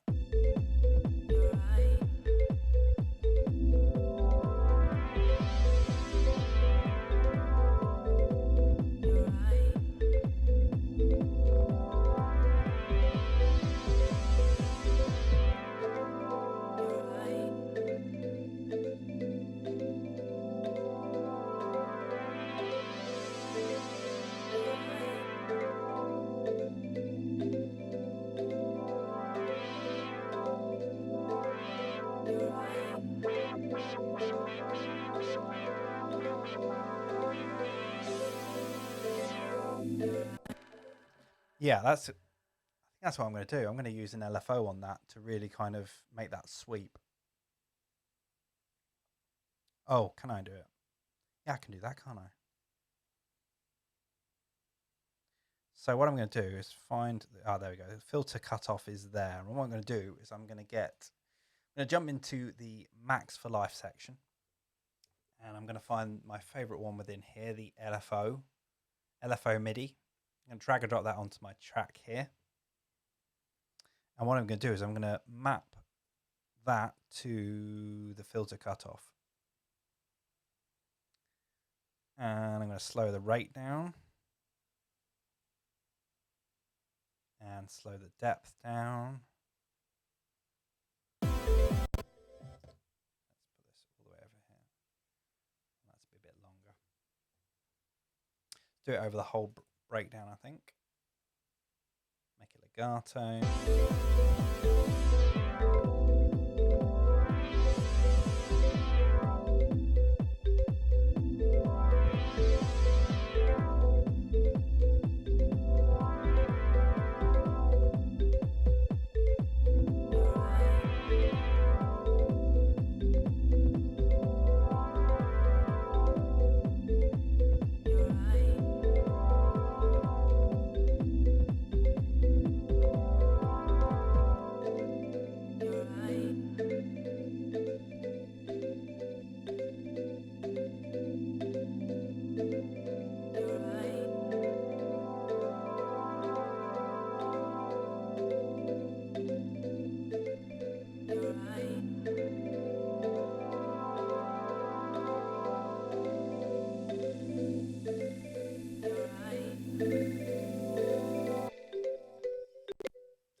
Okay, so we got that.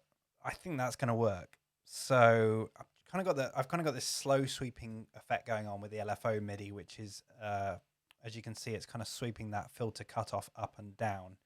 I don't want it to start. It's going to start weirdly at the start. So I can't really control how it starts. So what I'm going to do is I'm going to automate the offset at the start. So hopefully it doesn't do anything at the start.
Oh, does that?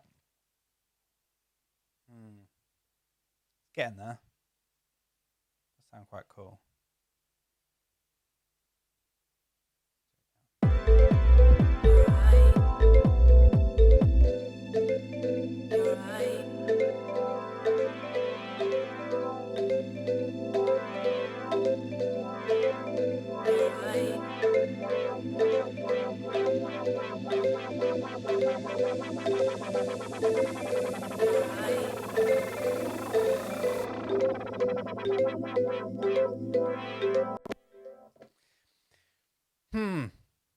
I don't like the fact that that's kind of interrupting that bit there. So I'm going to cut that off again. Maybe I can filter it out. I might filter it out. Auto filter for that. Put an auto filter on here, and what I'm going to do is towards the end of that breakdown, just take out the bottom end.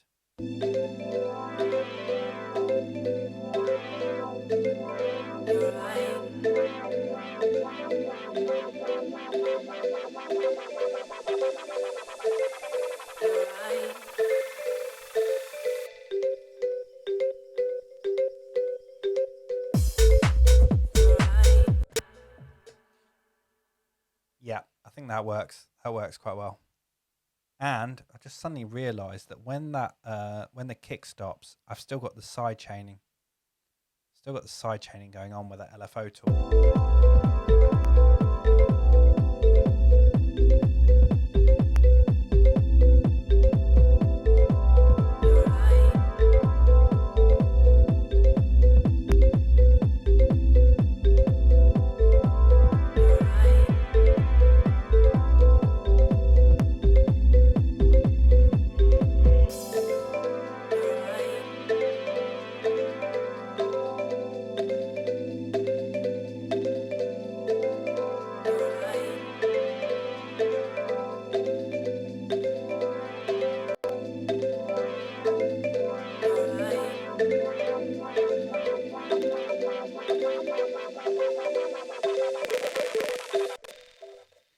Sorry about that.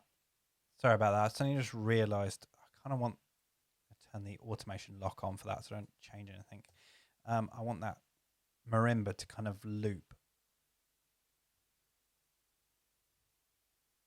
So it loops with everything else. It's playing both parts. It's playing the up and then the down. Sorry, I find it really hard to explain that kind of thing, but I want it to loop a bit finer in that kind of build up, I think.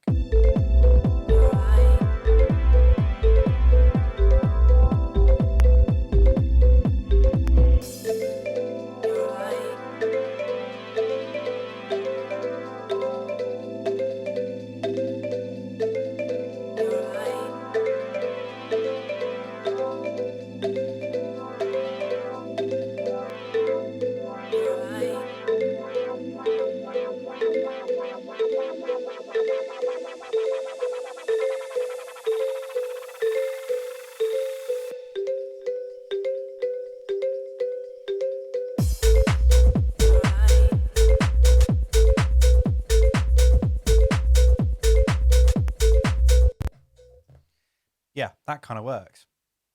I like that. That kind of works. It needs to be smoothed out a little bit because obviously there's some clipping happening here. So let me just crossfade that.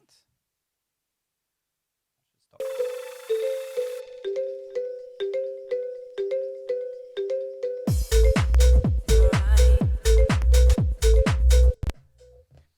It's quite funny. I love when tracks do that. When tracks kind of, you're listening to a track and you're like, yeah, that's the downbeat. And then all of a sudden the kick comes in and you're like, oh, that wasn't the downbeat. That was the upbeat. And yeah, I love when that happens. So it's kind of cool to be able to put that into a track. It's kind of nice. It kind of throws people off a bit because they're used to that kind of, they're getting used to a new kind of rhythm and then all of a sudden it changes up on them. So yeah, I like kind of doing that. I think this is kind of working. This is actually working pretty well. This is going to turn into a bit of a stomper.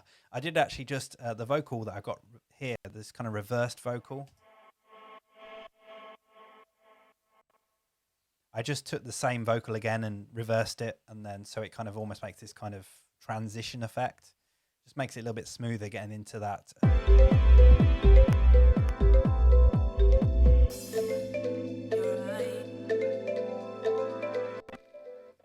going to put an echo on that crash as well because it sounds a bit too static. It's got the reverb on there, but let's put an echo on there as well. I'm thinking like, oh, I've just got a new subscriber. Nah, I was wondering if that was going to work. Yeah, don't ask about the cat. I just found the cat and I thought it was funny. Yeah, that happens every time somebody subscribes. So if you haven't subscribed yet, then definitely subscribe to the channel. Definitely, and hit that notification icon as well so that you're notified whenever I upload a brand new video. Definitely do that if you haven't already. If you're just watching and you're lurking, definitely subscribe. It helps me. What else we got? Also, if you are liking this stream, you're liking this stream, then also there are super chats on the right hand side there, like right, I think down to the bottom of the chat, or I don't know what app you're looking in, but if you feel like kind of supporting the stream that way, you can do. It's called super chat or something. I'm still getting used to all this kind of stuff within the streaming realm, but yeah, the super chats are in there if you want to kick in something. That'd be awesome. Right, so we got that within there. Sounding pretty cool. So what now? What are we on? 4:10. So we've been streaming for 4 hours and 10 minutes, 4 hours and 15 minutes almost. 45 minutes. I'm going to spend 45 minutes more on this. I think it's getting there. It's really getting there. Hopefully you can kind of see where this is going from without me actually having to fully go all the way through it, because I will probably be coming back to this at some point and tweaking it on another day when I've got some kind of fresh ears. So what's going on here? Oh, so did this. That's why. Crash. That's what we were doing. We were putting an echo on the crash. I got sidetracked by the cat that popped up on screen.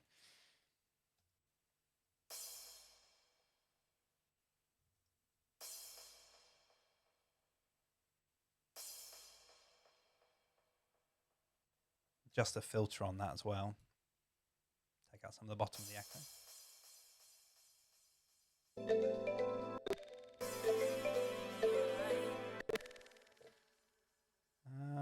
I want that to be quarters and not dotted. I want it to be note.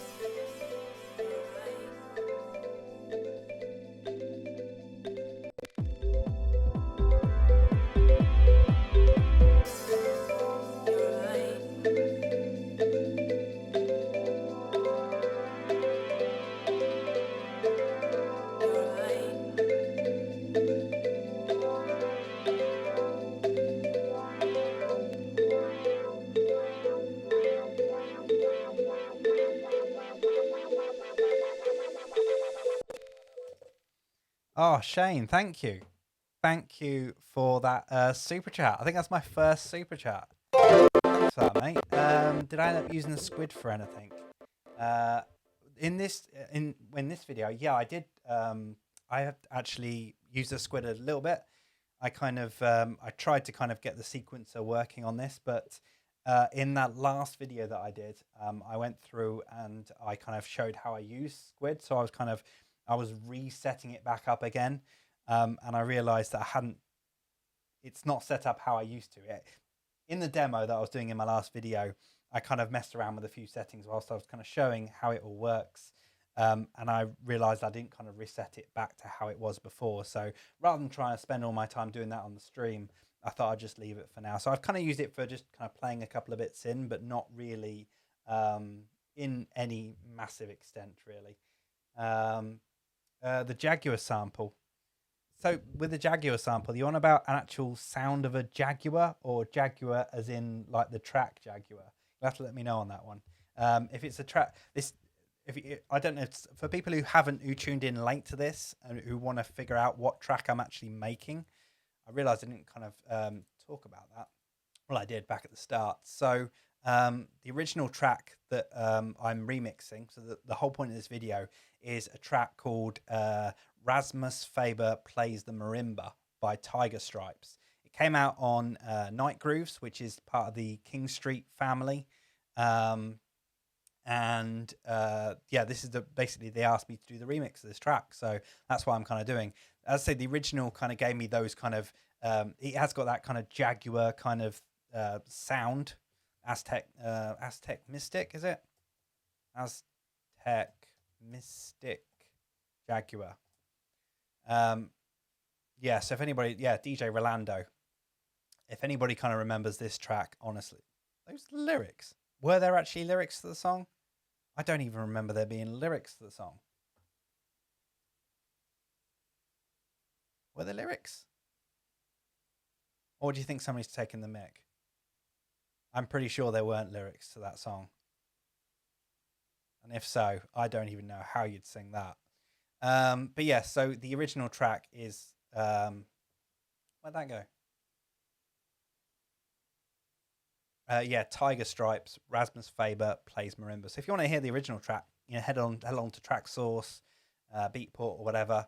As I mentioned at the start of the video, I didn't want to listen to this again because I don't want to know what the original one sounds like, because I like to go in fresh when I make a remix. I just like listening to the parts and then coming up with something fresh.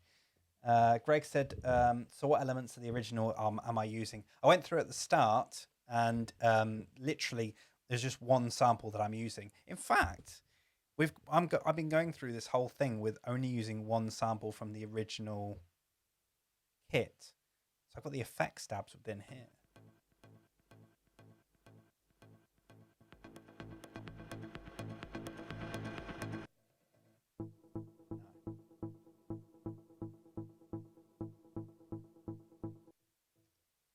So that's one of the stabs that were in there. The rest of it wasn't so great. If you would look back at this video later, you'll see how I went through all the different parts. I wonder shall I load in those stabs and see how they sound? Let's get stabs in here and see how they sound. Oh, hang on a second. It does sound a bit more kind of clubby though, doesn't it? Warp from here straight.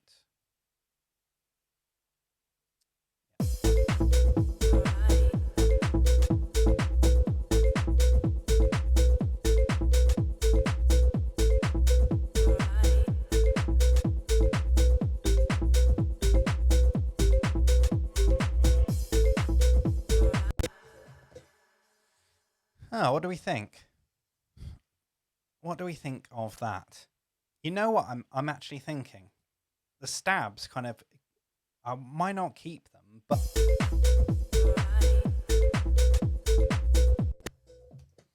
it does give me an idea. What I'm actually going to do is I'm going to take this stab sample here.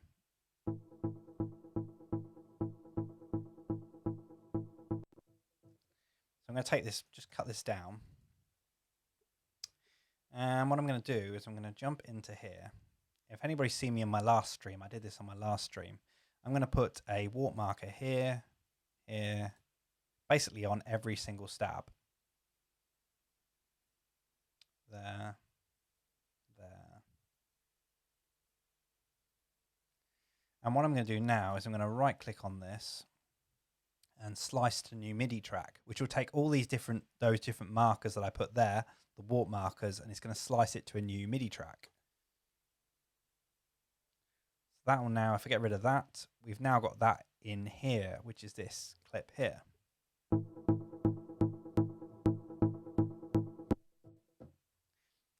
Not perfect, but what I can do with this is I'm going to shorten up these notes.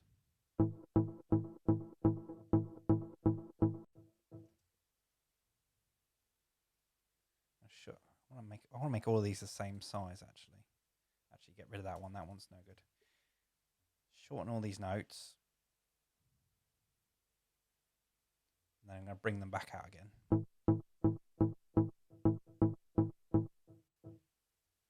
Oh, we're missing one. We need another one in here, don't we?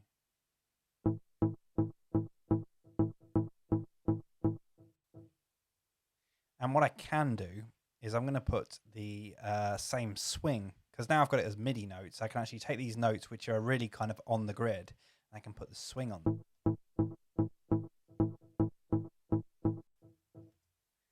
See how that works.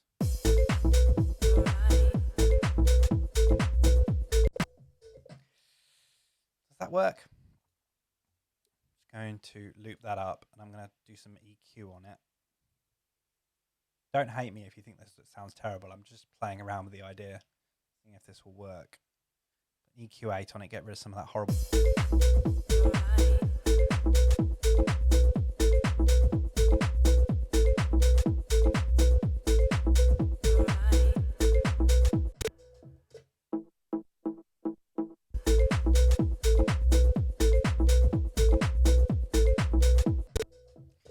Yeah, I know.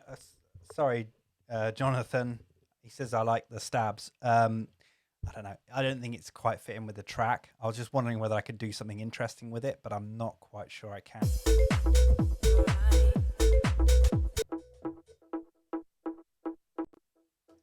Maybe an echo. It's a really tight echo on it.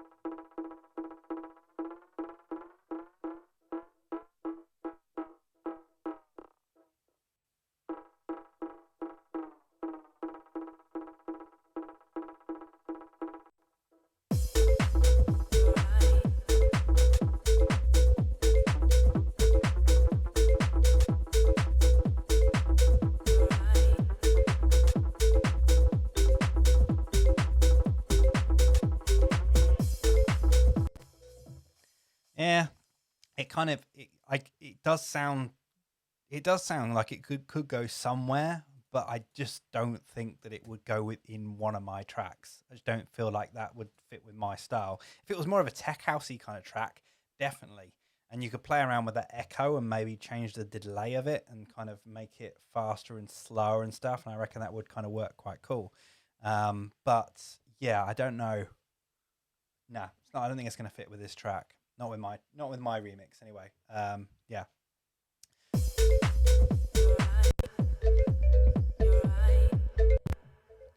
So I've got some stuff already within this main breakdown. So I'm going to move some of these across to the small breakdown at the start here. Kind of add some.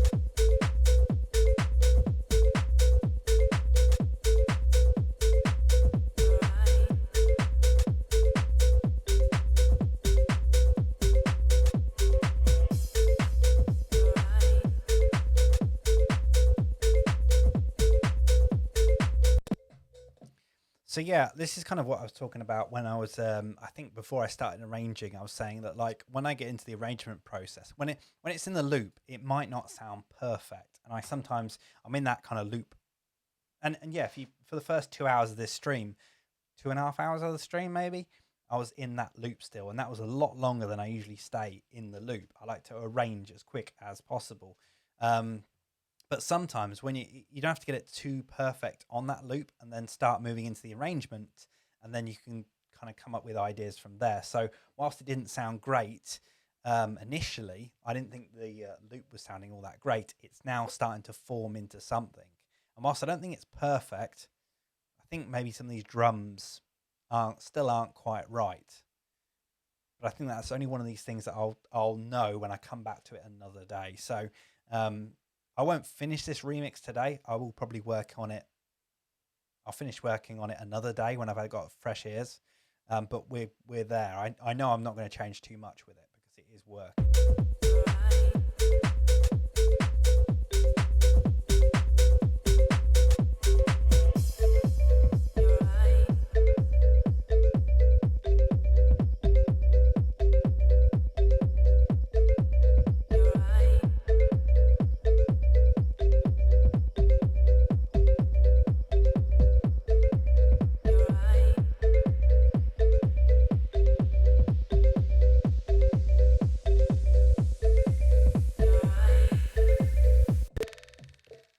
Oh, there we go. I didn't even think of that before, but we can use the echo on that vocal as well. That works quite nicely.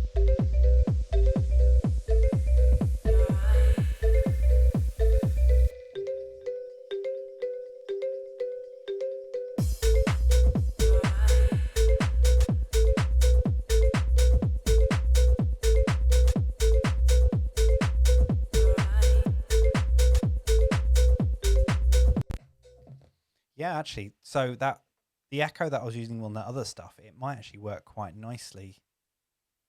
Yeah, maybe on the first vocal of every bar. So I'm going to copy that across, do that in there, do that in there. One of the greatest things about Ableton is you can just copy the automation like this.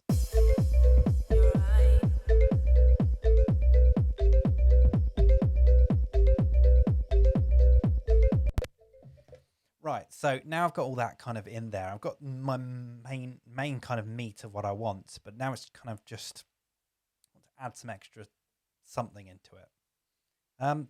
What do we think? I'm wondering whether to put a snare.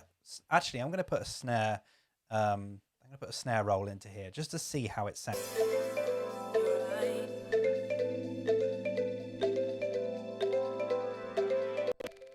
Or does it need it? It's kind of cool as it is, isn't it? I don't know. Let me know in the comments what you think. Whether you think it needs a snare roll or whether you think it's just kind of cool. Whether it just works. So what next? Let's get some extra elements in there. I want to get some cool elements in there. So I'm going to dive into Splice again. I could go into my samples within here. Maybe actually, yeah, I might do in here. I'm going to start search for key in here. So when I'm working in A minor. Oh, actually, I'm going to go into the Splice app because I've got the Splice app still within here.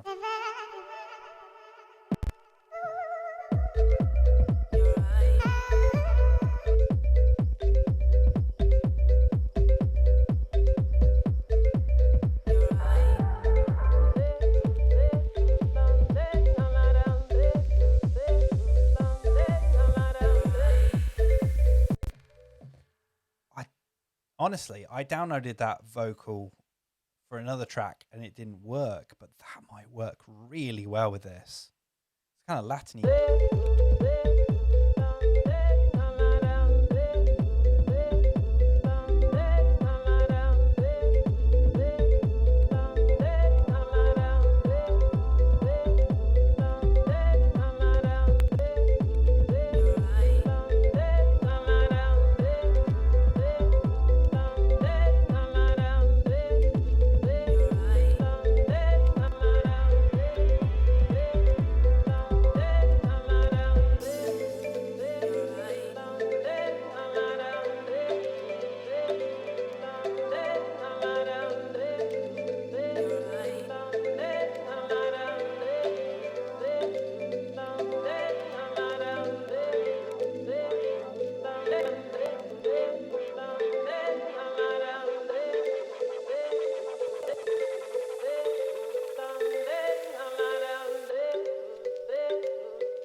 I really, really, really like that vocal. I might actually, I don't know whether it's the sound of the vocal. I don't know whether I like the words of it so much, but the sound of it really works. It's got this chanty kind of. I'm gonna jump into that sample pack and see what else I can find. I got a question on the live chat from Steve Kelly. He said, "Steve, hey buddy, I use Splice, but what was that window then? An app? Yes, the Splice app. Have you not got the Splice app? Sorry, Steve in the chat saying, Steve in the chat saying, what is this kind of window? What's this app? This is just the Splice app. When you download it, you've got like a few different views for the app. And it just, I'm surprised if you have got Splice, you haven't got the app. You know, you definitely should get the app because I say it's just the easiest way of kind of downloading the samples. It's not perfect. I wish it was more integrated with your DAW, but it certainly works quite well just for previewing stuff. Really basic stuff anyway. I'm going to jump to this sample pack and see what other stuff is within this sample pack.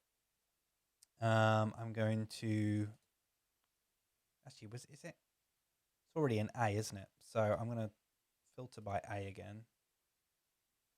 See what other samples we got within here. Maybe another one might work.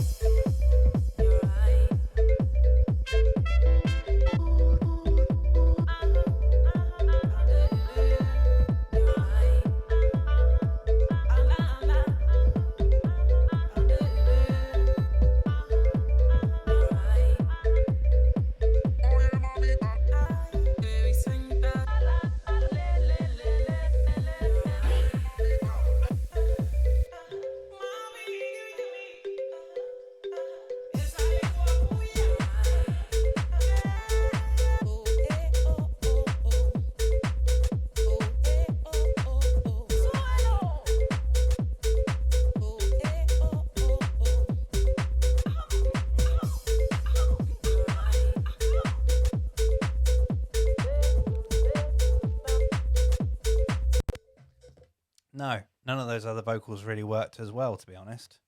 I think it looks like they've sampled it from somewhere. Can I open this in Splice? Is there a way of getting to Splice from this?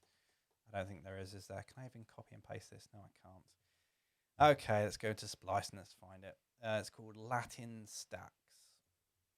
Latin Stacks. Jump into this. Oh, no. So this sample pack was quite cool. I'm going to filter it by vocals. See if there's anything within here. Oh, yeah, me.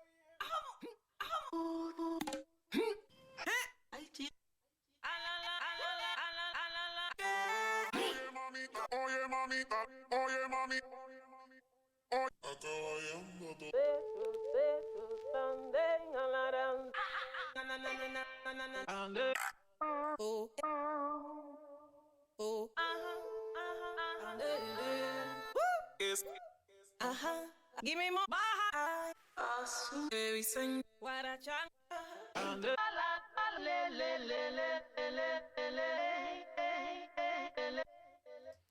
Okay, so I think that vocal sample is pretty much a one-off in that sample pack. It's obviously sampled from something, but it works quite nicely.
What do we think of that vocal?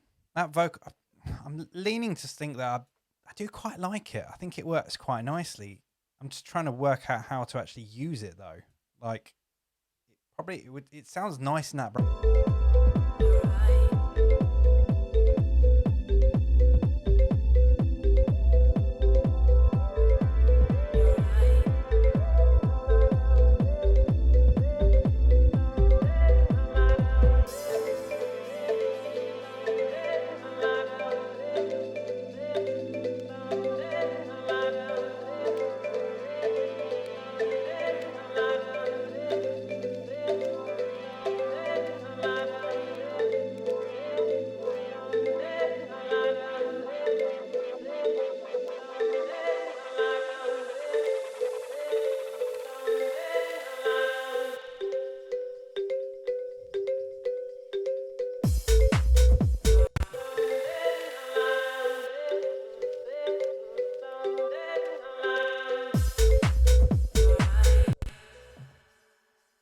Oh,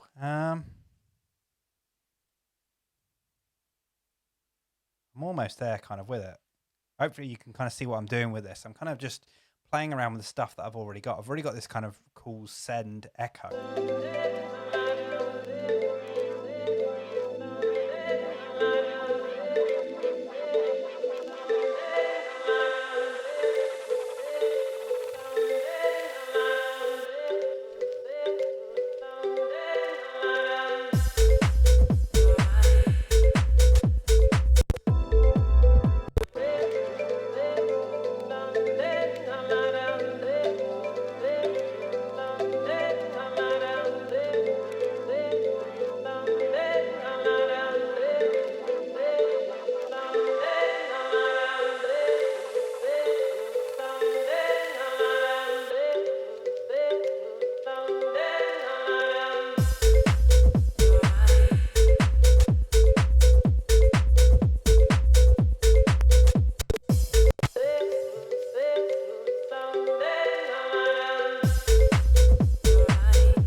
I don't know about that vocal. Half of me thinks yeah, and half of me thinks no.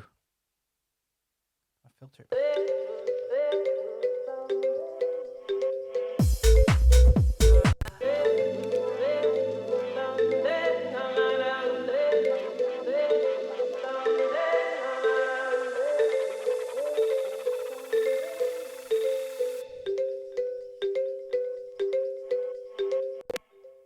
Yeah, that sounds better. Yeah, that sounds much better. I don't want to be messing around with it too much. Just use it as a background texture.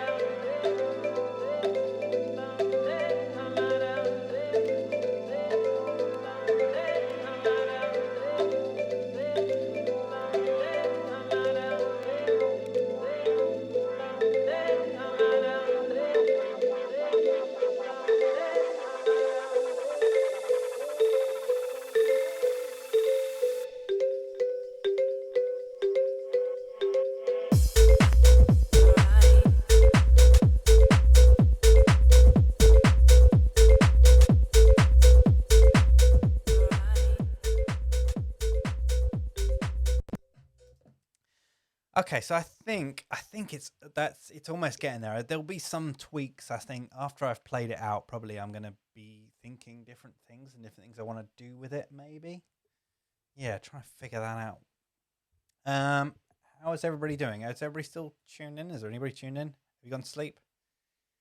I'm gonna start wrapping up. I think in the next 20 minutes or so. I'll keep going for a bit longer. But if you got any questions or anything else like that, then let me know. 26 people. Is there still 26 people? I think watching.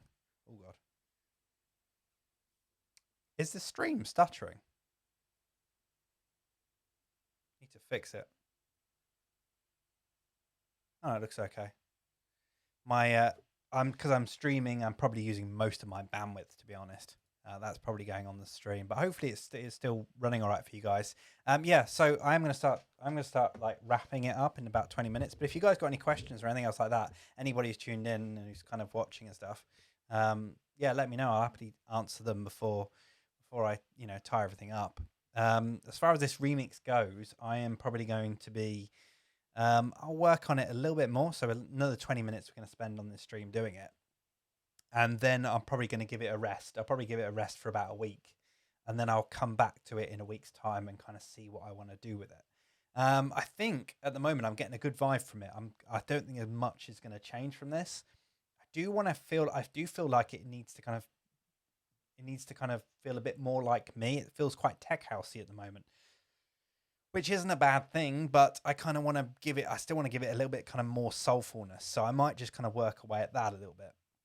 But I think it's got something. I think it's still got something. I'm struggling. I've got these two sides. Half of me is kind of, I want to be soulful. I want to do soulful stuff. And the other half is like, I want to make it for the club. So, yeah. It's nice to see everybody's in the chat, though. Like, feel free just to leave something in the chat. Just say what you want in the chat. Ask me any questions or anything else like that. As I did mention a couple of times, I did set up my Patreon page the other day, so I will be doing live stream Q&As. So if you're interested and you don't want it to be on YouTube, I'm going to be doing some kind of closed group just for my Patreons, where I'll do a Q&A. And if you want to ask anything, if you want me to show you how to do anything, then that'll be a good thing to do on those Q&As. So if you want to see more about those, I say head over to my Patreon page. There's a link in the description below. Basically, you'll be able to choose how you can help support this stream and help me do more stuff like this. So, So if you feel like you want to do that, then head over to my Patreon page. Links in the description below. Everybody's very quiet in the chat. I think last week when I was doing the live stream, there was a lot more questions, but I'm glad you guys are hopefully getting something out of it. We're almost up to 4 hours and 44 minutes. I'm just absolutely mind blown that anybody's still here. So, should we just work on it a little bit more? If you guys not got any questions, ask questions if you want to. So next up, I'm going to start making some tweaks. So I'm going to start doing my kind of micro breaks and micro kind of edits. So these are kind of usually the bits at the end of every bar or so. So like every 15 seconds or so, when something changes, I kind of want to do something at the end of the bar or at the start of the bar just to make it a little bit more interesting. And that's kind of what I want to do now, kind of play around with that a little bit more. I want to kind of really concentrate on this main groove now because I've been concentrating on the breakdowns. And I'm still probably going to work on them a little bit more to make sure they really work nicely. But I kind of want to play around with the main part. So let's go.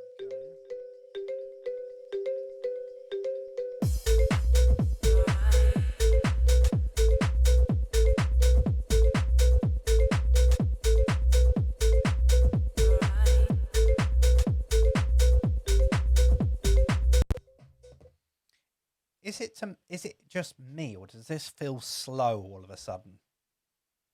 What if I bump it up another BPM, do it to 125 BPM?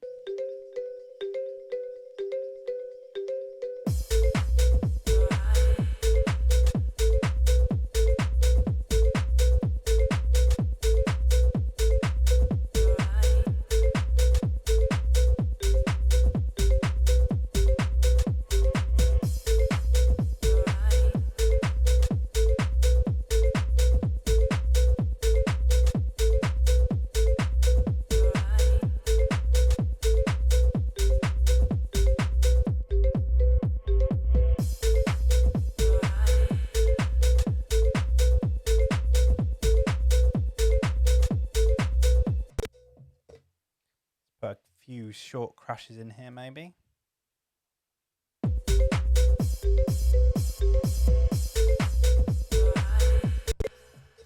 that doesn't work very well.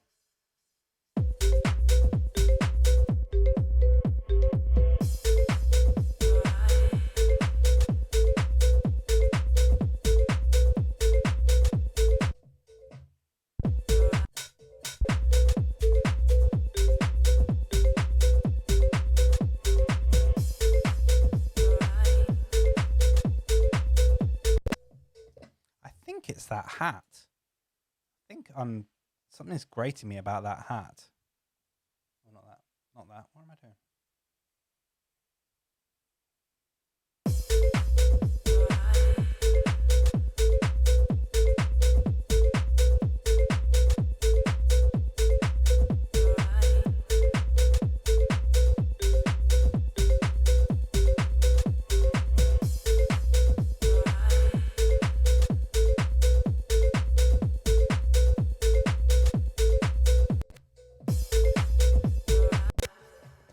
Yeah, I think there's, weirdly enough, when I first started this up, I kind of cut that hat short just to kind of make it, I don't know, it felt like it was,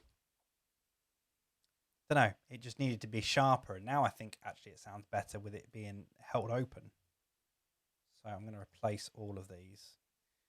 One thing I usually do when I go and obviously I've made an edit to one of these clips, but then I've got to replace all of these. So sometimes what I will do is I'll actually kind of highlight the color of the new one that I've just done.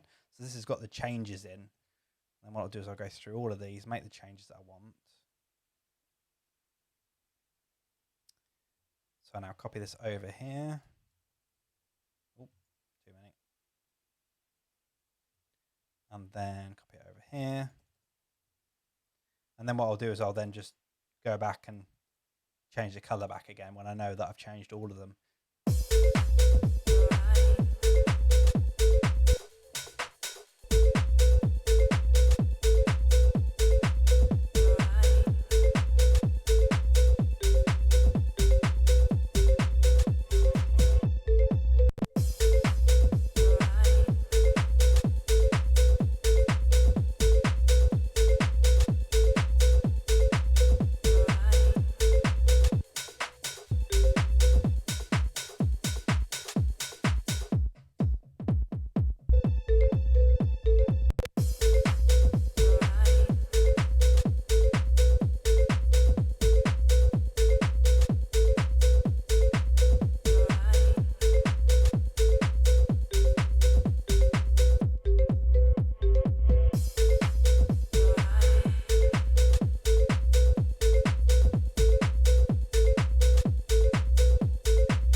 Just added a tiny bit of little bit of delay into that channel, just moving it up, moving it just slightly off by 4 milliseconds.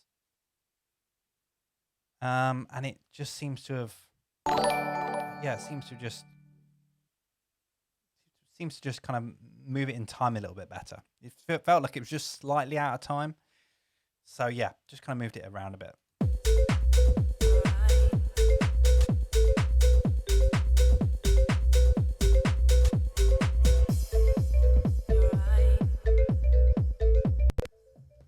Yeah, I think that drum works so much.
I think everything is kind of coming together now. I'm just slightly tweaking stuff, like slightly tweaking the EQ on the kick, and I kind of want to. I actually kind of want to re-EQ the marimba as well, because I want to make it just feels like it's sticking out just a little bit.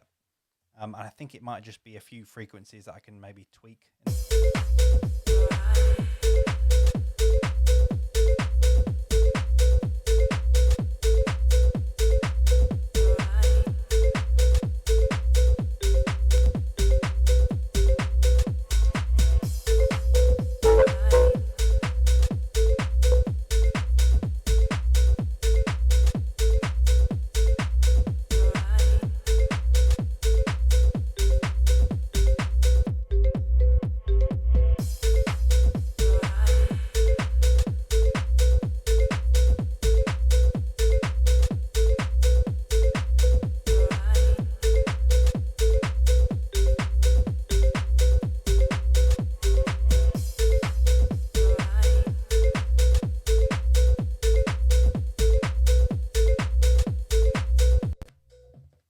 Actually, maybe I could make the marimba sound a little bit kind of dirtier.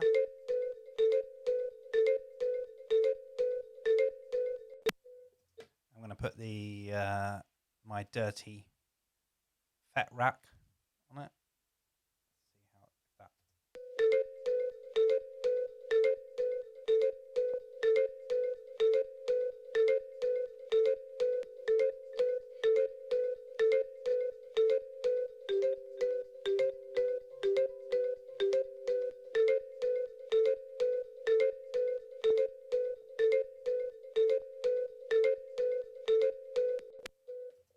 Actually works really nicely. Let's say it's my little my audio effect rack. Let's say you can get it from my Patreon page.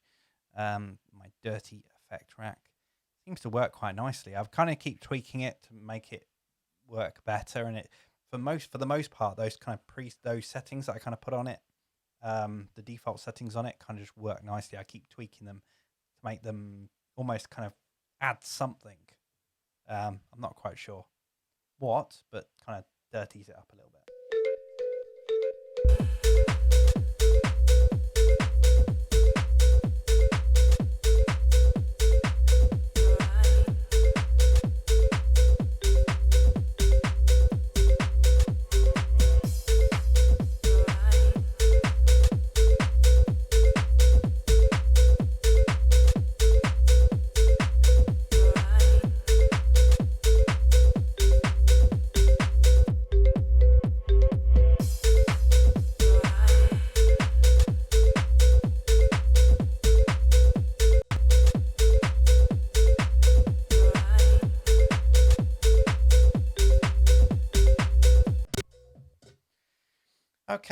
Okay, so I think that's about as much as I'm going to do today, because when did I last save it? I suppose you wouldn't have actually seen me do the shortcut. I don't remember saving it for quite a while. I've got a really bad habit for doing that. Luckily, Ableton usually saves it just in case, and I've had to rely on that so many times. But yeah, I think that's about it for today. Yeah, I don't want to work on it anymore. I said this live stream has been going now for almost 5 hours. So thank you for anybody who's kind of stuck around to watch it. I don't know who's been here from the start, who kind of joined halfway through. But I definitely want to say a big thank you to everybody who's joined me for the live stream. It was kind of a big, I've done a few live streams before. If you've seen them on my channel, I've done a few live streams with me in the studio because I wanted to show you how I work. But this was really kind of I was finding this quite daunting. I was thinking about this last few days, thinking, what if I can't come up with anything? What if it's just not going to work? But I think, I've got something here that I can definitely work with, and I probably will make some tweaks. I will go back to it. I will kind of play it out and see how it sounds, and then come back to it and make those tweaks to it. On listening to it another day, I might change all the drums, or I might kind of tweak that bass or something like that. Something will come to me. This might not be the final state of that track, but hopefully you get a good idea of my process for making a remix. And most of the other stuff is really just kind of playing around and tweaking and stuff like that. all just pure personal preference. You know, so the next step, I don't suppose you really need to see. It's just me kind of tweaking things and changing things a bit slightly, and that's just to my own tastes. So hopefully, you know, this has been useful to you. 5 hours worth of sitting with me in the studio, watching me making a beat, well, making a whole remix from just the remix parts. So hopefully, it has been useful to you. As I say, if you haven't already, then please subscribe to the channel. Get subscribed to it so that you are notified whenever a new video comes up. Hit that bell icon because you'll get notified then when I've got a new video that pops up. So definitely do that. And I'm going to try, as I say, I'm trying to do these live streams every week if I can do. If not, I'm still putting some other content up on my YouTube channel. So definitely, you know, follow on there. Just a quick plug, just to go through the things again. If you do love the stuff that I do, if you like the way I kind of teach stuff and everything else like that, you might want to check out my new Ableton course. I've got a course on making DJ edits, mashups, bootlegs, remixes, and things like that. Had some amazing feedback on it so far, and the people who've taken it have really loved it. So, you know, definitely check that out. Link is in the description below if you want to check that out. Link to all of the plugins, everything else that I've been going through on this video, all in there. I've also, as I say, I've got a Patreon page now. If you want to back me on there, that's where I'm going to be giving out all my presets, my templates, everything else like that. If you want to get hold of that, all the details are on there.